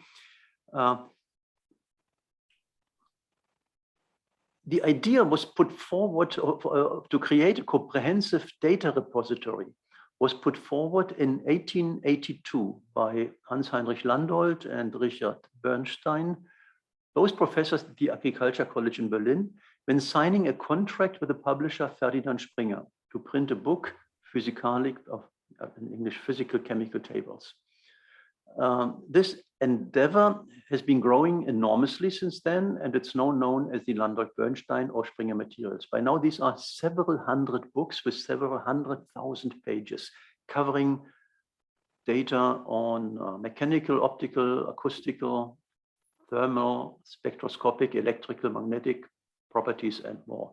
These are mostly experimental data from the literature, curated by experts and editors in material science. Gradually, also data from numerical simulations are now being included. And only recently, Springer started the development of a digital online version. Since 1962, the number of data repositories in material science moved towards digitalization. So this is a time axis here below. And so in 1965, not 62, 1965, that is the start of the Cambridge Structural Database, CSD. In early 1970, the next CALFAT, Calculation of Phase Diagrams database, was developed, and numerous other databases really have been established, as you see on this axis, since then. In the field of electronic structure theory, the key or biggest developments are AFlow, Materials Project, OQMD, and this was too fast, and NOMAD. The red ones will be presented this afternoon. The blue one, the Material Project, is missing today, but tomorrow Anubhav Yain will talk about it. And the green one, Marvel or AIDA, will be covered tomorrow by Giovanni Pizzi. But much of what you see today will in fact not describe the databases, but the talks today will be more on data analytics. So considering, but tomorrow you will see in fact the database aspects in more depth, I think. Considering the about 100 atoms of the periodic table, and that is somewhat the motivation behind most of the work, the elements and all the possibilities of mixing these atoms and in all possible structures and all unit cell sizes implies that the number of all possible materials is practically infinite. And this implies that it's very likely that materials exist that we don't know so far and that have novel properties or that have a performance in their function which is better than that of the materials we know today. Or it may be that some materials or some material properties are there of materials which we know, but we don't know the properties. So how can we find these exceptional materials, right? I mean, there is an enormous number of possibilities, but not so many are really, say, showing a high performance. So high throughput screening will help us a lot in getting really relevant data, but in view of the sheer size of the chemical and structural space of materials, this direct information will remain very insufficient. The daunting challenge for artificial intelligence for material science is that in this practically infinite space, the interesting materials are very rare. These are the high performance materials with high performance functions are statistically exceptional. To find structure in the data, hopefully also finding materials with exceptional performance, we are using machine learning or more general artificial intelligence methods, or very broadly speaking, data analytics. And our first speaker will address this. This is James Kermode from the School of Engineering at the University of Warwick. There he's also associated with the EPSRC Center of Doctoral Training and Modeling of Heterogeneous Systems and with the Center of Predictive Modeling, where he's a co-director. And for us, importantly, he's also an important PI in the NOMAD Novel Materials Discovery Center of Excellence. He's talking about upcoming developments for big data analytics in Nomad. I show sharing, and I'm looking forward to your talk, James. Great, thanks a lot, Matthias. Let me go ahead and share my screen.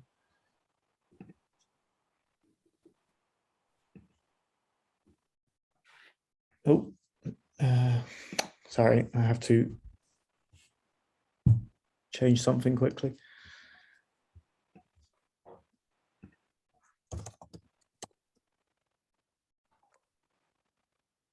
I'm just going to have to restart Zoom very quickly. I'll be back in 10 seconds. I don't have permission to share the screen. I'll be back.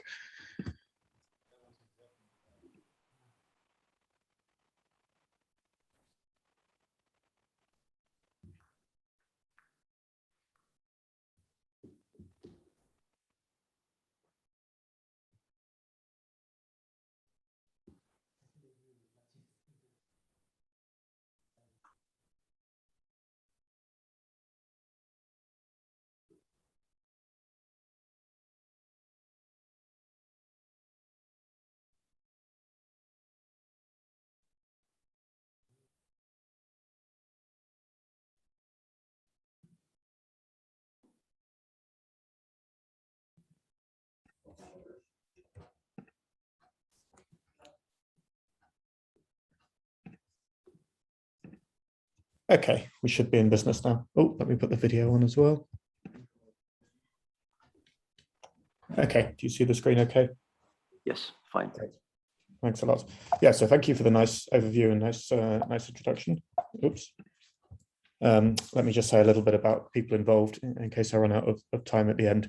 So as Matthias said, I'm focusing here on upcoming big data analytics developments within Nomad rather than the infrastructure and the database, which will be covered by Marcus tomorrow. So I'm going to be talking about work done in my group at Warwick by the Nomad team here. So Sasha, who joined us a few months ago now. Also in Gabor Chani's group in Cambridge, James Darby is the Nomad postdoc working there. And I'm also going to talk briefly about some work done in Luca Giringhelli's group at the Fritz Haber Institute by Andreas in particular. So that's going to be another application towards the end of the talk. I want to say a little bit about Nomad and its history, just to contextualize what I'm going to say about analytics later on. So as you will all know, Nomad is originally conceived as a laboratory, and now we have also a center of excellence. So the Nomad laboratory enables fair sharing and use of computational material science data. And as I say, you'll hear a lot more about the underpinning infrastructure, and particularly how it's been reinvigorated recently by Marcus Schneiden tomorrow. But the basic idea is that it's a system in which one can publish data by uploading it, making it widely available, and converting it into a common format, which is normalized and hence interoperable, and then also to explore other people's uploads and to either download them in the original form or in a unified form. And then importantly, for what I'll be talking about, to make analytic comparisons between data uploaded by other people and build models trained on that data. And that's what we'll be looking at some examples of. The Nomad Center of Excellence is a new initiative that kicked off a year or so ago to build on the successes of the original Nomad project. And the aim really there is to bring computational materials science to the exascale. So there are 3 parts of that project. Again, I'll be focusing on the third of those, but just to introduce briefly the other 2, they are the first pillar on taking electronic structure codes and making them ready for exascale computing that's upcoming. Once you have an exascale computer, an important way to make use of it is to deploy workflows that can be used for high throughput computing in a resilient fashion across a very large computational domain. And that's one effective way to make use of very large scale computing resources. So that's the central pillar of Nomad. And then the third pillar, what I'll be focusing on today, is the big data analytics. So what you do once you have a large body of data contained within an archive or a repository. As well as those 3 main pillars, there's a number of cross-cutting activities that make sure that software and hardware design are connected and interrelated. That's co-design, and that guarantee the integrity of the underlying data infrastructure, as well as supporting a number of highlight applications. So in a little bit more detail, the first pillar is focusing on developing and updating existing DFT and beyond codes and giving them the performance enhancements that are required for them to operate at the exascale. In the workflow pillar, the focus is on high throughput computing and often with a combination with beyond DFT workflows. So not just standard DFT, but really advanced Green's function methods, etc. And then in the third pillar that I'm involved in and lead together with Matthias and Luca, what we're trying to do is take the existing Nomad analytics toolkit, I'll show you a couple examples of that shortly, and expand upon it and develop it to bring it towards near real-time performance. And I'll try and articulate more clearly exactly what I mean by that as we go through this presentation. As is not a surprise to anybody engaged in this community, Nomad is one of the pillars within FAIR-DI and fully supports fairness. And I'm sure that this will be something that Marcus talks about in more detail, but just to very briefly motivate how Nomad achieves each of the FAIR principles, I'll go through this briefly now. So for repository contents to be findable, it's important to allow users to assign DOIs to them and to include them together with publications so that a data set can be easily located. You can also query the Nomad platform either using a simple GUI or using the Optimade query language in order to find records that match particular requirements. Once you have a unique identifier, it maps back both to the metadata and also to the original files that the user uploaded. So that enables accessibility and also helps with reproducibility, that the calculation can be recomputed using the original input files.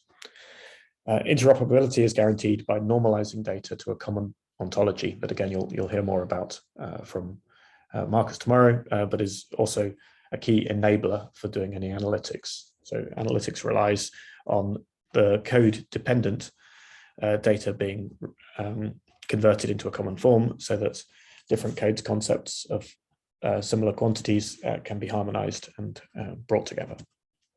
And finally, I mentioned already reproducibility, but I think the work that we're doing at the moment on expanding the capabilities of the data analytics and the workflow will also provide improved mechanisms to ensure reproducibility, giving users easy ways to run analysis themselves in a cloud environment and to quickly verify previously published results.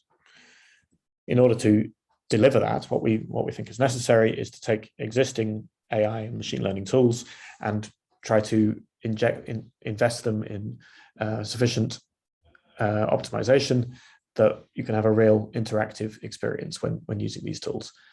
That's what we will be doing in the remaining 2 to 3 years of the activity. So we've made some preliminary progress that I'll tell you a little bit about so far, and then there's quite a lot of exciting plans coming up over the next couple of years. So there are 4 different analytics methods that we're targeting in Nomad. I'll talk today about the first 2, neural networks and kernel methods, and there's also a lot of activity in the FHI group on compressed sensing techniques and subgroup discovery. And once these analytics tools have been developed and deployed on the Nomad infrastructure, we'll be applying them to carry out applications that wouldn't have been possible before. So where did we get to at the end of the last Nomad project? Well, a lot of useful tools were developed that enable you to do things like query the archive and construct data sets which can be used to train models. There are some really nice demonstration notebooks available that you can have a look at. I've just reproduced a couple of snapshots here to show you how you can do things like identifying all the structures that match a particular set of requirements, or a notebook that was just put together recently by Andreas that describes this Arise tool that I will be saying a little bit about towards the end of the talk. And these leverage the contents of the archive. They allow you to build analytics models that take information from a wide variety of different sources. But at the moment, that's somewhat cumbersome to do because if you want to perform a complex calculation, it typically has to be done for each record that is returned as a result of your query, and that can take quite a long time. So just one example here of something that takes a few minutes to apply and doesn't really give a true interactive experience. And so it's hard to interactively explore and construct models as you go along. We've been analyzing what is needed in order to make that experience a bit more intuitive and to allow freedom and creativity when constructing data science type models from the vast quantity of data which is deployed within the Nomad archive. And there are a few things that are needed. I'll be talking about 3 out of the 4 of these in this talk. So the first thing is to be able to very quickly and through the use of large computing resources evaluate what we call descriptors, so special features of the atomic structures that have been uploaded, which are invariant to physical symmetries, to combine those representations into kernels between pairs of structures or pairs of environments, and then to use those in the second point to build models that can predict particular properties. So that could be using kernel methods, or it could be using neural networks. And when we're thinking about kernel methods, we're particularly interested in the case where the training set grows dynamically during the course of an investigation. So where we automatically pull in more and more reference data that results from querying the archive and obtaining structures of interest.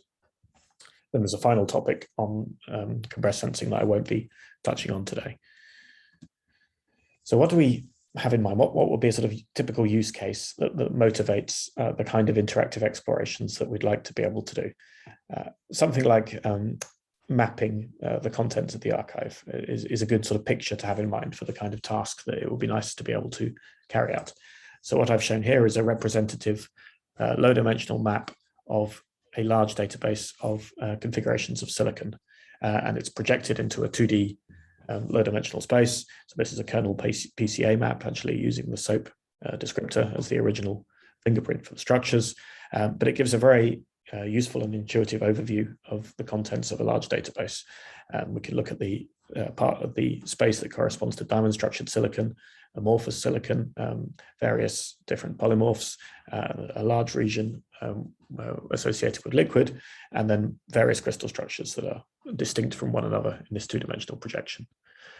So being able to quickly and easily explore all of the structures within Nomad, so the last count was around 11 million structures uploaded, and produce these kinds of maps for particular queries and subsets is our sort of interim goal, one of the deliverables that we're working towards currently.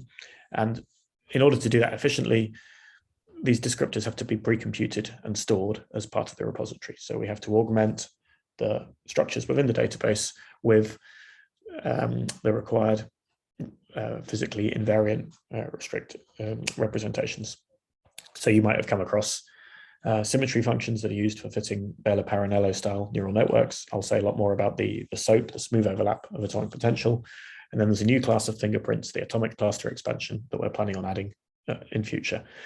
And then once you have those descriptors available for each atomic environment or for each structure within a database, there's lots of things that you can do with them.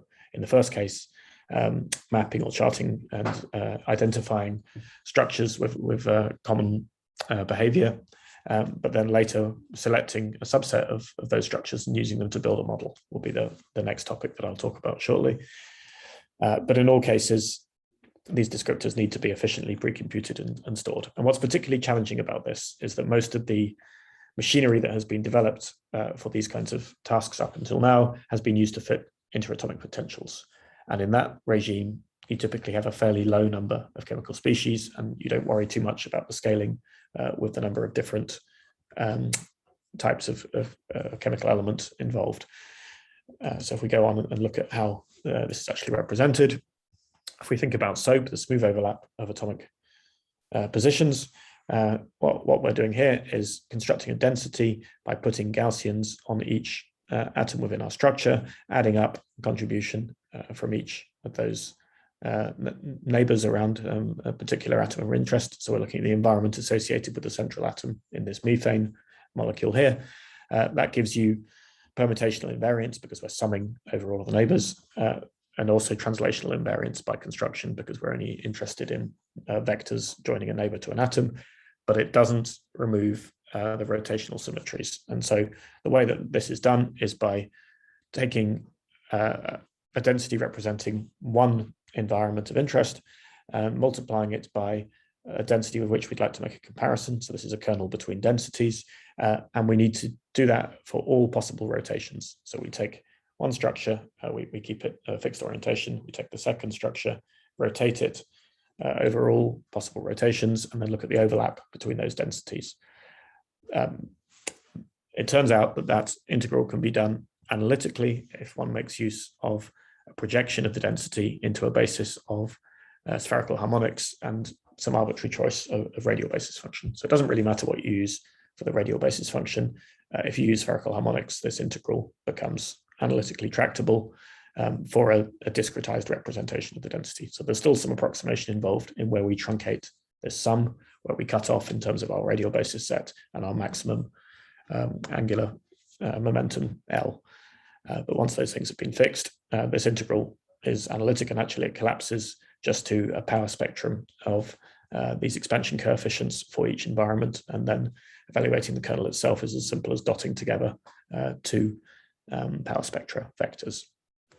Okay, that's all sort of fine for a single chemical species. Where things get difficult, particularly in the nomad case, where we may be interested in the entire periodic table of chemical elements, is when we introduce multiple species into this representation. So now I'm summing over species alpha, and I end up with two additional indices depending on the chemical species of each of the environments. So the length of the vector which characterizes these environments has a quadratic scaling, both with the number of radial basis set elements that I use, and also with the number of chemical species S. So N is the size of the radial basis set, Gn. S is the total number of species here. What we're interested in doing before we go ahead and evaluate across the entire nomad database is finding a way of doing this compression in a way that doesn't depend on the particular choice of data set, so that we can apply a common recipe across a vast range of data, and that preserves as much information as possible and can still be used as a good descriptor for mapping and also for regression. So this is what James Darby has been working on for the last year or so as part of the nomad project, and he's really made some critical progress and some very nice insights that I'll try and talk you through now. So his first observation was that we can split the contributions to this power spectrum into different slices that correspond to a given angular momentum. So we can look, for example, at the first row in this matrix here. We can rearrange the contributions to the power spectrum into a series of dot products between expansion coefficients, each at a given value of L. And this is the L equals naught row. And providing those vectors form a basis, then we can recover full information in this matrix from only the first two L plus 1 rows. So for L equals naught, we only need one row.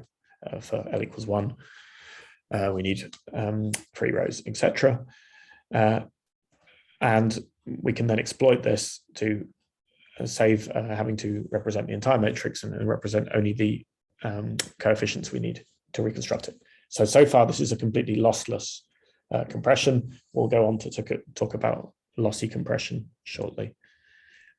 A way that James introduced for thinking about this that generalizes nicely is to take the original fully multi-species description of an environment with some sort of body order here. That typically 2 is used for existing implementations of SOAP, and to augment it by a density which is agnostic to the chemical species. So we'll look at some sort of limits of this. This is the standard element sensitive part. This is an element agnostic contribution, and we can see various ways we can choose these 2 parameters and put things together. So this is the conventional description that's been widely used up until now. That's quadratic scaling, both in the number of species and the size of the radial basis set. And there are various things we can do to reduce that scaling at the cost of introducing some ambiguity. So atoms that are shown in gray here are no longer distinguished by the descriptor. So the original representation distinguishes everything. And if we totally ignore species information, we come to mu equals 2. So we have only this element agnostic contribution. We don't have this part at all. We only retain positional information and not chemical species. Conversely, we can reduce the scaling with respect to the radial basis set by reducing these exponents to 1. The hat here corresponds to projecting onto the unit sphere. So as well as retaining full information about where neighbors are located, we can imagine projecting them back onto the unit sphere represented by the dashed line here, and that reduces the complexity further. So in the extreme case, we only consider the angular information about where neighbors are located, and we can still distinguish them different chemical species. We can go even further and project onto the unit sphere and also remove chemical incantation. This is quite a nice systematic way to construct a series of approximations to the original descriptor. And you can look at what those correspond to and the scaling associated with each of them. So our original, where is it? Our original guy up here, nu equals 2, is the quadratic scaling with respect to both radial basis set size and number of species. And we can introduce approximations which are either linear or totally invariant to number of chemical species, and then go ahead and try them out and see how well they work on large sets of data extracted from the Nomad archive. So let's have a look at a couple of examples. First, we picked actually the widely used QM9 data set. So that contains 5 different chemical species.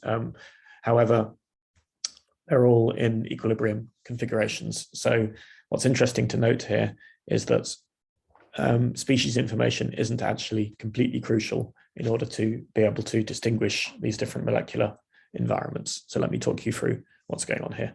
This histogram here shows you how many numbers you need to represent the structures.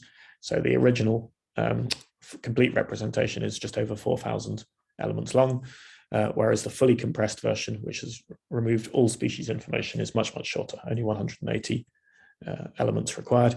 And what we're showing here is the number of, as the number of training structures increases, what the accuracy in a regression model is, the maximum absolute error in a regression model.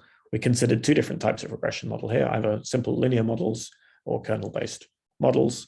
And what's interesting is that completely removing all chemical species information does reduce the accuracy compared to the original, but maybe not as much as one might have thought.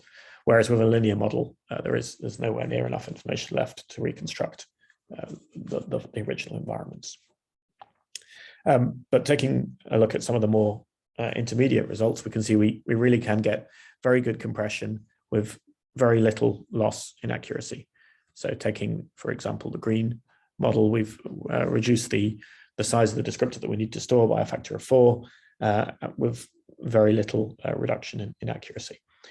So this is with a moderate number of chemical species. The next example is with an extreme number of chemical species. So this is an alpacylite database with 39 different chemical species contained within it. And the results that we get are similar, although the compression ratio is even more stark. So going up from the fully quadratic in both species and radial basis set size of over 200,000 elements in the vectors that we'd have to store, down to 180 for the maximally compressed version, which admittedly is not going to do very well here because it's not possible to reconstruct environments just based on geometry. In this case, it's like a random alloy. You can swap 2 chemical species, and that change can't be inferred from looking only at the positions in the same way that it could perhaps from looking at the structure of an organic molecule.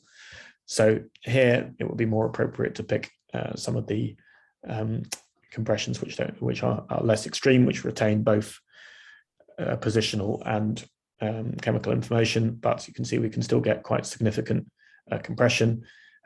These DJ here are where we've optimized an embedding from the original 39 component species to a much smaller number of effective chemical species. We've projected that domain down into 2, 3, or 4 dimensions. The dashed line are results reproduced from an earlier work that optimized these embeddings very carefully. What we've done here instead is just select the embeddings, and you can see we can get, in the limit of very large training structures, comparable performance to the carefully optimized embeddings. Also, the simpler approaches that involve just reducing the exponent in both the elements sensitive and element agnostic forms can give significant compression and not too much loss in accuracy. Okay, so moving on to the next topic. Once you've found an efficient representation of structures, one would like to use that to build models, to make models that can be used to predict properties. Just give an example of something I've been involved in a few years ago now. So a typical application, and the way that we used to do it in the sort of offline regime, is to carefully build databases of density functional theory calculations, about 2,500 in this case, which contain a large number of chemical environments. And then in order to make the calculation tractable, we have to sparsify that to a much smaller selection of representative environments with which all others are compared in order to build a kernel model, which also in this case included a repulsive component just to take account of what happens when atoms get very close. So the linear algebra involves selecting these representative environments, comparing them to one another, and comparing them to all elements of the full database.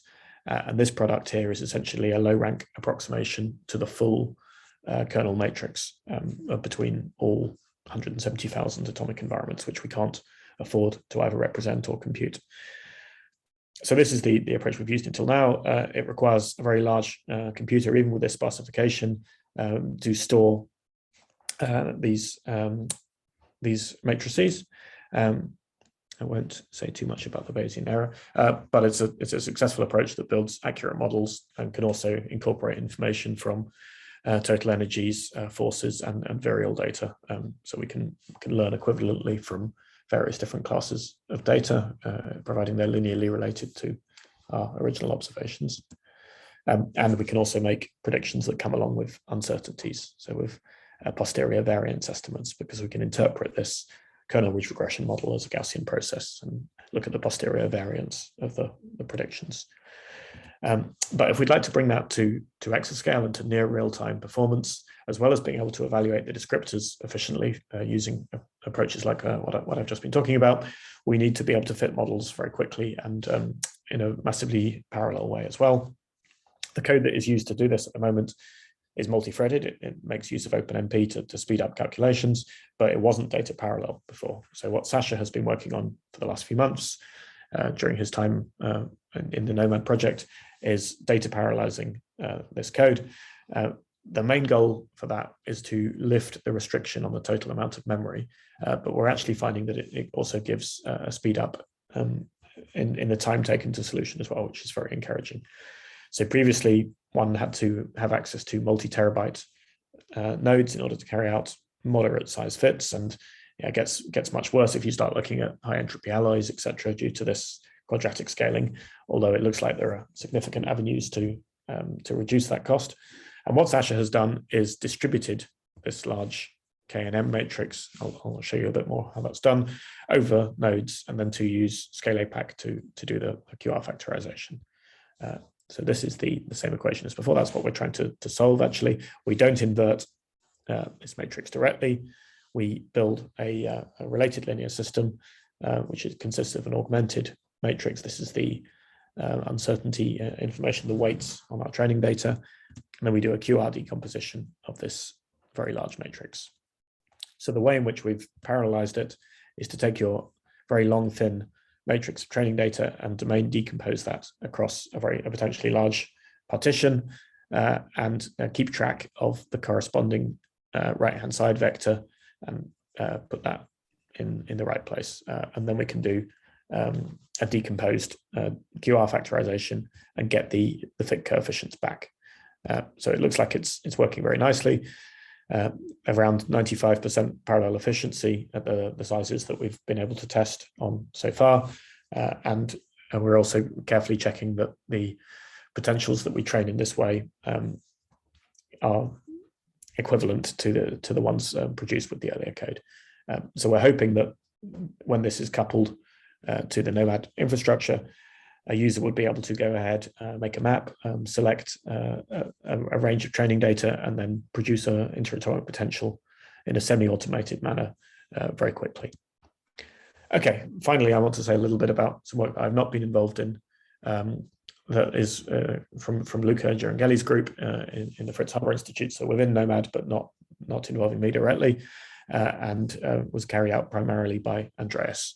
So this is an approach known as ARISE, artificial intelligence-based structural evaluation, and it's a neural network classifier. But the sort of unique feature of it, which I think is really appealing, is that it's not using a standard neural network, but instead using a Bayesian neural network, which has the advantage that the weights in the neural network are not just point estimates, they're probability distributions. So it gives you a way to quantify the uncertainty in the classifications that are made by the model, which I think is very nice and very appealing.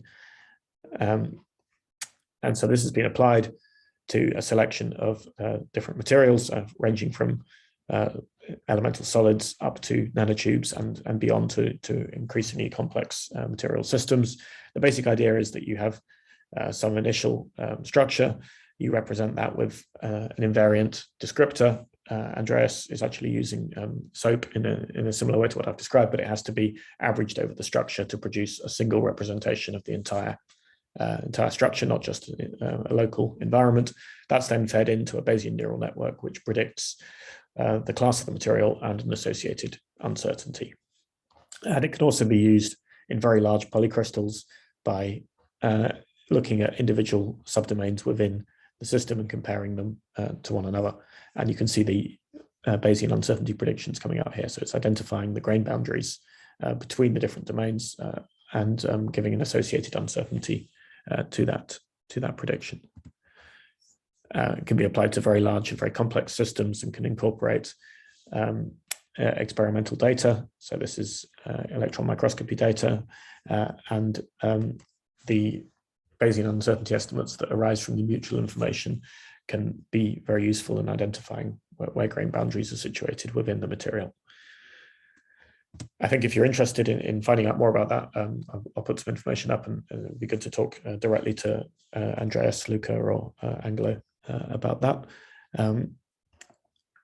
I wanted to pick up on one more point. So they validated their predictions against other state-of-the-art methods, with the main advantage being the associated uncertainty that goes with the predictions. So a little bit more information. The paper has just been accepted and will be coming out shortly, but the archive preprint is already online, together with the code and the tutorial that I showed a snapshot from earlier on. Okay, I want to pause a little bit and think about future plans and what we need to do in order to get towards the capabilities that we would like to add to the data analytics platforms within Nomad. So I talked a bit about the compression of the environment description. The next step is deploying that throughout the existing data. We're working on that at the moment. And then a very nice enabler for that is something that I think, again, Marcus will probably talk about tomorrow. It's the Nomad Oasis, which is a way to set up a local deployment of Nomad within your own institution. It means you can hack around making changes to the code without worrying about impacting on the central database. So we've been using that to test out these new approaches and start to deploy them at moderate scale. The next step after that will be to build a tutorial or an example of building and visualizing these maps of materials as a result of a query. And I think that will be a really nice proof of concept. Something that we haven't devoted much thought to yet, but I think is really important, is query versus compute. So it's clear that we need to pre-compute and store expensive things like SOAP descriptors. But once you've got a descriptor, the comparison between two environments is relatively cheap. So you take a vector describing one environment, a vector describing another, dot them together and raise it to some power. So it's not clear that storing kernel matrix elements is worthwhile, particularly as the scaling is quadratic, of course, in terms of memory.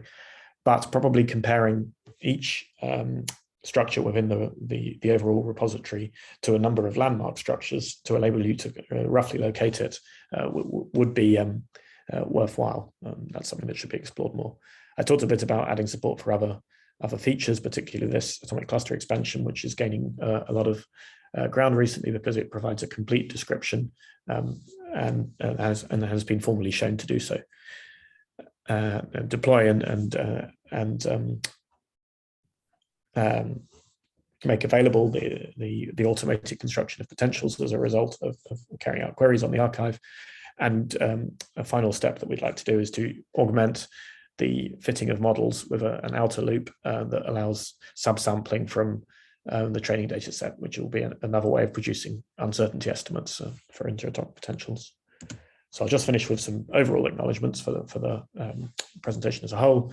Sasha and Albert have been working with me at Warwick on the parallelization of the gap fitting code. James and Gabor and I are doing the compression of the environment description. Andreas, Angelo, Luca, and Matthias at the Fritz Haber Institute. And then, as you'll hear more tomorrow, there's been really a lot of sustained effort on reloading and reinvigorating the Nomad database itself. Okay, thanks very much. Thank you very much, James, for telling us about several new developments. At least I had not seen some of them. Very interesting. So questions, and I see actually Gianmarco has his hands up already. So Gianmarco, please. Yes, I'm okay. So I was wondering, James, when you use the SOAP, are you aware of cases where SOAP descriptors have been used to predict the properties of materials? I know that you're using more for predicting interatomic potentials, but are you aware of cases where those descriptors were used, you know, for instance, with CISO or with other methods to predict properties? Yes, yes, I think there has been quite a bit of work on using them as input directly into structure property maps. So, for example, the last example that I talked about briefly does use a form of SOAP as an input into this classification of crystal structures, and that's quite a good example of jumping over the need to produce an interatomic potential and directly targeting properties. Okay. I think that will be a good example. I'm sure there are others that I can't immediately bring to mind, but that will be a good starting point. Yeah, actually, I had a similar question, but before that, again, the Louvain people are probably half the volume than I have from James. So maybe you can speak up louder. That would help. So along the same line, so the SOAP descriptor is certainly a structural descriptor, right? So structural properties you could describe. If you go to electronic, I guess you would need another one, or adding something, or how would you do that? Yes, yeah. So we've course grained out the electronic structure completely here. We're only representing atomic and chemical species information. And I think there's a lot of exciting future prospects for directly represented electronic features. And I think ACE is a particularly powerful way to go in that direction. And there have been some very recent developments looking at fully equivariant representations of Hamiltonian matrices, etc. So I think that would be an exciting way to go.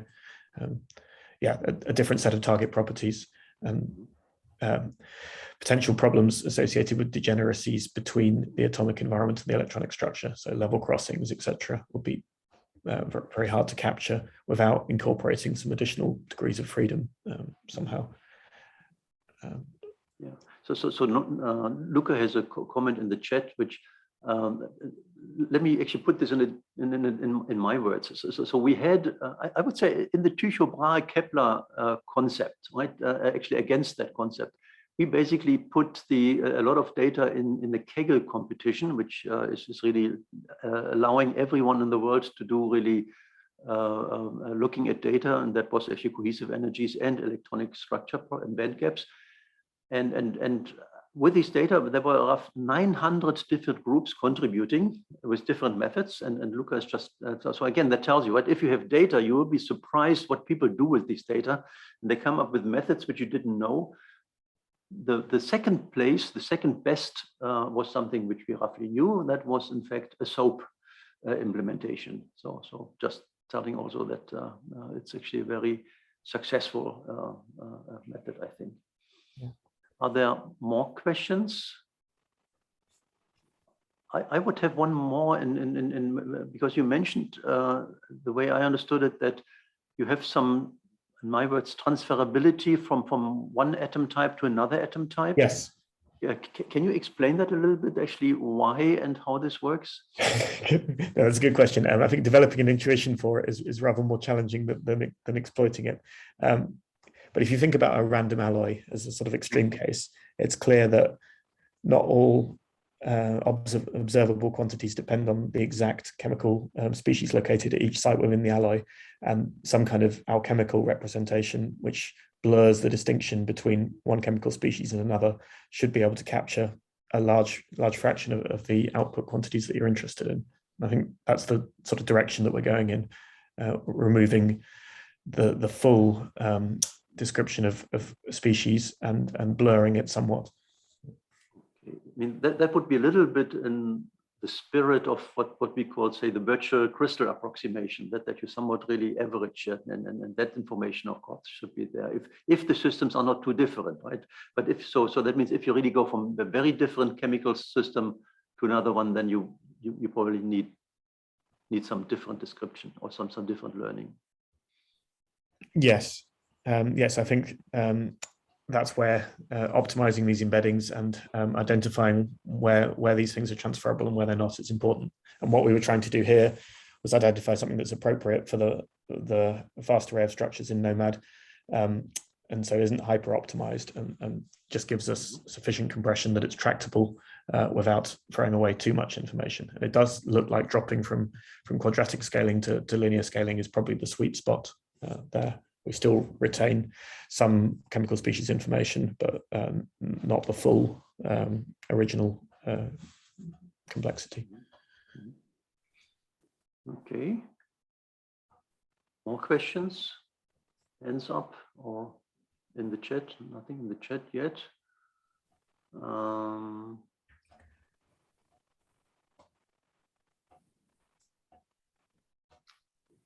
So coming again to this thing which you mentioned as one of the motivation, bringing really the machine learning to a real-time experience.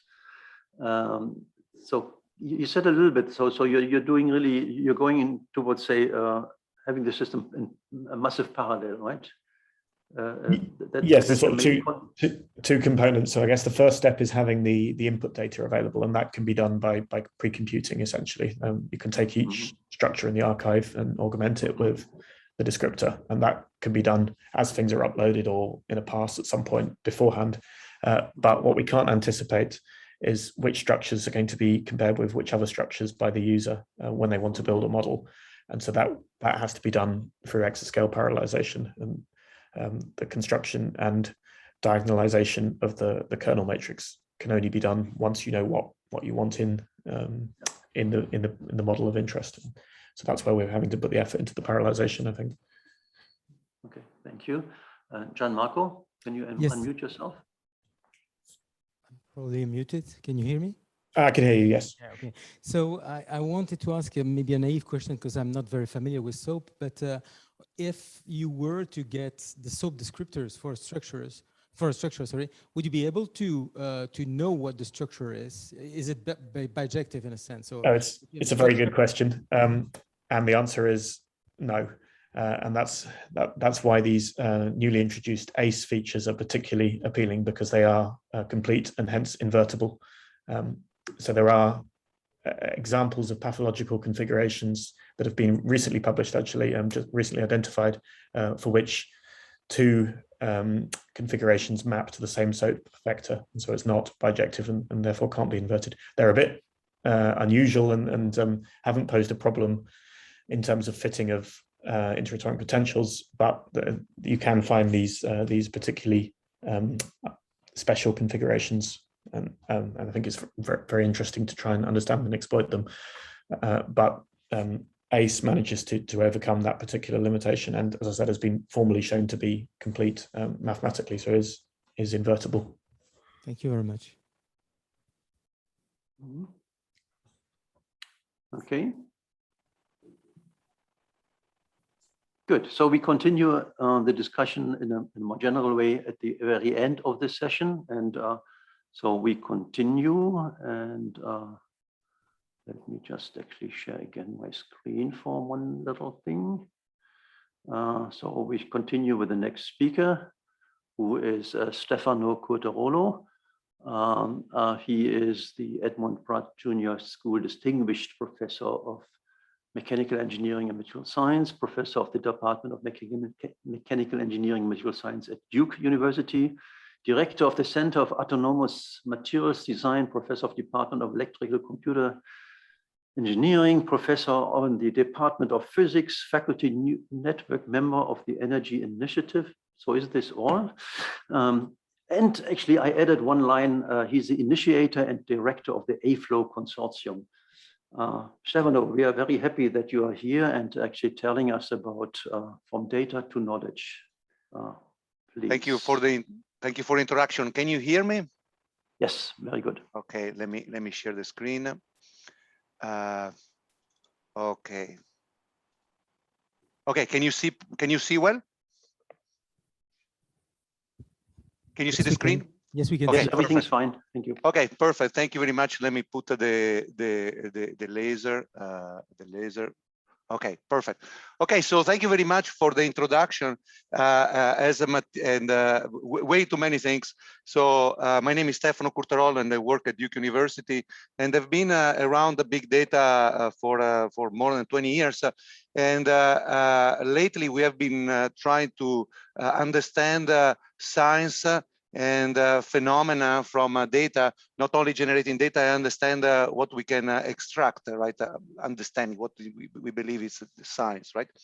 So I want to thank my sponsor. My sponsor is Office of Naval Research, the Army, and the National Science Foundation, the FAIR-DI infrastructures, which we collaborated through Matthias. And that's it, pretty much, right? So today we're going to talk about the disorder ceramics, which is what we have been studying the last few years, and how data can teach us something. All right. So we started these things around 6-7 years ago. Our interest in ceramics. Okay. So why ceramics? Well, first of all, why disorder? It's actually quite obvious because we want more functionalities. We want to add species. We want to have more complicated materials. And then what happens that when you add more species to your system, the system suddenly becomes like a miracle, becomes a disorder, and you cannot control the disorder anymore. So the idea is if you cannot control something, just embrace disorder and see if we can get something out of disorder, right? So you can see what we can do with particular disorder in ceramics in this review that we published a couple of years ago, right? And also to help Elon Musk that wants to go into Mars and the land and without an impact. Okay, so what type? Where is disorder, right? This is an example of disorder. This is a simple phase diagrams, copper nickel, right? So you see that you have, if you increase the temperature, you have an area in the center where there is a high macroscopic entropy and low microstructure entropy. This is the area of what is called solid solution, because both copper and nickel are FCC, so everything becomes a solid solution and substitution alloy. If you decrease the temperature, you see that you have this line. This line is called miscibility gap, and under this line you have what is called a low microscopic entropy.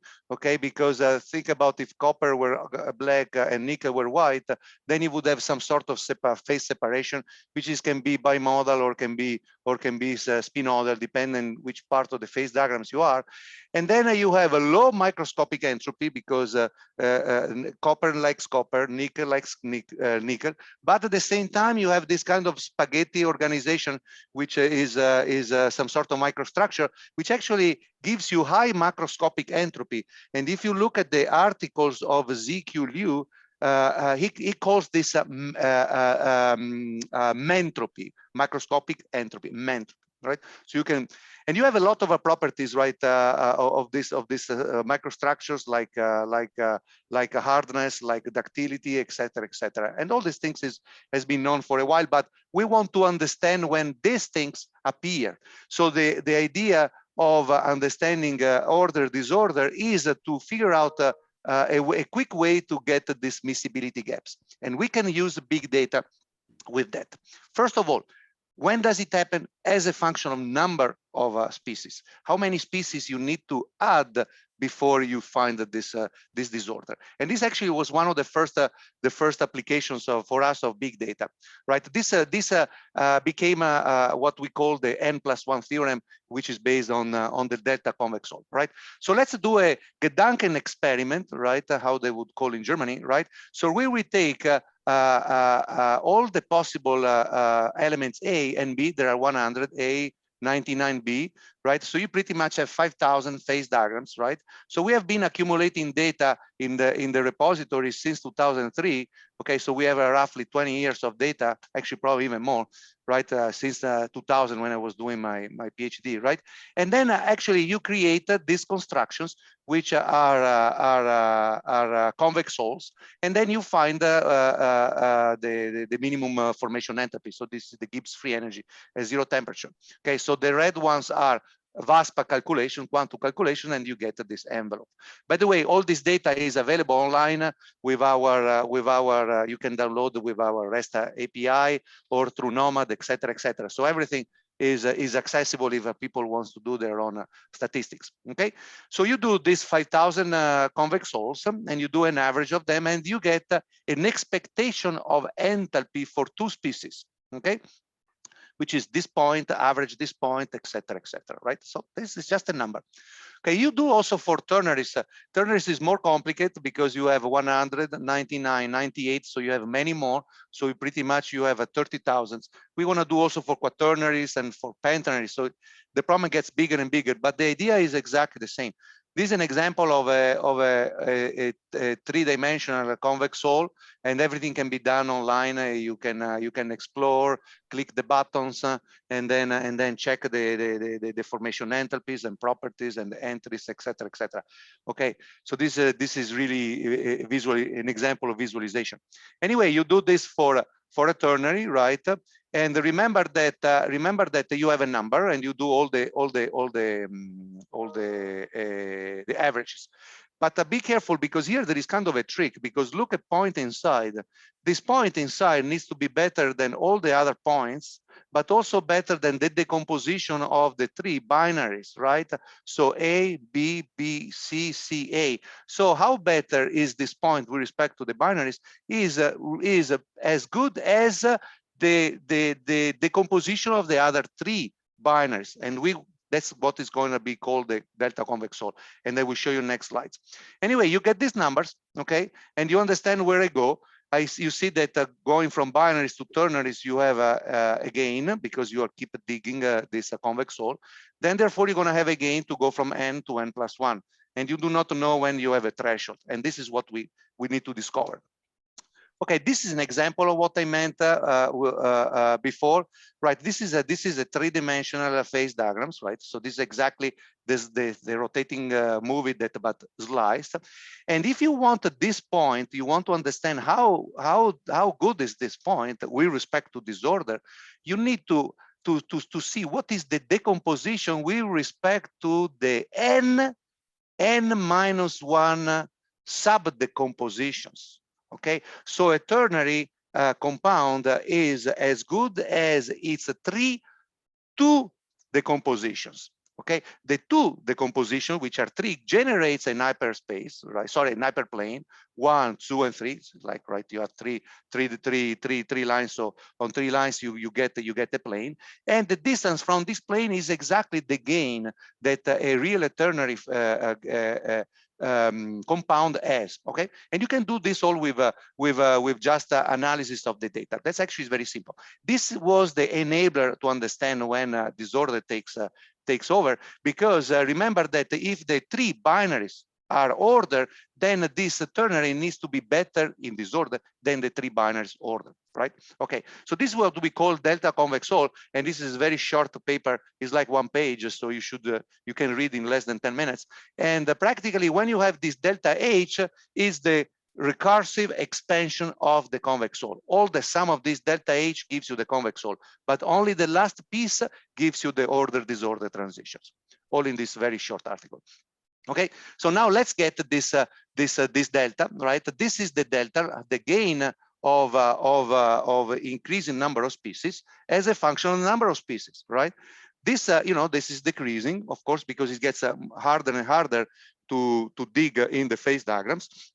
But at the same time, the more species you add, okay, and the more you generate disorder, because in the brown one, this brown is the ideal entropy x log x, which in this case is going to be log of the species, where everything is disorder. Okay, you see that there is a threshold.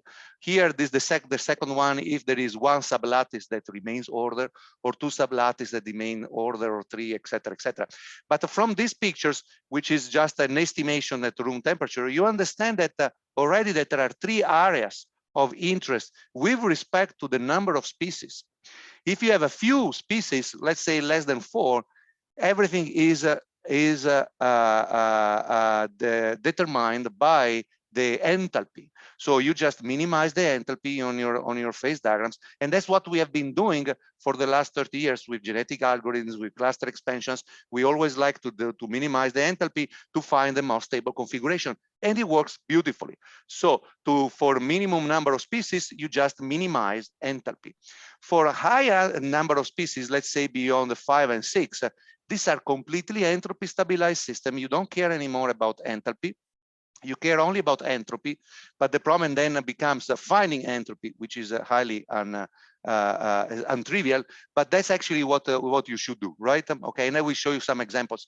And in the middle, it's an interplay between high entropy and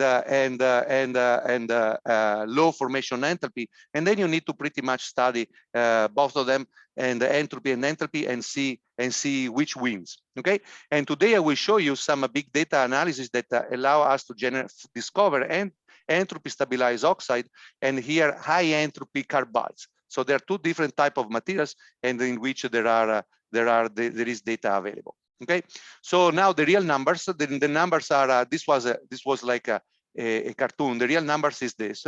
Okay, so if you mix two species, the expectations of formation enthalpy is 185 milli-electron volt. If you mix 3 species, is 7 milli-electron volt. If you mix 4 species, is less than 1 milli-electron volt per atom. And that's why, at least these are for metas, an example. So that's why if you look for Oislers or for quaternary Oislers in the ICSD database, most of them are actually very disordered. Okay, because at the 3 and 4 species, pretty much in metals, everything is really, really disordered, right? For ceramics, we need a few species more, but the idea is the same. So this is a order-disorder driven transition by, a species-driven transition to order-disorder. Okay, so this is the flattening of the configurations. So you see that even if the enthalpy, even if the number of configuration increases exponentially because you have more species, so you can arrange them in more ways, their delta shrinks dramatically. So when you do the convolution between the number of alloy systems, right, which grows exponentially, you see this is a log plot with the histogram of the enthalpy gain, you see why you have a flattening of your stability toward disorder, and that's why it's pretty much hopeless to look for order system at many species. Okay, this was in disagreement to what people believed 10-15 years ago, where they said that the space of configuration order was increasing. Actually is not with number of species. Actually is dramatically decreases, and this actually was very good for us. Okay, so this is another example. If you take a 4 species systems, and we have a 113,000 phase diagrams, and you can reproduce this with Nomad, you would even get even more than 100,000. You will find that only 50 of them actually have a stable configurations that are ordered, right? You see how the red versus the blue becomes the red shrinks dramatically, and this is a log plot, right? So that's why you just say, well, who cares about this 50, and you just embrace disorder and find what you can do with disorder. So the first things we did was to test, well, is this bogus? Is this real? Because this is really crazy. So we went on with some of our collaborators, and we tried this idea of N to N+1 phase transition, order to disorder with oxide. Okay, and if we find something, right? And this was a completely experimental work that we did in 2015, 2016. Okay, so what did we do? Okay, first of all, as I told you before, we neglect enthalpy. Okay, that's it, no calculations. And then we also neglect the entropy, so we take the ideal. So the task now was, does this transition exist or does it not exist? So we take a bunch. At the time we took only 5, but now we have 8. Some of these are more expensive, like scandium oxide. Anyway, so we took a bunch of metal oxides, right? Those have all powders. And then we take n of them, we mix them, we cook them, and then we see what happens at high temperature if there is this order-disorder transitions with n. And then we do, if nothing happens, we do with n plus 1, okay? And we repeat the process. That's actually very simple. Does it happen with n or not? Does it happen with n plus 1 or not? Yes, it does. And we found that the threshold was to go from 4 to 5. So every 4 of these 8 metal oxides do remain phase separated at around 1000 Celsius, okay? But if you take 5 of them, any 5 of them, you have the miracle. This creates a solid solution. Examples, all right, this is the first example we did. We took equicomposition to maximize entropy.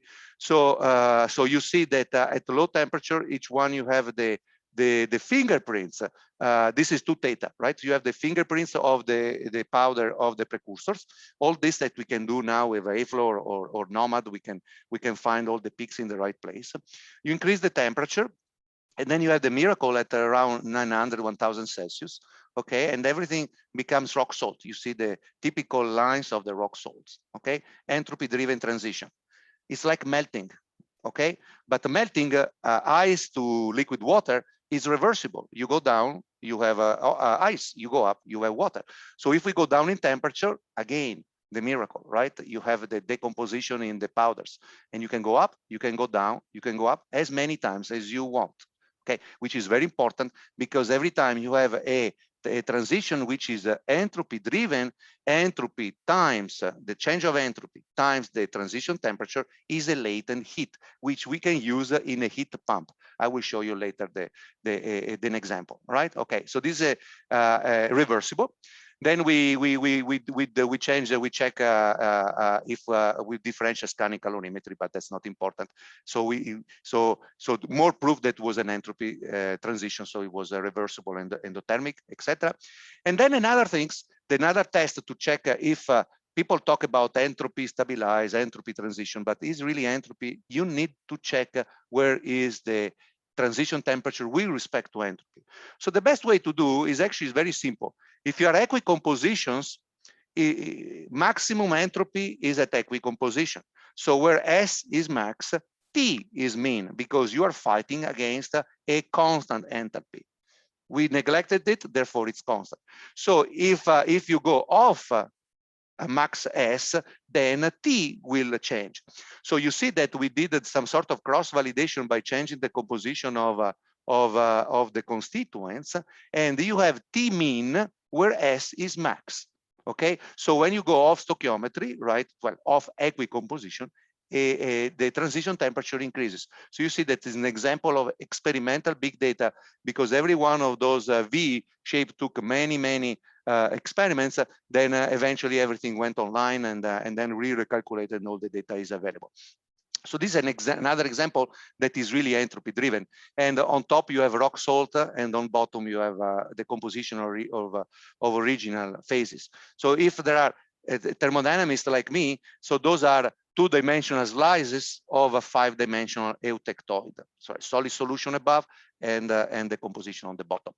So as I told you before, applications, all this entropy stabilized oxide actually opened a new family of studies and the materials, and actually it was discovered that actually were very good, right, for doing actually heat pumps. As I told you before, when you go up and down in the transition, you are heating and cooling, so you are actually pumping in and out heat, but the chemical properties of the low temperature phase are different than the high temperature phase.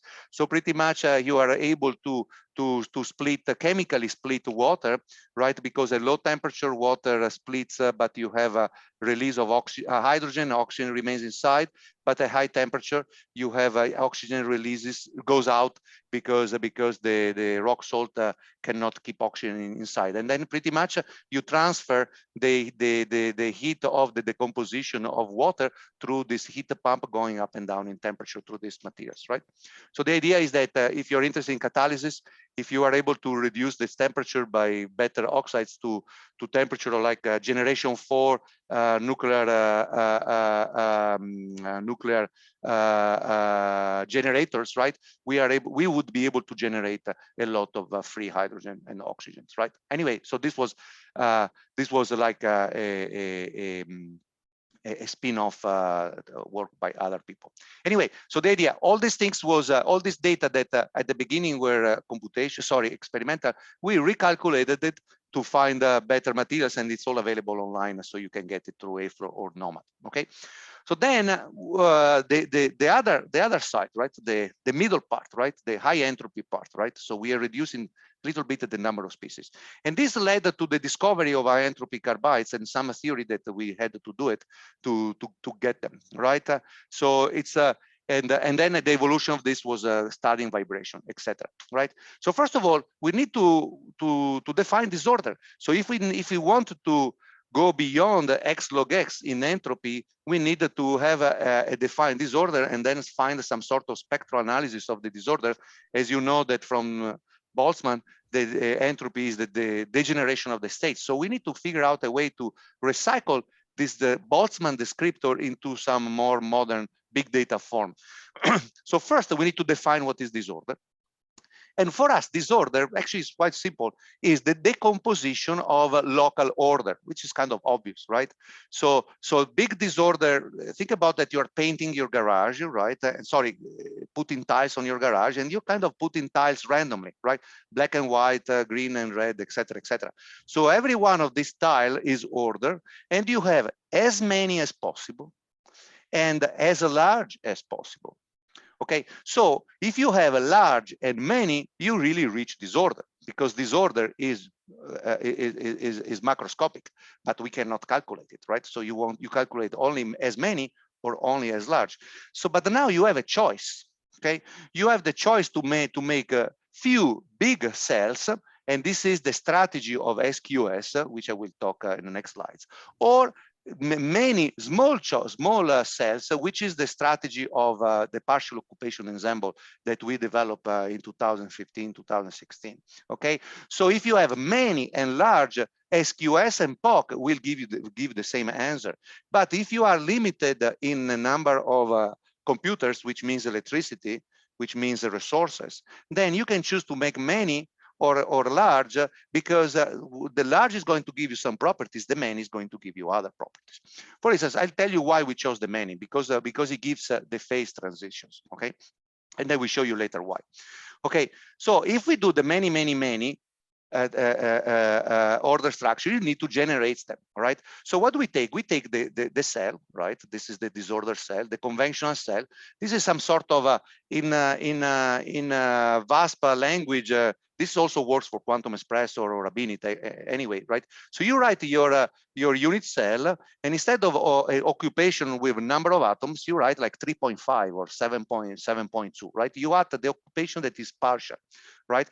Then you crunch it through AFLO, right? And the AFLO is going to generate, you write a cutoff. It generates a lot of supercells that are which are compatible with the composition that you have chosen, right?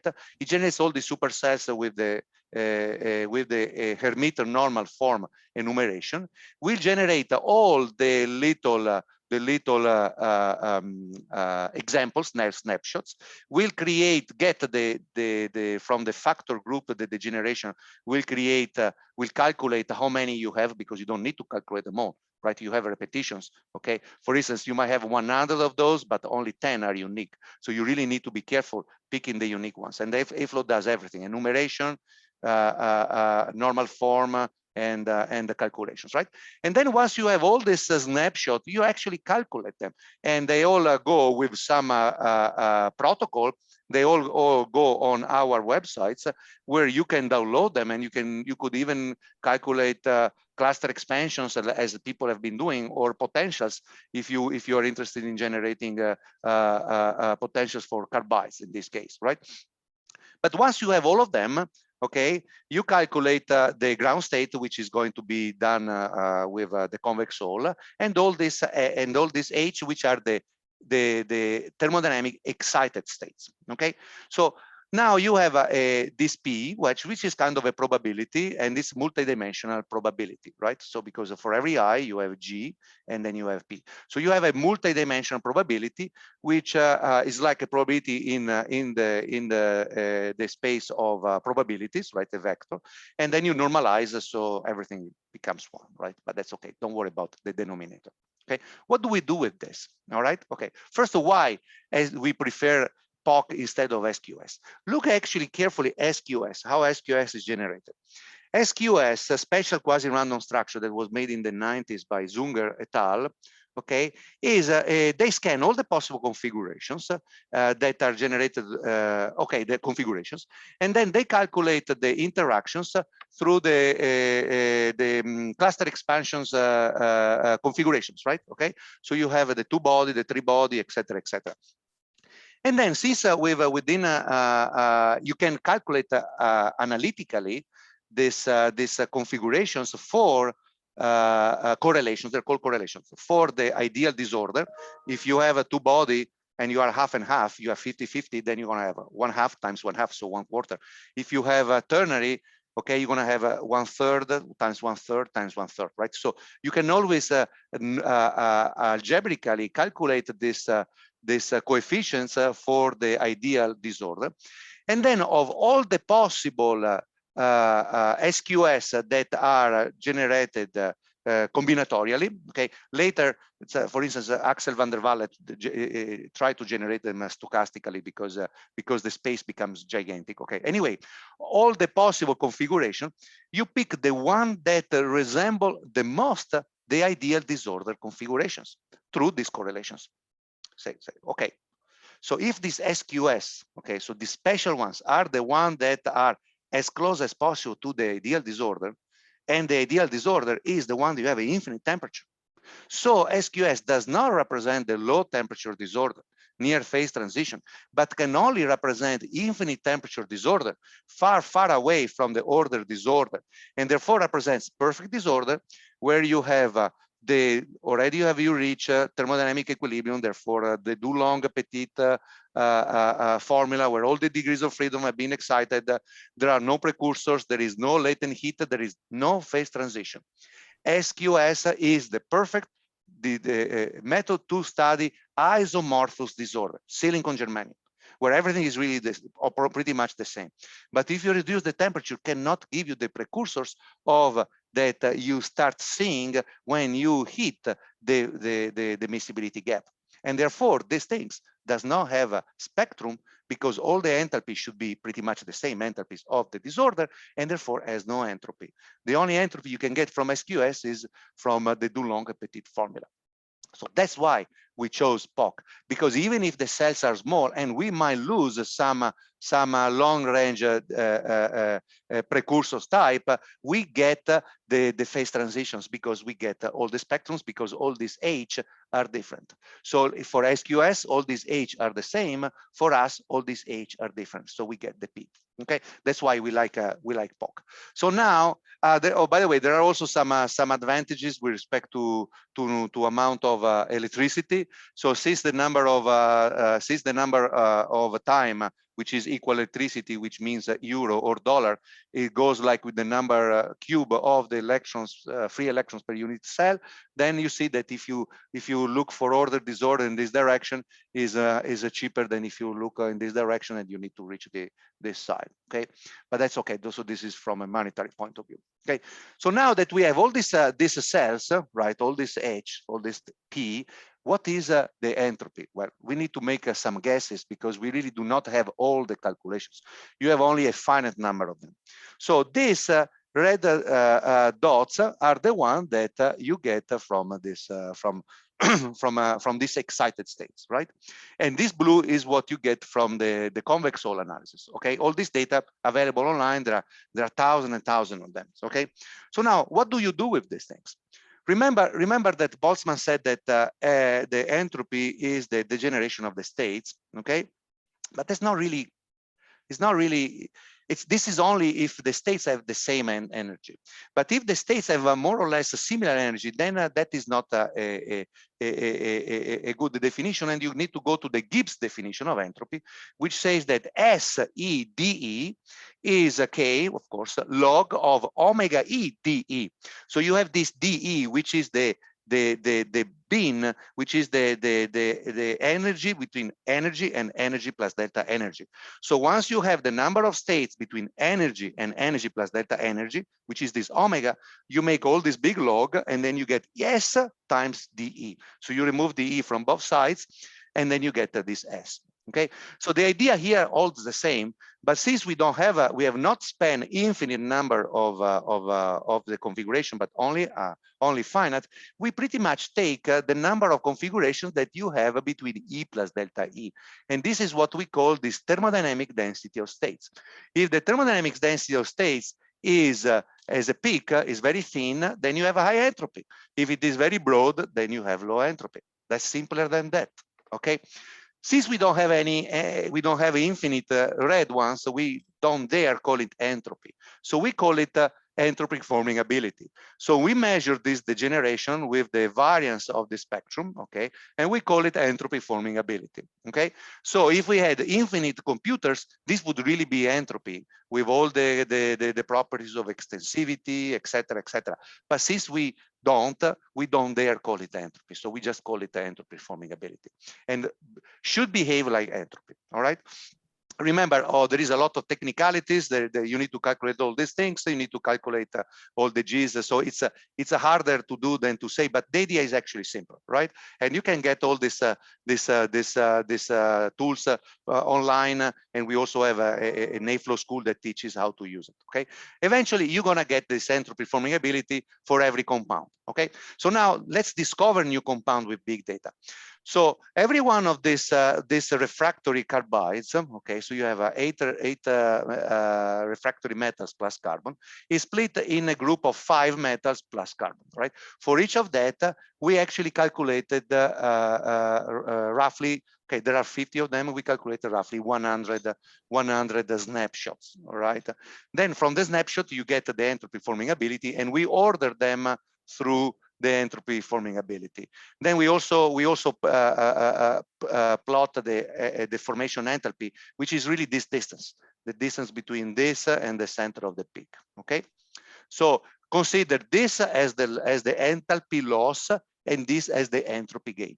So we go to the experimentalist. Remember, at the end, what counts is the experiments, because if we do not have the material, then everything we do is really hot air, right? Okay, and we go to the experimentalists. We don't tell them which one is good and which one is bad. They do the experiments, and they discover that the one with high entropy forming ability actually do form with a solid solution, and the one with low entropy forming ability do not. Okay, so this is already a success. But the biggest success of big data, and it's good for all our community, it comes from the analysis of the first two. Look carefully the first two. Let's start from the second one. This is a blah blah blah plus carbon. Okay, all these metals, carbides. Okay, their precursors are cubic. Okay, so hafnium carbide, niobium carbide, they're all cubic. And guess what? You are mixing cubic tiles. What do you expect when you're going to have a cubic outcome? In fact, this was predicted a few months before us because this comes from phenomenological analysis, right? You say, well, I mix cubes. What I'm going to get? I'm going to get cubes, right? With some strain and stress inside. Fine. But the success of big data is actually the first, because both molybdenum carbide and tungsten carbide, they are not cubic. One is a rhombohedral and the other is orthorhombic. So practically you're mixing 3 cubes plus a bunch of hexagons, plus a bunch of orthorhombic things that are like elongated parallelepipedi. You don't expect to get a rock salt, but still you get it. And this was completely unexpected. And this is really a success of this big data analysis that led to other research. And even if the entropy, sorry, even if the loss in enthalpy is high, then the entropy forming ability was so strong that we could form these materials, right? And actually, this is an example of these materials and how we are making them. Let me go quick so we do not go out of time. And this material really exists, okay? And there's some weird mechanical properties that we are kind of studying, okay? The last analysis of big data actually came if we really wanted to get the miscibility gap completely, really get it from an analysis of big data and thermodynamics. And this is the method LTVC from Lederer, Toher, Vecchio, and myself that we did a few years ago. Okay, so first of all, let's understand where miscibility gaps come from. So in an isomorphous system, A and B lobes each other. So you have this alpha, right?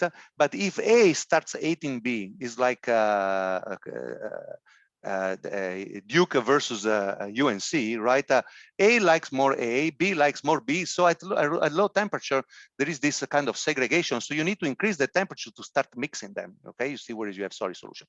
So if the hate between A and B increases, then these miscibility gaps go up until they touch the congruent melting here, and it forms the eutectic or eutectoid phase diagrams. Okay, so this was already known for a couple hundred years. So the clustering tendency of the solid given by the hate between A and B creates a high segregation, the hate, and therefore melting depression of in the liquid.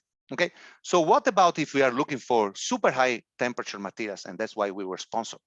If you are God and you are able, and you already have a solid solution and you have a little bit of miscibility gap, and you're able to put your finger on the miscibility gap and bring it down, wow, I bring this down, so I'm going to bring up the congruent melting. And that's why we were studying this miscibility gap, because instead of calculating the melting point of these super high melting materials, or even making the experiments, how can you make the experiments of a 4,000 Kelvin object, melting object, right? It was much cheaper to guess the miscibility gap, okay, and find a relationship between this point and this point. You just go in literature or with calculations, you find a relationship between this arrow and this point, and then you are done. Okay, that's what we were doing a couple of years ago, right? So instead of getting a very high melting point, you get a very low miscibility gap in system forming solid solutions. Okay, that was the trick. This came from analysis of literature, the books that Matthias mentioned before. Well, they were all already digested in CALFAD and in the ASM phase diagrams books.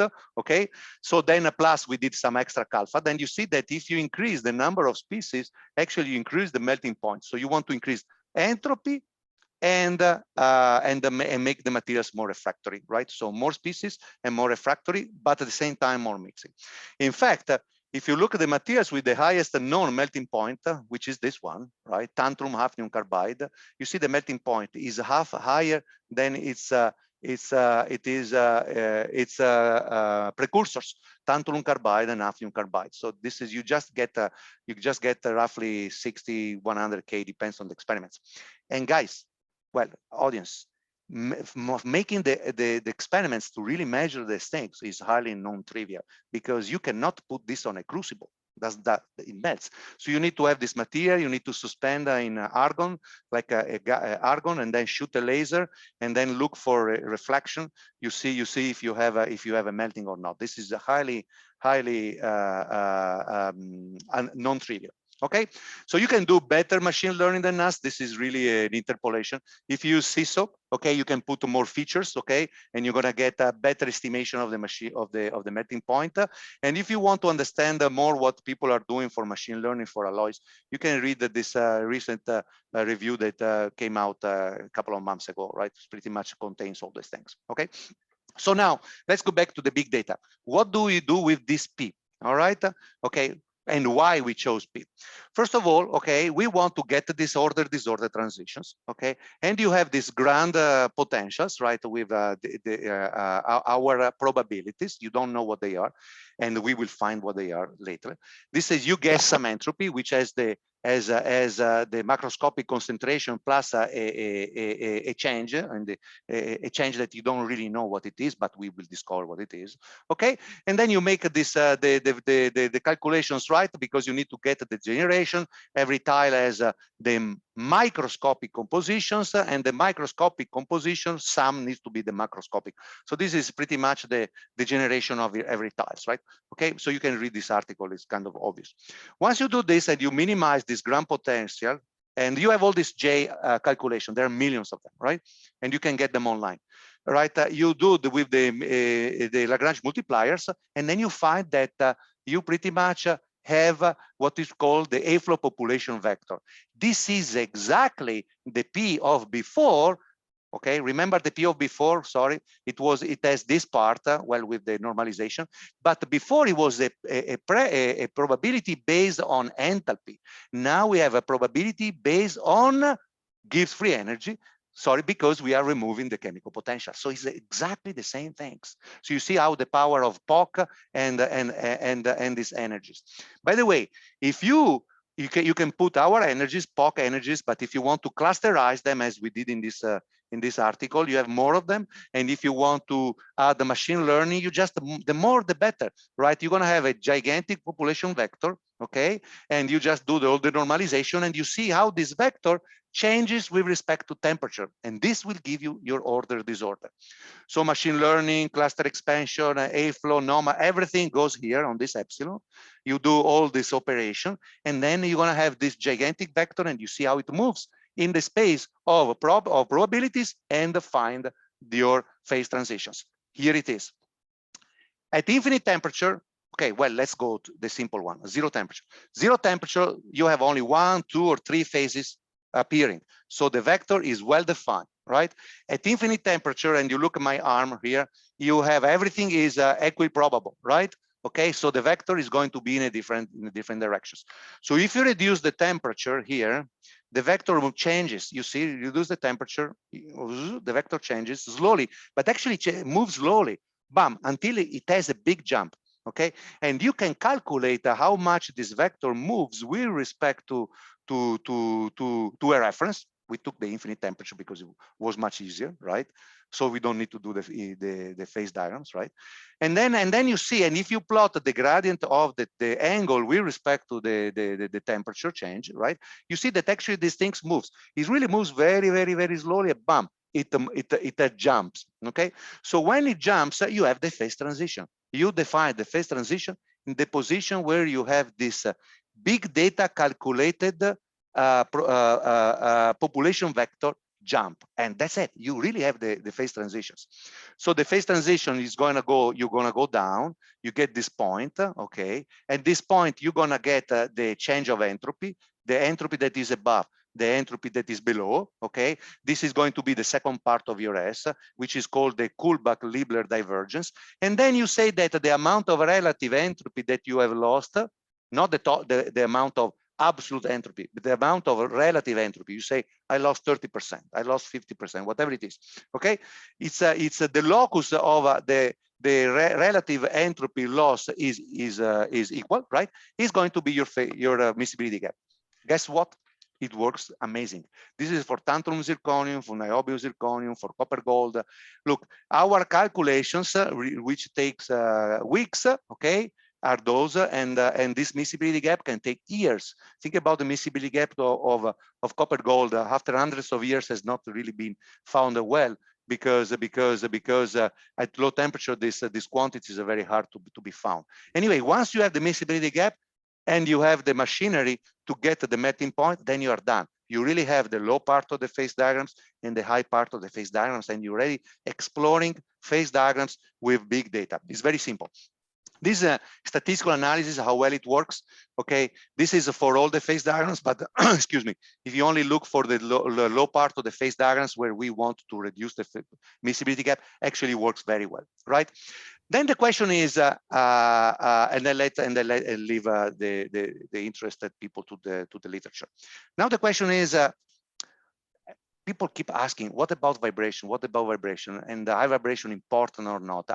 Do we have a entropy stabilized, vibration entropy stabilized? This is something that we were talking with Matthias a few years ago, and sometimes it does, sometimes it doesn't. And this is an article that is in press in Nature Communication, should come out in a couple of days, and tells us for the case of carbides, when vibration are important. So what did we do? For all the carbides that we had, we have where we did the EFA, so we had 100 carbides. For all of those, we calculated all the spectra, right? The phonon spectra. And then we see which one are important and the one are not important. So think about the amount of calculations. You have 50 carbides, you have 100 EFA for each, and then you have roughly like 100 phonos calculations each, right? So it's a gazillions of data that it all goes online that we can reuse it to calculate the potentials, as people in this in the audience are much better than us doing. And we can calculate the change in the phase diagrams due to vibrations. So this is the article. Yes, I'm done, right? Come to an end. Yes. Please. Okay, I'm dying with the next slides, right? So this is the article, and this is the solutions, right? So we did the POC with the harmonic. We are able to calculate all the density of states, and we are able to show that the formation enthalpy, okay, so can be neglected if the precursor have the same symmetry. If you're mixing cubes with cubes and you get cubes, neglect the vibrations. If you're mixing cubes with hexagons and you get cubes, then you need to take care of vibration. And this is the message of this paper. Okay, then we did also an harmonic, but let me end. Okay, so now I end. So we have a couple of minutes for questions. We are equipped with our websites for our repositories, and we are just generating descriptors to find these disorder materials. We are interested in ceramics, so oxides, carbonitrates, and carbides because of our funding. You can look at ceramics and what we are doing and the methods in these two reviews. And a very short summary will be in the MRS bulletin in February 2022. And I want to thank everybody, and I'm here for questions. Thank you very much. Okay, thank you, Stefano, for quite a lot of material. Questions from the audience? Write it to the chat, or in fact, just simply raise your hand or start talking if you want. Any questions from your side? Yes, Matthias, I have a question. Yes, Tom. Thanks. This was a lot of information, and I enjoyed it very, very much. I do have a content question. I did not quite understand if you make ceramics, you can have site disorder, and I think that you would only using site disorder as your description. But in addition, this order disorder tradition can also be driven by bond disorder. Is that taken into account, or is that not taken into account in your description? At the beginning, we don't take it into account, and then once we find the perfect solubility, we start looking if we have a distortion on the lattice that indicates what you call the bond disorder. We have not found them for carbides, but we did find them in oxides around the copper. Yes, that's correct. So this is a order to check, and then it's not in the theory we show today, but we test it. That's correct. Yes. Because I understand that many ceramics are being driven by bond disorder, especially to optimize the local structure and not so much to keep on the global structure, but to optimize also the local enthalpy. So it's local enthalpy driven, and then that is a driving mechanism for the disorder transition. Yes, okay. So listen, at the end, even if we neglect the enthalpy, at the end, the enthalpy should be considered, because the entropy is fighting against the enthalpy, so it gives the temperature. But yes, we do check these things, but not at the beginning of our materials discovery, but on a secondary analysis. At the beginning, we just do all configurational. We increase the number of species, and then we increase the temperature, and then we find that this material works, this material does not work. And then on the materials that do work, we slowly reduce the temperature, and we do the analysis that you're mentioning to see if it's really entropy driven, or if there is enthalpy, local entropy contribution. That's correct. We do this. Okay, thank you. But we discover only for oxides. We have not discovered for carbides. That's the answer. Okay. Thank you. So Moritz to Baben. Yeah, thank you very much for the inspiring talk as ever. I was intrigued to see the copper gold, that this one behaves similar as the others, because the copper gold system is actually not a disorder or order disorder transition, or not a demixing, but it's an order disorder transition, right? You have the 3 different ordered states of the copper gold system. So I was impressed to see that. I don't know whether you have a comment on that. Do you expect this to work always like this? Okay, so thank you for the killing questions. Yes, you're right. These are not one miscibility gap, but there are 3 miscibility gaps here that are convoluted. Okay, we did not have. Okay, so look carefully how we do this, right? We just pick one positions, and then we calculate the entropy, and then we claim one miscibility gap. If we know that there are 3 miscibility gaps, we should do a lot of lines going up and down, and we would pick 3. But for the purpose of this article, we just extrapolated and we picked one. So which miscibility gap here we get pretty much the convolution of the 3 that we have. But yes, there are 3 miscibility gaps in copper gold. It's not a miscibility gap. It's an ordering transition. Miscibility gap is, I mean, below the black line, you have 3 different one-phase regions. Well, no, it's not really. You don't have a one-phase region, because if you have one-phase region, this should close in a copper 3 gold or a copper gold 3, right? It does not close like this. So it does. Well, let me tell you, that's still debatable. But okay, so what happens here? We don't know. We are interested in what happens on these black lines, and our red and green line represents some sort of convolution of the three order disorders that appears. Then what really happens below has been debated for many years. Okay, actually, another thing that you might want to look at after you have already can make a check mark on the vibrational contribution, defects, point defects, so vacancies of carbon, vacancies of metals, or maybe even other more complex defects in the carbides. You always have an off stoichiometry, right? I mean, that also makes the experiment difficult. Yeah, did you ever look at this? Absolutely. Okay. So the entropy gain given. Okay, of course, a vacancy is an extra species. So we do this calculation with an extra species, which is called X, lack of something, right? And then I can tell you that for contribution of the configuration contribution of stabilizing contribution of vacancies of metals is negligible. There are, but we just don't bother, right? There are. For what concerns the carbon contribution, it does. Okay, for in case of carbides, and they're very important high temperature. For instance, if we go here, like here, if instead of having 5, you have 5 mono X, you have what is called reciprocal system. So you have entropy in the metal sublattice and entropy in the carbon carbon sublattice. And actually you can increase the melting point a little bit, okay? And you can also increase ductility because this material tends to be very brittle. So yes, for the carbon vacancies is important at a very, very high temperature near the melting. For metals, in the case of carbides, don't bother. In the case of carbides, for oxides can change. Okay, thank you. You're welcome. Okay, thank you. I don't see another urgent questions, and we are already actually in the time of the coffee break, which I think is also very important.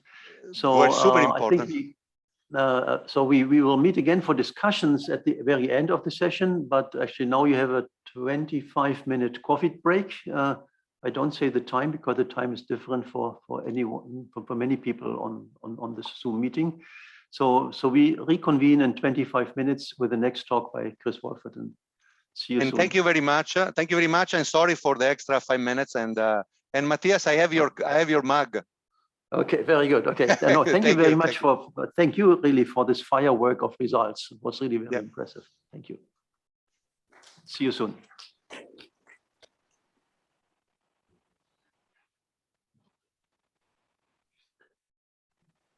Okay.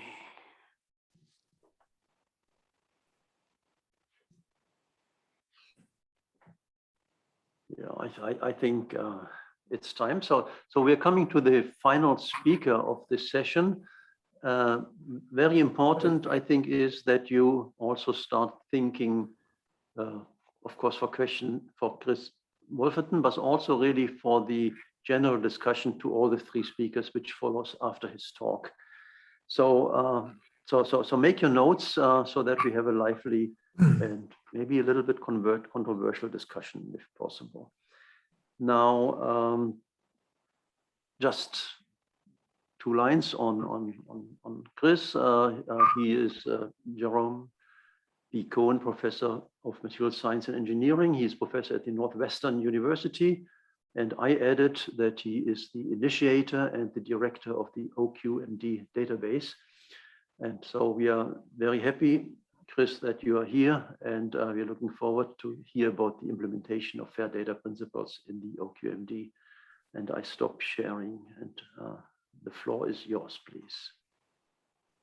Okay.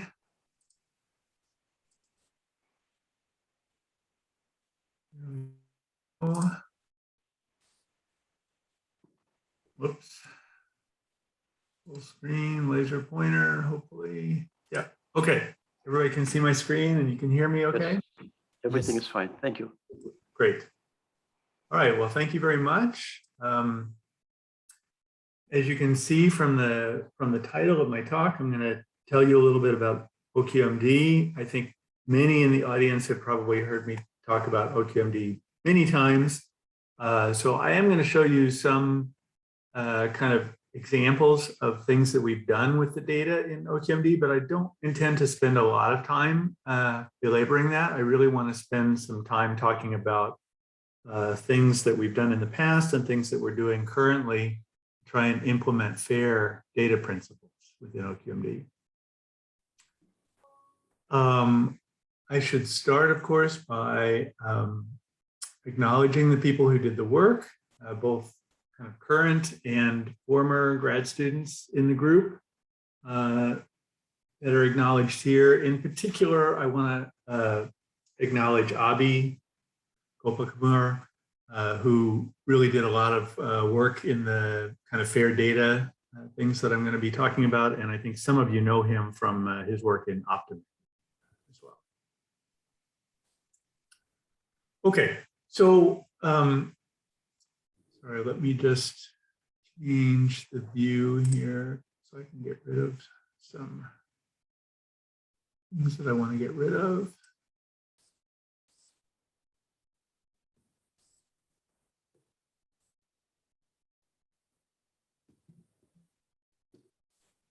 Okay. So OQMD, so first of all, I guess I should say it stands for Open Quantum Materials Database. And it's essentially a large-scale database of DFT calculated properties. It's got both known, experimentally known, and hypothetical inorganic crystalline solids in the database. The known compounds come largely, the structures come largely from the ICSD. We have approximately about 50,000 of those. And then this is supplemented by a large number of what I call hypothetical solids as well, that were just essentially made up for some project or another along the way. I list here on the slide 800,000. We're just about to release a new sort of load of the OQMD data. And so we're going to be over 1 million compounds very soon. Since the beginning of OQMD, as you're going to see in this talk, the data has always been open, online, freely available. There's sort of no login required, no registration. You literally just come to the website and click. And there's a lot of things that you can do with data, as you've heard about in this workshop already. There's many sort of functionalities that you can explore, and in the OQMD database, there's a lot of these kind of functionalities. The one that I always kind of highlight, because I think I use it more often than anything else, is the automatic computation of convex hull information and phase stability. Okay. Yeah, I guess I should also say that I don't have it on this, but that the sort of privacy of the user is also kind of the openness of the data, and the privacy of the user is an important aspect of OQMD. So we don't, like I say, we don't require any kind of login information. We certainly don't do any kind of mining of the search histories and things like that. So really, this is just an open resource of data.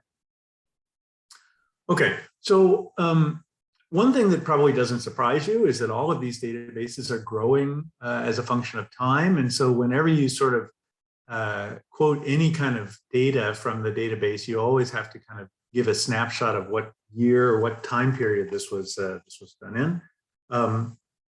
And so I'm going to show you some data here just from a couple of years ago. If we sort of divide the compounds in the database into the ones that are on the convex hull and the ones that are not, if we just look at the stable compounds or the ones that are on the convex hull, we can sort of see in this plot kind of how many of them come from experimentally observed compounds. Sorry, that would be in the ICSD. And then how many of them come from these hypothetical compounds that we invented along. And this is given as a function of kind of the number of atoms in the structure. And you see that, you know, for the low, the small unit cell structures, we actually have quite a few of these hypothetical compounds that are actually stable. Far fewer of them for the large unit cells. But the reason for this is that we just don't do as many of these hypothetical calculations for large unit cells. So the majority of the hypothetical calculations we've done have been for small unit cells. So I think there's every reason to expect that these numbers would grow if you simply investigated more large unit cells. You can also, of course, look at things like how is this divided into metals and insulators. So this is kind of the same type of information, but plotted as a function of band gap. You see the metals here and insulators with various band gap sizes. And again, you can kind of see a lot of hypothetical intermetallics have been found in our database. Again, this is mostly just because this is what we actually have spent a lot of time looking at. And we've spent less time looking at semiconductors and high band gap insulators. Okay, but this was some stats from a couple of years ago. If we look at a little bit more recent information about this, we can see again kind of looking at the database itself and how many stable materials there are in the database.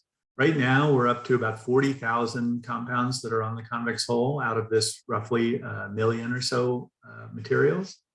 And you can kind of see how they're broken down in terms of metals and non-metals, the ones that are from the ICSD and the ones that are from high throughput hypothetical calculations. I guess the one thing that I find interesting about this that I'll point out is that you can see the number of hypothetical stable compounds is actually growing very quickly. The number of experimentally observed compounds is a little bit stagnant because basically these are, we mostly have exhausted the ICSD. So we know the compounds that we have in that database. And so what this has meant for us is that in the past, in the fairly recent past, the number of hypothetical stable compounds has actually superseded the number of experimentally observed stable compounds. So we actually have sort of more predicted stable compounds in the OQMD now than we have experimentally observed stable compounds. And so what that means is that I think the vision or the way we describe OQMD, I guess, has changed. I think initially we thought of OQMD when it first came online as a repository for properties of experimentally observed phases. And so it sort of started with the ICSD structures in that regard. And it's very quickly becoming a repository of computationally predicted phases in the sense that these are, these numbers are growing quite dramatically with time. Okay, so OQMD is indexed in search engines like Google. You can see here some stats about the coverage and the clicks and impressions and things like that. Yes. Okay. So just an example to kind of show you the types of data that you can get by doing queries at the OQMD website. You can search for compositions, like, for example, if you search for Al2O3 as a composition, I know you probably can't see all of the information on this slide, but that's okay. Basically, what you find is, the database returns that, yes, there is a stable phase with this composition. Here's the enthalpy of that phase, the decomposition into the sort of closest competing products. If there's an experimental formation energy, it's listed here as well, and so forth. And you see down at the bottom here, I know you can't see the details, but down at the bottom, basically, this gives all the polymorphs of Al2O3 that are contained in the database. And so you can select any of these that you might be interested in, and you would see then a page like this, where you see a picture of the crystal structure, again, formation enthalpy, other information, like, for example, band gap, which is given here, heat of formation. If there's an experimental value, that's given, and the reference to the crystal structure. So the original reference to the crystal structure. And I sort of point this out as a little bit of an insider tip that, something that we know and use all the time in our group, but maybe isn't advertised on the website, is that generally speaking, if there's a reference to the data, this means the data came from ICSD. And if there's no reference to the data, it generally means it was a hypothetical high throughput predicted phase. So you can see down here at the bottom, there are some phases that have no reference and some phases that have a reference. So you can tell at a glance that some of these are hypothetically predicted and some of these are experimentally observed. We are, by the way, actually working to incorporate references to our high throughput predictions as well, but at the moment, the references are only to experimentally observed phases.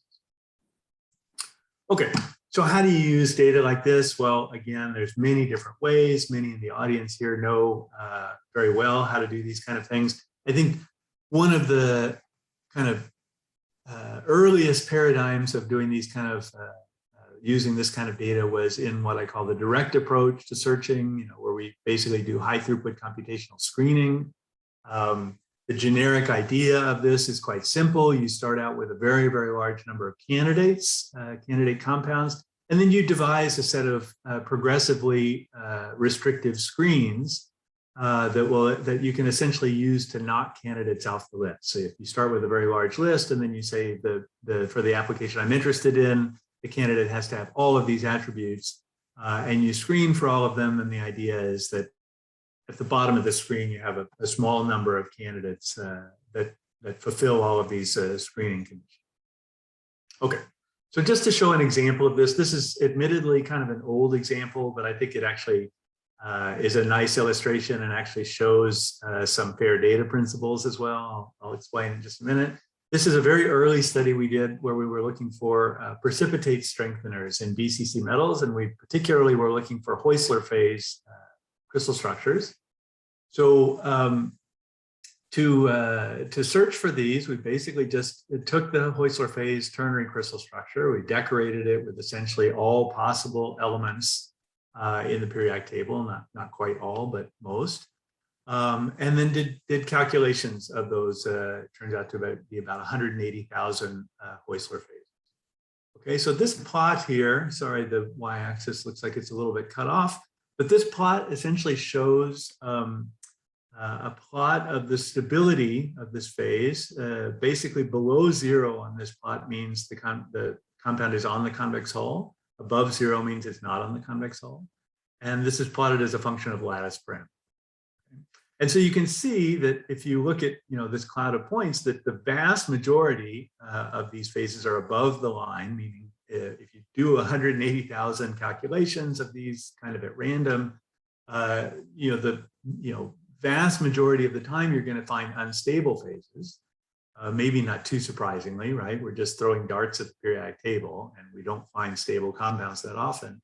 But maybe surprisingly, given the fact that this is so simple, is that you do actually find stable compounds, and you find actually quite a few of them, even with this very simple approach.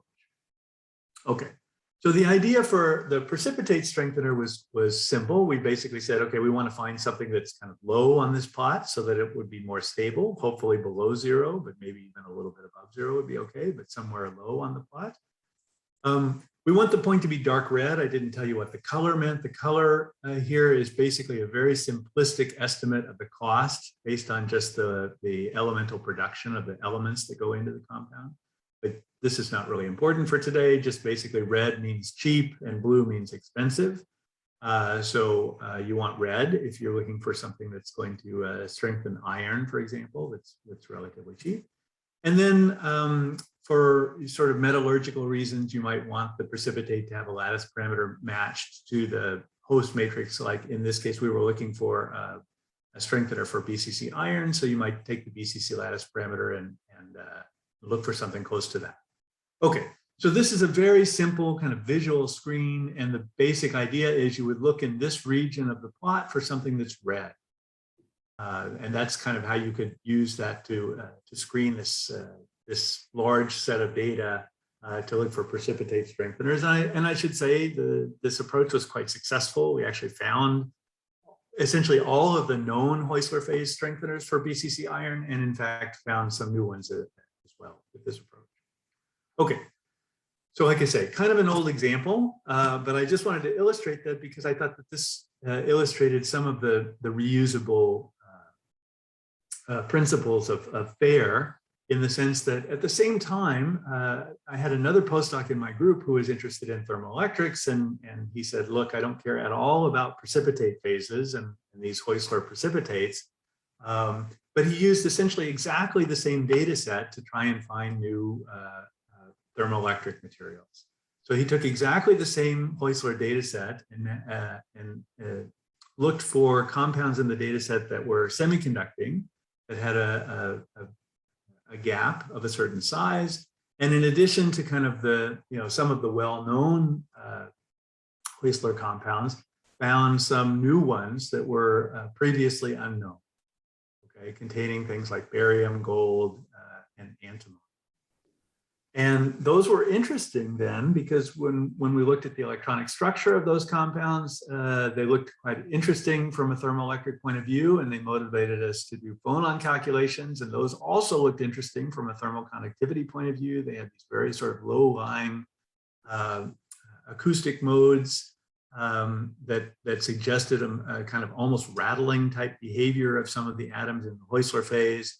And indeed, we called these materials rattling Heuslers or R Heuslers, and then went on to do thermal conductivity calculations and found that they had extraordinarily low thermal conductivities, and hence predicted very high values of the thermoelectric figure of merit CT. Okay, so I really, again, didn't want to get into thermoelectrics, but just wanted to illustrate this because I thought this was an interesting example of how the data can be reused for a completely different purpose.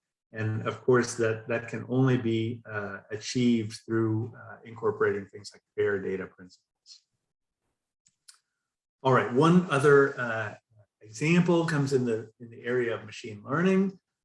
So, the problem with this kind of high throughput screening and just looking through the data set for compounds that we're interested in is, as you saw in Stefano's talk just before, that as you sort of increase the number of elements in these compounds, if you take this kind of high throughput screening approach of just saying, okay, I'm just going to permute all possible elements into that structure and just calculate all the permutations, obviously that doesn't work anymore as you sort of increase the number of elements in the compound. So once you get up to quaternary or quinary compounds, the number of possible permutations becomes extraordinarily large. And so we can't take this kind of brute force approach anymore. We have to take something a little bit more efficient than that. And machine learning provides us a way to do that. These machine learning models can be trained on large data sets, but again, are sort of reliant on the idea of large scale training data being available.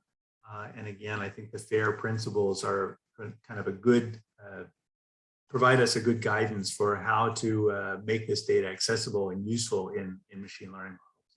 So again, we've spent a lot of time over the past years sort of training these models, sort of coming up with new representations for training the ML models. But the generic idea of these things is that if you can use a large data set like OQMD to train a machine learning model, actually use the machine learning model to explore these extraordinarily large combinatorial spaces that you can't explore with just high throughput DFT. So one example of that is that we can actually use machine learning to accelerate the high throughput DFT searches themselves.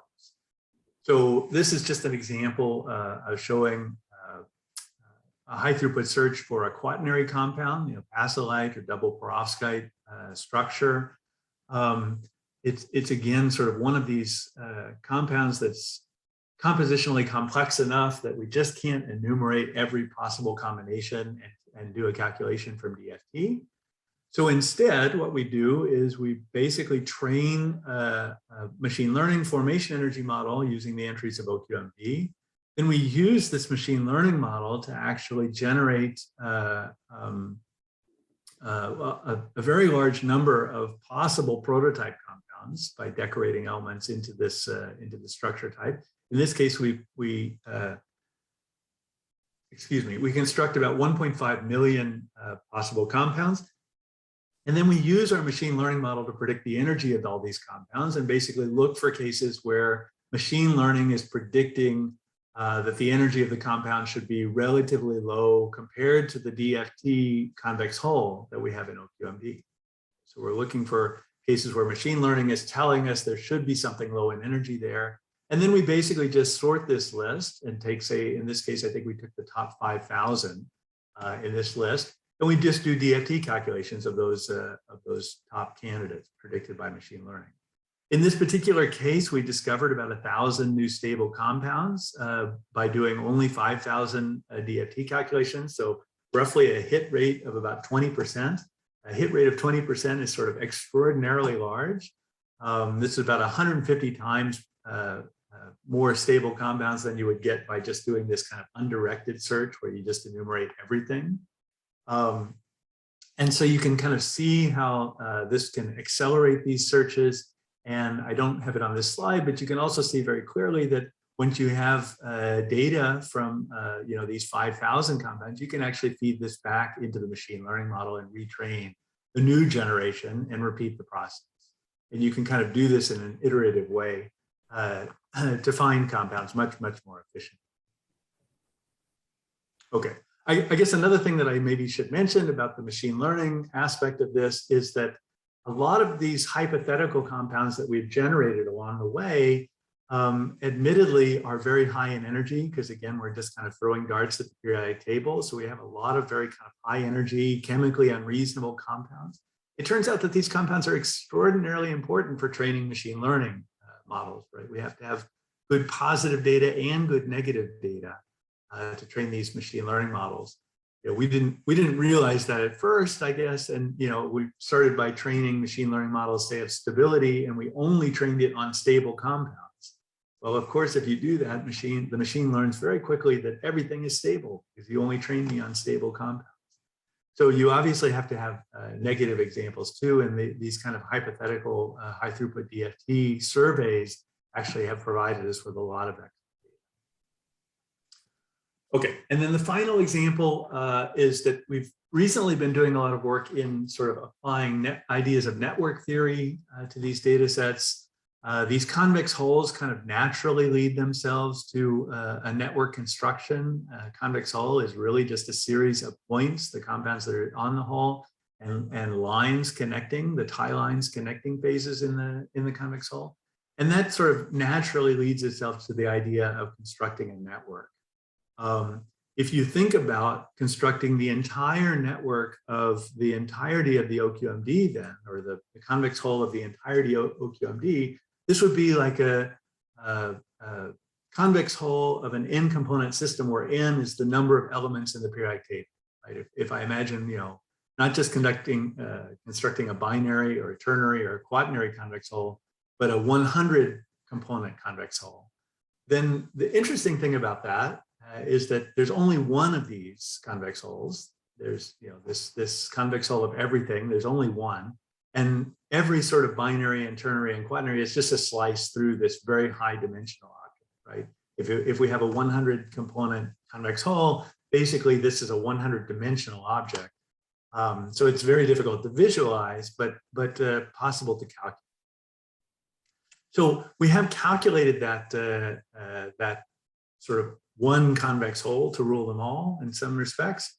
And we can analyze the topology of that in terms of the number of stable phases, the number of tie lines. It turns out there's about 40 million tie lines in this convex hole. When you analyze the topology of this network, you see sort of dramatic differences between this materials network and social networks and things that network theory people have spent a lot of time studying. It's a very, very highly connected, dense network. There's a large number of tie lines coming out of every node on average, about 4,000, meaning on average, every inorganic compound can form a stable two-phase mixture with about 4,000 other compounds. The rest of them would react to form something else, and so forth. I could spend a long time talking about the topology of this network, but this is one of the areas that we've been exploring as of late. Okay. So I want to turn to the FAIR data principles, which is what I said I was going to talk about in this talk. I obviously don't have to go over these principles with this audience. You understand that quite well, but just to kind of briefly reiterate some of these ideas that I think were originated in this paper in 2016. The findable idea is obviously to use data or to reuse it. You first have to be able to find it. For that, we want some kind of globally unique persistent identifiers, which I'll talk about. We want rich metadata, things like this. Next, once you find the data, you have to be able to access it. So accessibility is quite important. It's important that the protocol for accessing the data be free and open. I'll talk about that as well. Interoperability, the data needs to be able to sort of be interoperable with other data, with other applications and workflows. For this, we need the metadata to be available, and the metadata itself should follow FAIR principles. And reusability, of course, is the ultimate goal, I guess, of these kind of principles, that we want the data to be sort of reusable in a large number of different applications. And I tried to show you one example. Okay, so let me show this timeline of some of the FAIR data principles in the OQMD. Even within my group, I have to say it's a little bit controversial about when OQMD exactly started. Somewhere around 2012, 2013. I guess the first time we actually published a paper on it was 2013, so that's as good a date as any. Even at the beginning, as you can tell from the very first letter of the first acronym is being open. From the very beginning of OQMD, we were sort of focused on making sure that this was an open repository of data, freely available. Already at the beginning, you could do compositional queries. You could always download the database with essentially 1 or 2 clicks. That was sort of always a functionality of the data. It has not changed and was always there. QMPy was sort of open sourced and put on GitHub a year later. In fact, QMPy was actually available before it was on GitHub, but in a maybe less convenient form. So this is as good a timeline as any. Okay, then you see the FAIR data article, and then here I have the Optimade RESTful API that you probably heard a lot about in this workshop already.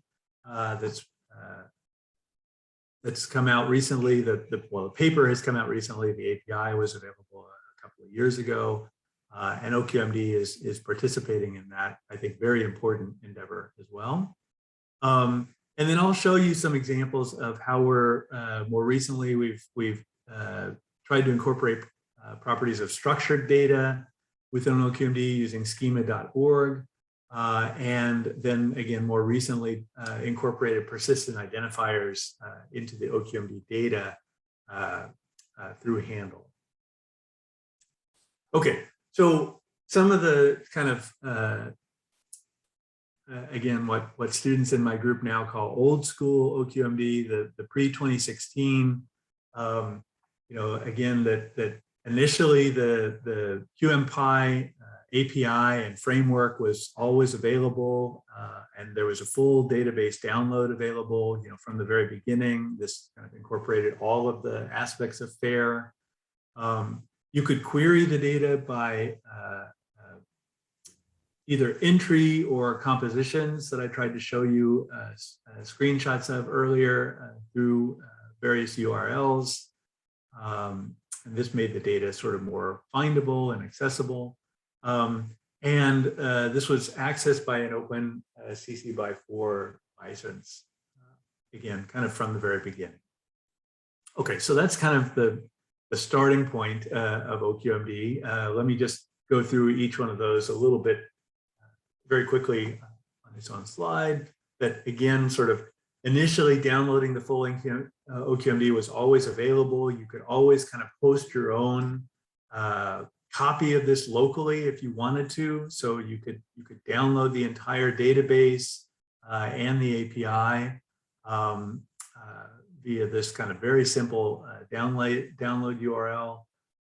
Download the QMPy API through GitHub and install. So I don't know how many people actually did this. I know some did, but if you didn't want to if you didn't want to sort of rely on the web interface or other things, you wanted to do kind of larger searching yourself, this was the way you could do that initially within OQMD. The URLs, like I say, were sort of organized in such a way that you could access various entries. If you knew the OQMD ID, they were sort of organized in terms of the various entries. Compositions were sort of organized by chemical formula with these kind of URLs as well. These were all of the information was returned with the HTML format from this. So, this was maybe not the most convenient way for people to do like kind of large scale searching, and it would require you to actually, use some kind of program to interpret the data. But this was kind of an early attempt on our part, I guess, to be fair at that. Okay, so what about the more recent things, the post 2016?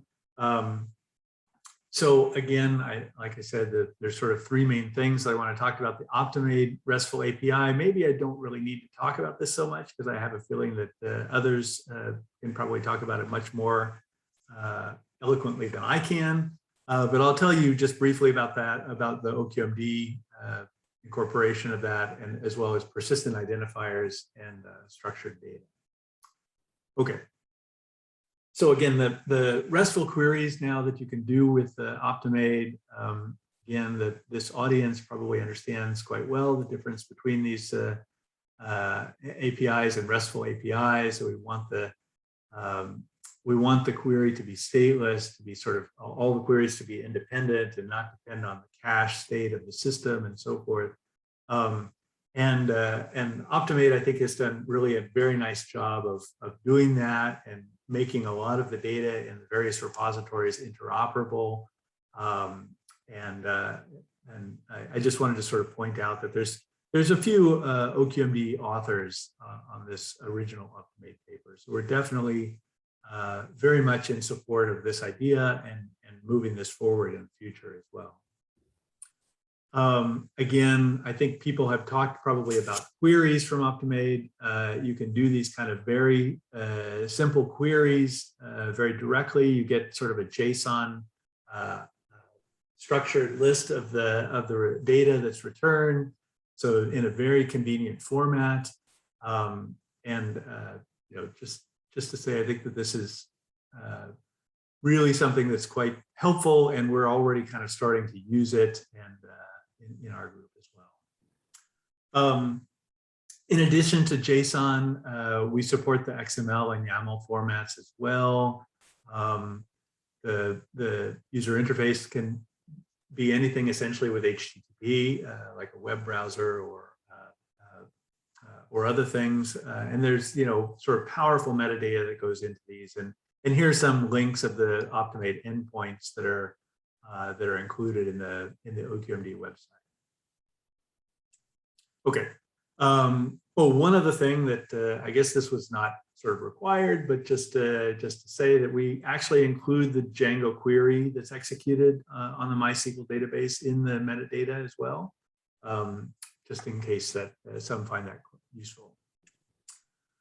Okay, so let me tell you what we've been doing with the persistent identifiers. So again, many of you probably know persistent identifiers are essentially just a long-lasting digital reference to an object.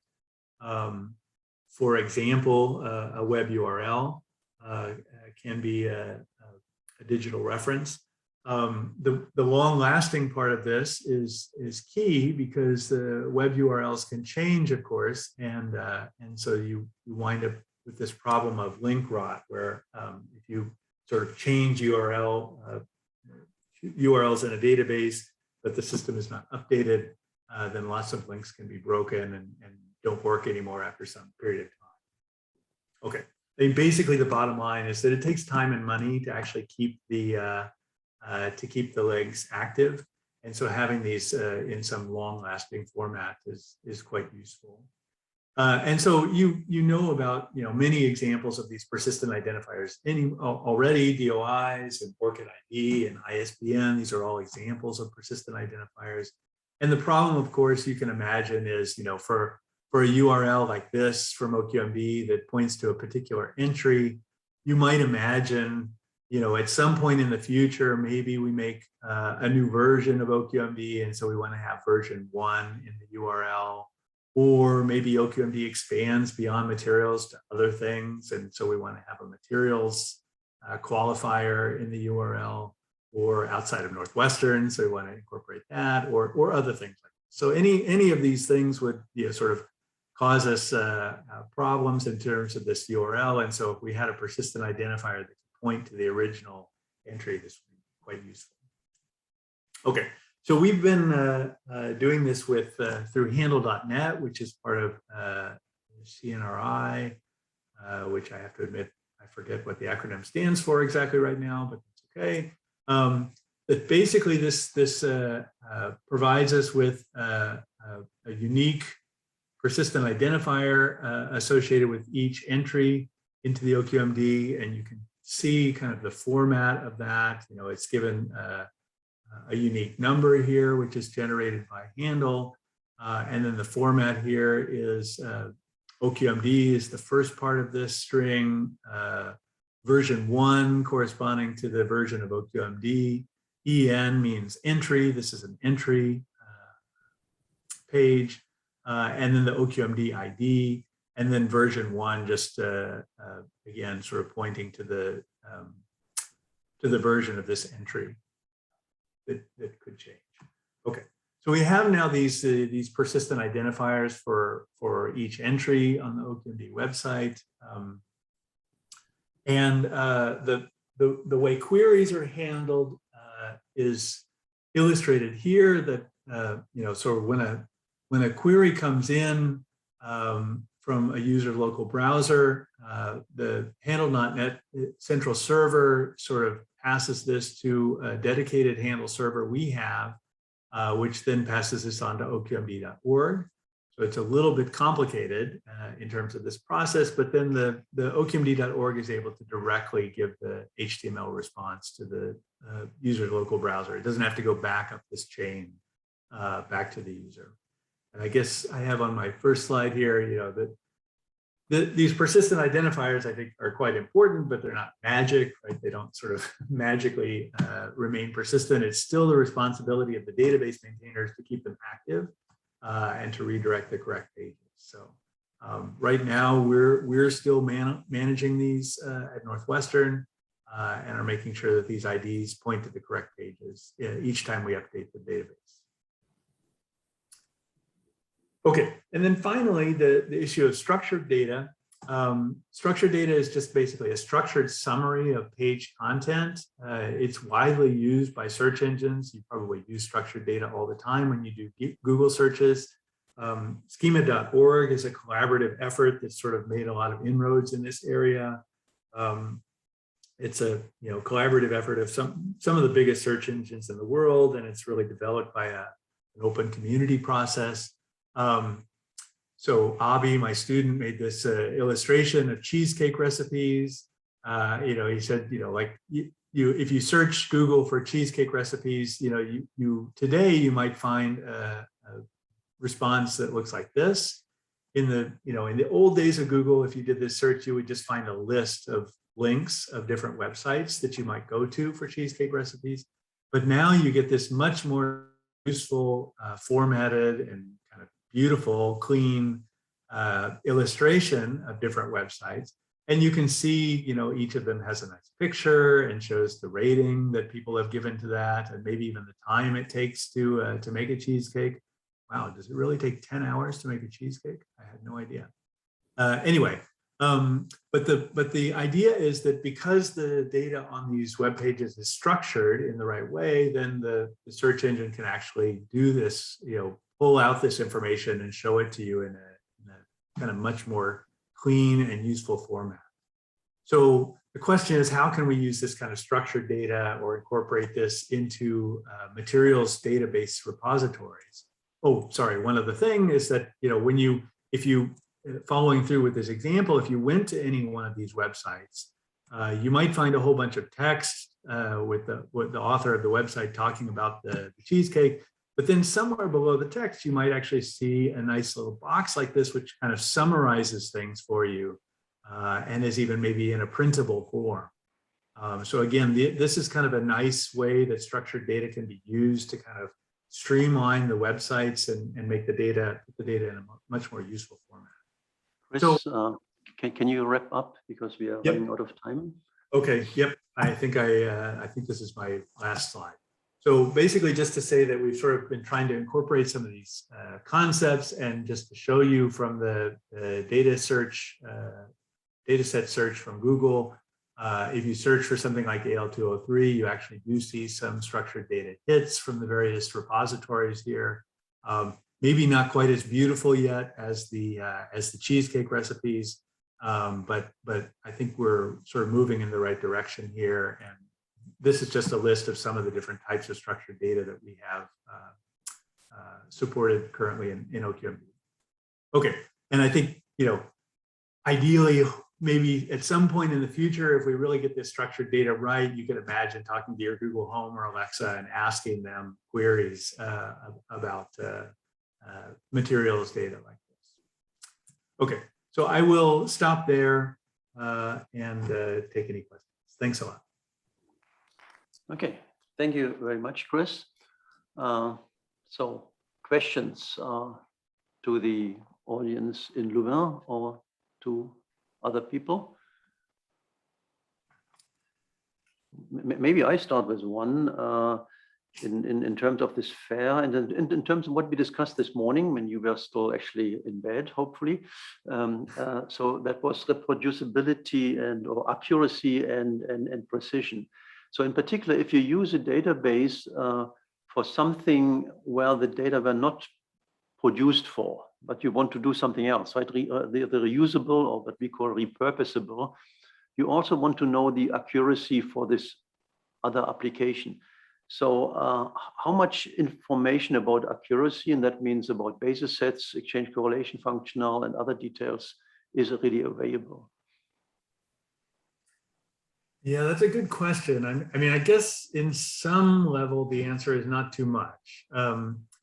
As you very well understand, that in constructing a high throughput database like this, you essentially have to make choices for all of those, those input parameters. And the choices are made kind of with the idea of economies of scale, right? You want the data to be as converged as you can get for as cheap a computational expense as possible. But then once you make those choices, you kind of have to freeze them and generate all the data with a constant set of these parameters. So yeah, it's entirely possible that, for somebody who's really interested in some very subtle property that requires much higher level of convergence than what we've done, that our data just wouldn't be accurate enough. But we don't really have any way of sort of, other than giving the parameters of the input file, which we do give, of course.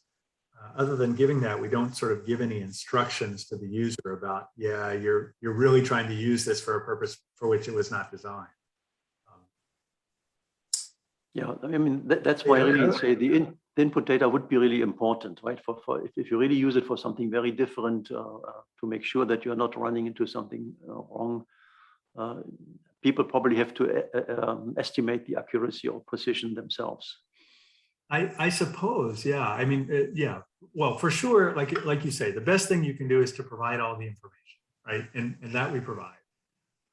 But that information itself has to, there's some expertise required to determine whether that information is useful or needs to be supplemented. Mm-hmm. Okay. Other questions? I don't know if I'm allowed to ask a question, but I would say I would be interested in, Stefano or other database people, if they have a better response to that question. I think actually let's come back to this in a moment when the three of us really discuss exactly maybe this point. So it's a good thing to start with, I think. Yeah. I think there was a question from Louvain, if I understood correctly. Yeah. Maybe not directly related to the FAIR principles, but maybe a bit broader. You mentioned the existence of materials, but to what extent is it also then possible to extend this with properties? I mean, from the Huysler alloys, you mentioned the thermoelectric properties. For the manganese Huysler alloys, they are very well-known ferromagnets. So to what extent can you expand this with various properties, elastic constants, polarizabilities, and so on, and so on? Yeah, I think in some sense that you can expand to kind of any property you want as long as you have sufficient human labor and sufficient CPU time. And so just naturally, we've kind of focused specifically on the properties that we're most interested in. We haven't really necessarily made this database thinking, we really want to cater to all users. But yeah, we are making some kind of attempts to expand to vibrational and thermal property data and some of the thermoelectric properties as well. But again, that's sort of mostly motivated by our own interests. It is entirely possible that you can include things like elastic constant data. Materials Project already has a lot of data like that, for example. We just haven't, so far, to be honest, seen a great need for that. To be quite honest, when we need that, we just use Materials Project. So yeah, I guess I would say in some sense, there's no problem doing that, but you have to have people to do it, computers to do it, and then you have to have kind of the interest to do it as well.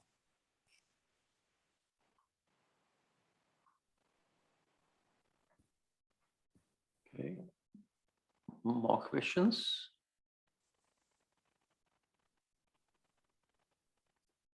Okay, I don't see any hands up at the moment. So I would say thanks for the nice talk, Chris. And we continue.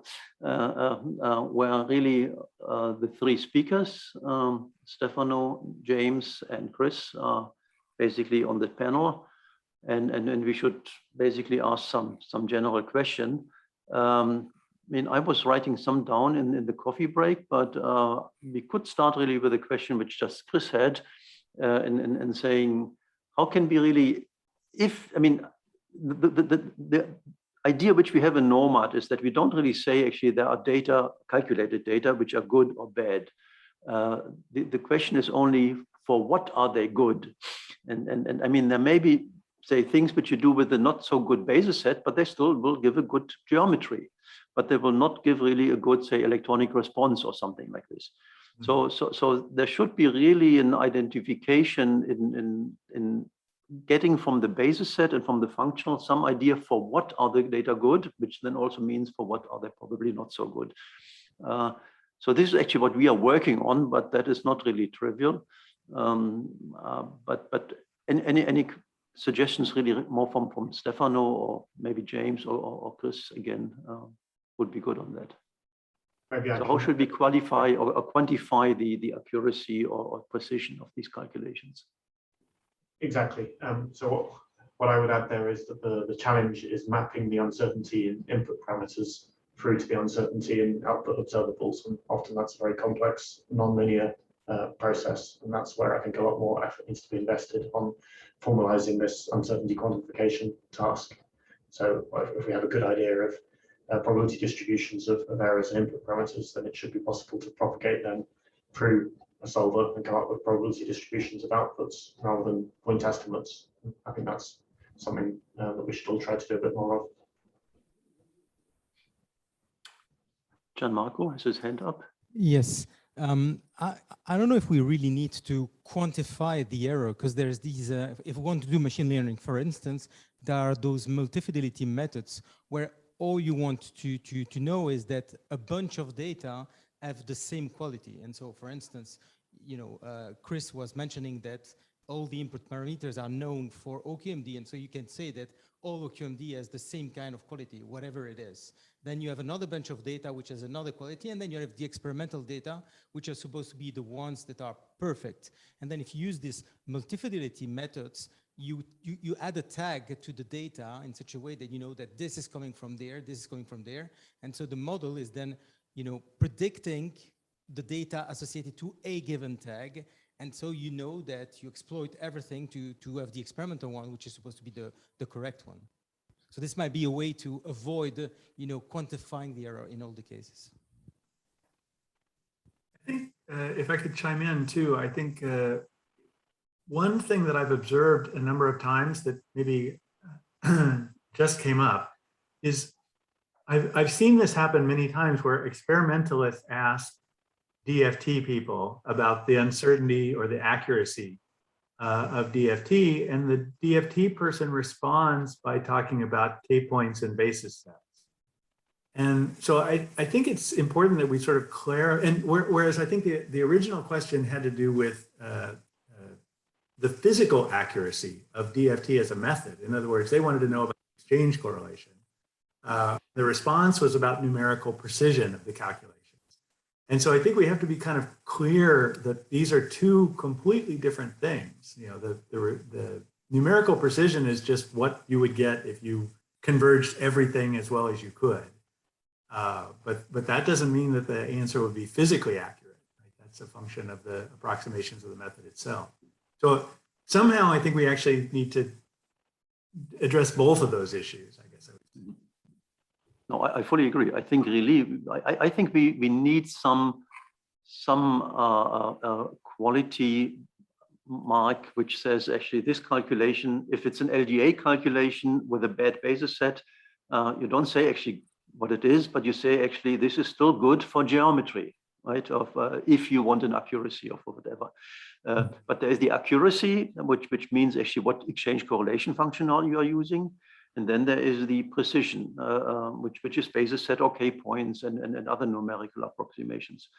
And somehow for the known, I mean, the experts have a feeling what that means, right? They know actually this calculation I can use for this, and it gives me good results, and but I shouldn't do this for this. But we, at the end, having a database and being fair, we should give the data to people who are not really the experts. And that's why I feel we need some type of labeling. This is good for this purpose, and this is good for another purpose, or this is good for every purpose. I don't know. I think we have to work on it, but it's a lot of work, I think. Maybe we'll just add to that that labeling is very subjective and could become quite political if one starts labeling other people's calculations. So it has to be done very carefully with input from the whole community. Stefano here. Can you hear me? Yes. Okay, so let me tell you what we are doing at AFLO.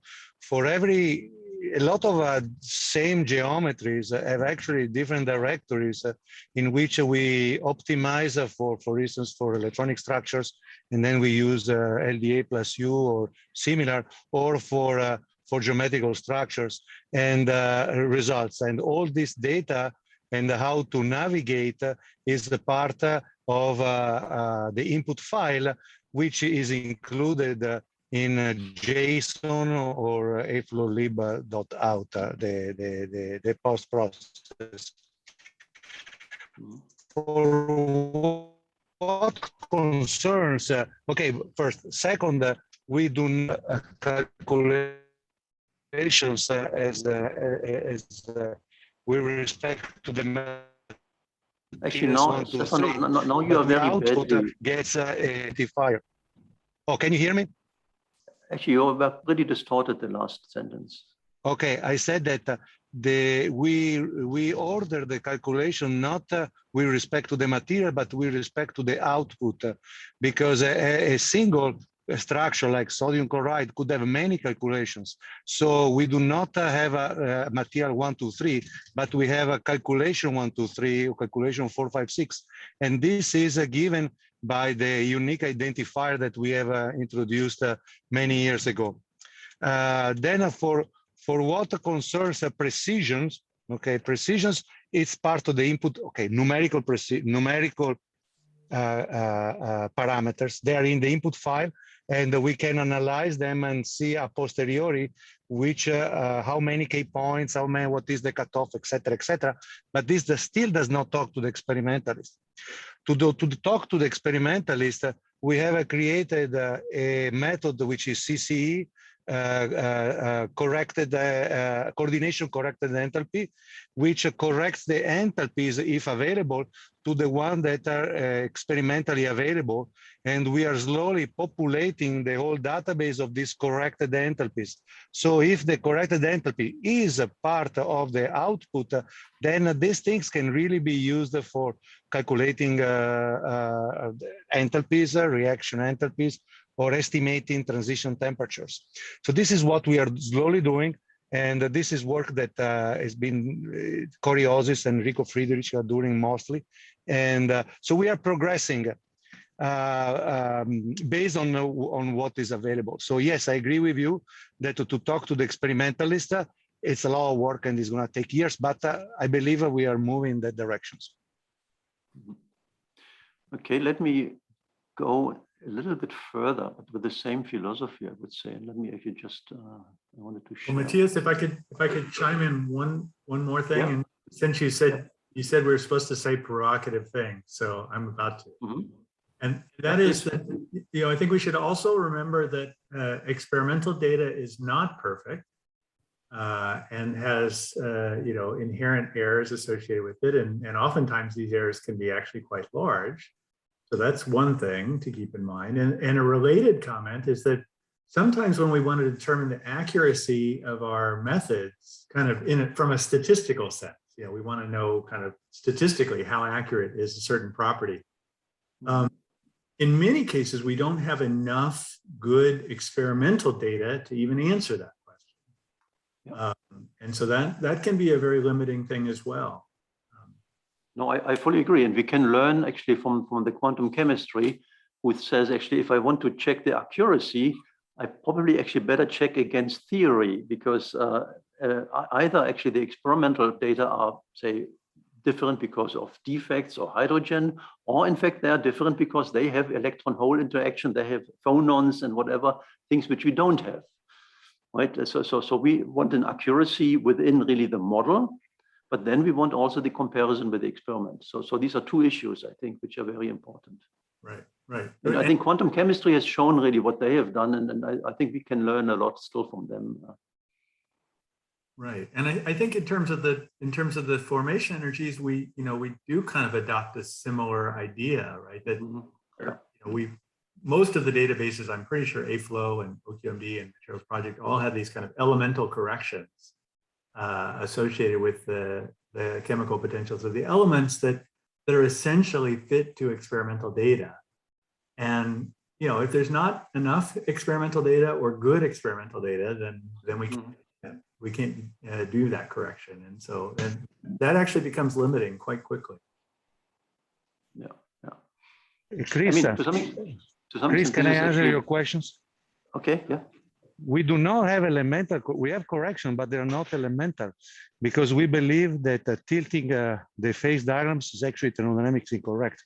So our corrections are based on coordination and oxidation states. They're not based on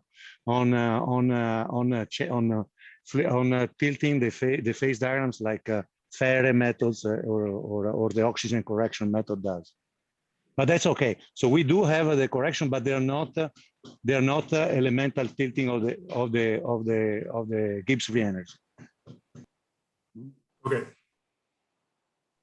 Okay, so let me carry this question to a different level, which is my first thing here.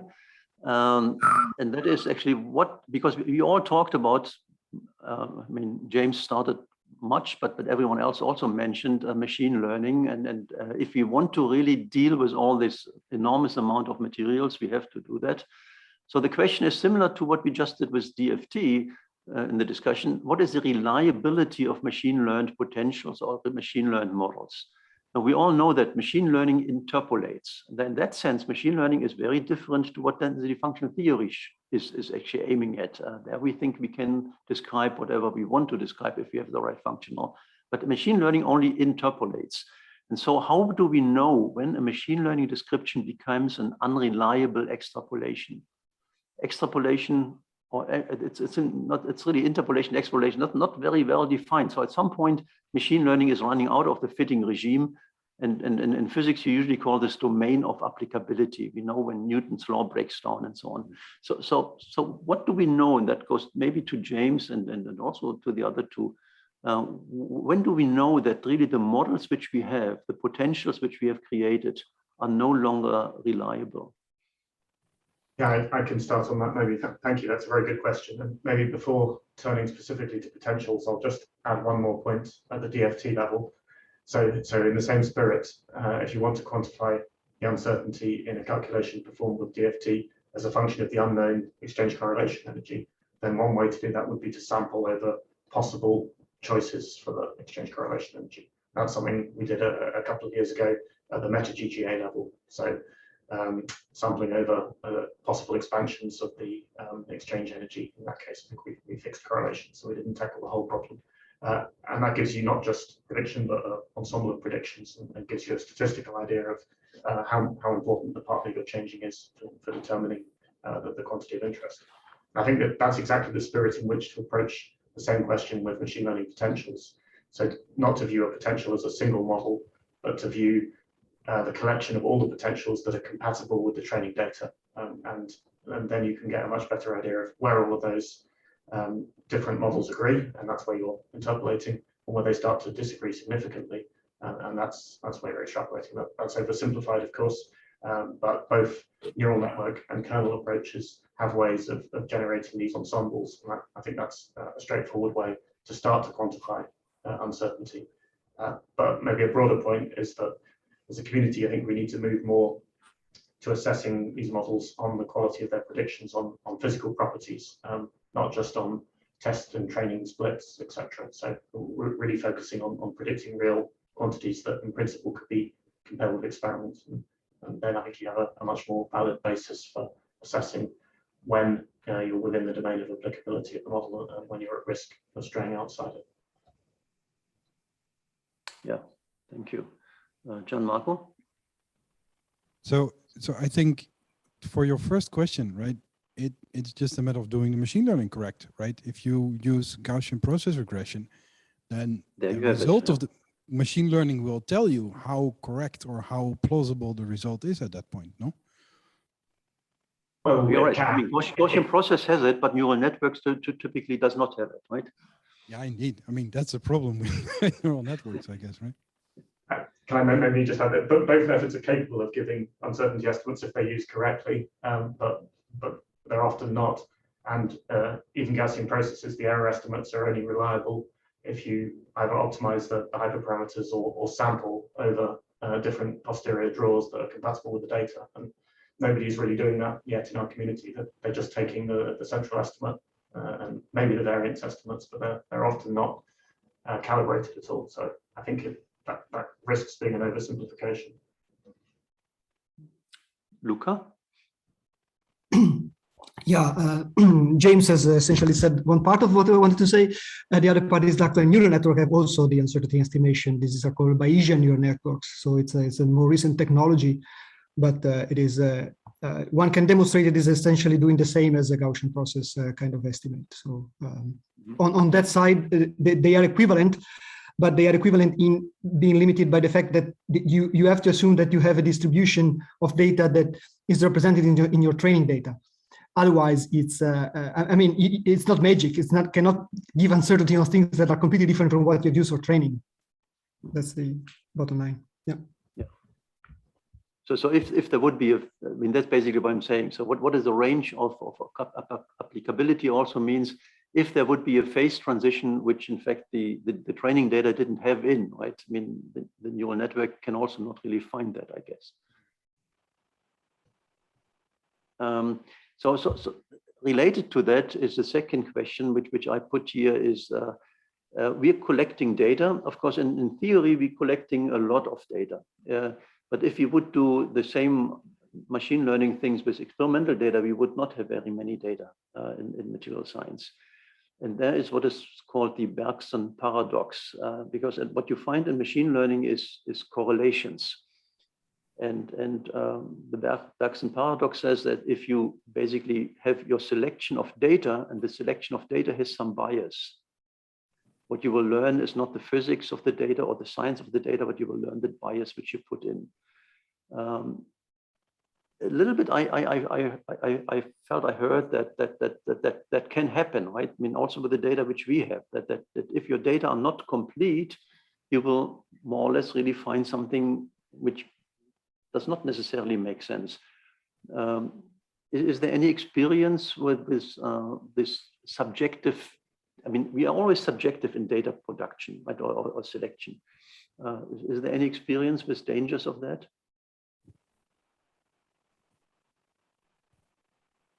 I guess I could say one thing about that that I kind of tried to illustrate in my talk. So I said, one way you could imagine doing these high throughput searches is choose a crystal structure, decorate it with all possible combinations of elements, and calculate them all. I would categorize that as relatively unbiased. I mean, in the sense that you've calculated everything, you haven't sort of made any decision about which combinations to choose and so forth. And like I say, that's kind of what we did early on in OQMD, and it resulted in a lot of, very sort of diverse data sets that I think now are bearing a lot of fruit in terms of machine learning. Now I said what we're doing is actually using the data to train machine learning models and then use machine learning to decide which calculations should we do. We don't want to do them all anymore. We want to do only a subset of them. Now that's biased. That's strongly biased. And so, yeah, so we are potentially running into that problem that, that we're going to more and more rely on machine learning to even decide which calculations we want to do. And I am a little bit worried about that we could be sort of running into this position where we're biasing the data that's telling do, and then we're never getting out of this loop. So I think definitely even if we get into this situation where we're generating machine learning models to tell us which calculation to do, I think we still need to every now and then just do everything in an unbiased way, just to make sure we're not sort of running into this problem. So we have 3 hands up. I think Gianmarco was the first, or maybe that someone else in Louvain, and then Luca, and then James. Yeah, that's actually me. So I just wanted to share an experience in which, I mean, it's not always obvious to identify the kind of bias that you have. So we had a database in which we had the refractive index for 4,000 compounds. There were many oxides, so we feared that there was a bias towards oxides. And when we analyzed the data, actually, the bias was not there. There was bias, but it was not related to that. So the bias was more about which regions of the space we would cover, and the space is not necessarily oxide and non-oxides. So we did a PCA analysis to see, to map on a 2D systems where the data were, and in the end, it turns out that in the region where there were many data, even if they were non-oxides, the error of the machine learning was small. And in the region where there were few data, be it oxides or not, in that case, the error was big. So it's not obvious to see the kind of bias that you can have. One possible thing that you can do is to try to develop a machine learning model that also predicts an uncertainty on the prediction, so that then you know the kind of confidence that you have on the prediction. That's the best that we can do, I think. Okay, thank you. Luca? No, actually. Okay, it was actually the old end, but I can add on Gianmarco. At the end of the day, estimate the uncertainty. Conceptually, it cannot be done in every case. It's really like physics. At some point, you have things that you have not yet seen. So you have no idea. You have a prediction, and you have some kind of built-in uncertainty if you did think properly, but you could be very well surprised. And you have no indication that you might be surprised unless you check, right? Well, I mean, if nobody saw that when you go to very high velocities, speed, you break Newtonian mechanics, nobody would have imagined that. Then you check and indeed you break Newtonian mechanics. Of right? Course. There is no. Of course, but at least, I mean, I mean, from what we did, we published a paper about that. Actually, when we do several models, we do an ensemble of models out of the data. By changing the data, changing the models, then you can have a range of what you have. And we saw that when we had points that were further away from the other. So when basically we were doing more extrapolation than interpolation, as Matthias was writing in the first question, when we were moving towards extrapolation, where you have few information basically in the data set, then we would see that the uncertainty was increasing. So that's already a sign. Okay.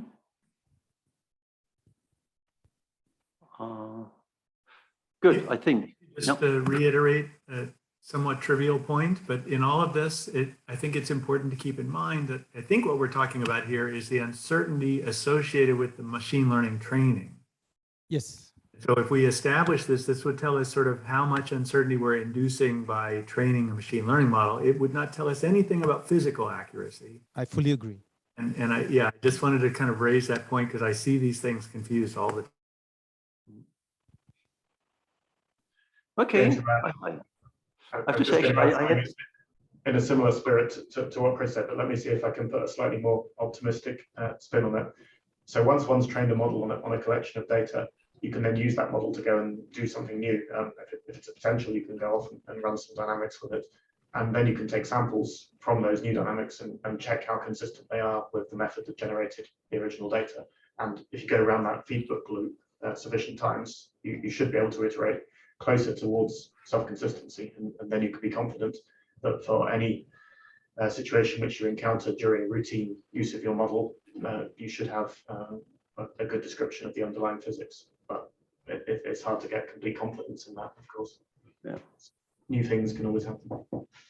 No, that's exactly. I mean, that's why I would say at the end of the day, to decide if a correlation is just really a correlation and say physically wrong, or if there's a physics behind it, you have to go back to the old way of doing science after you have done the machine learning.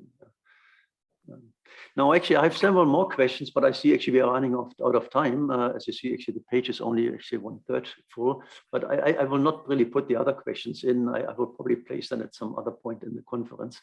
So I think I like to close today's session. I thank really the speakers and everyone who joined the discussion very much. I think we had a quite, I would say, exhaustive day today, and but also very interesting. So thank you very much, the speakers of the last session, and thank you very much everyone else. And see you tomorrow morning. Thank you. See you. Thank you. Thanks, everyone. Bye. Take care. Thank you to everybody.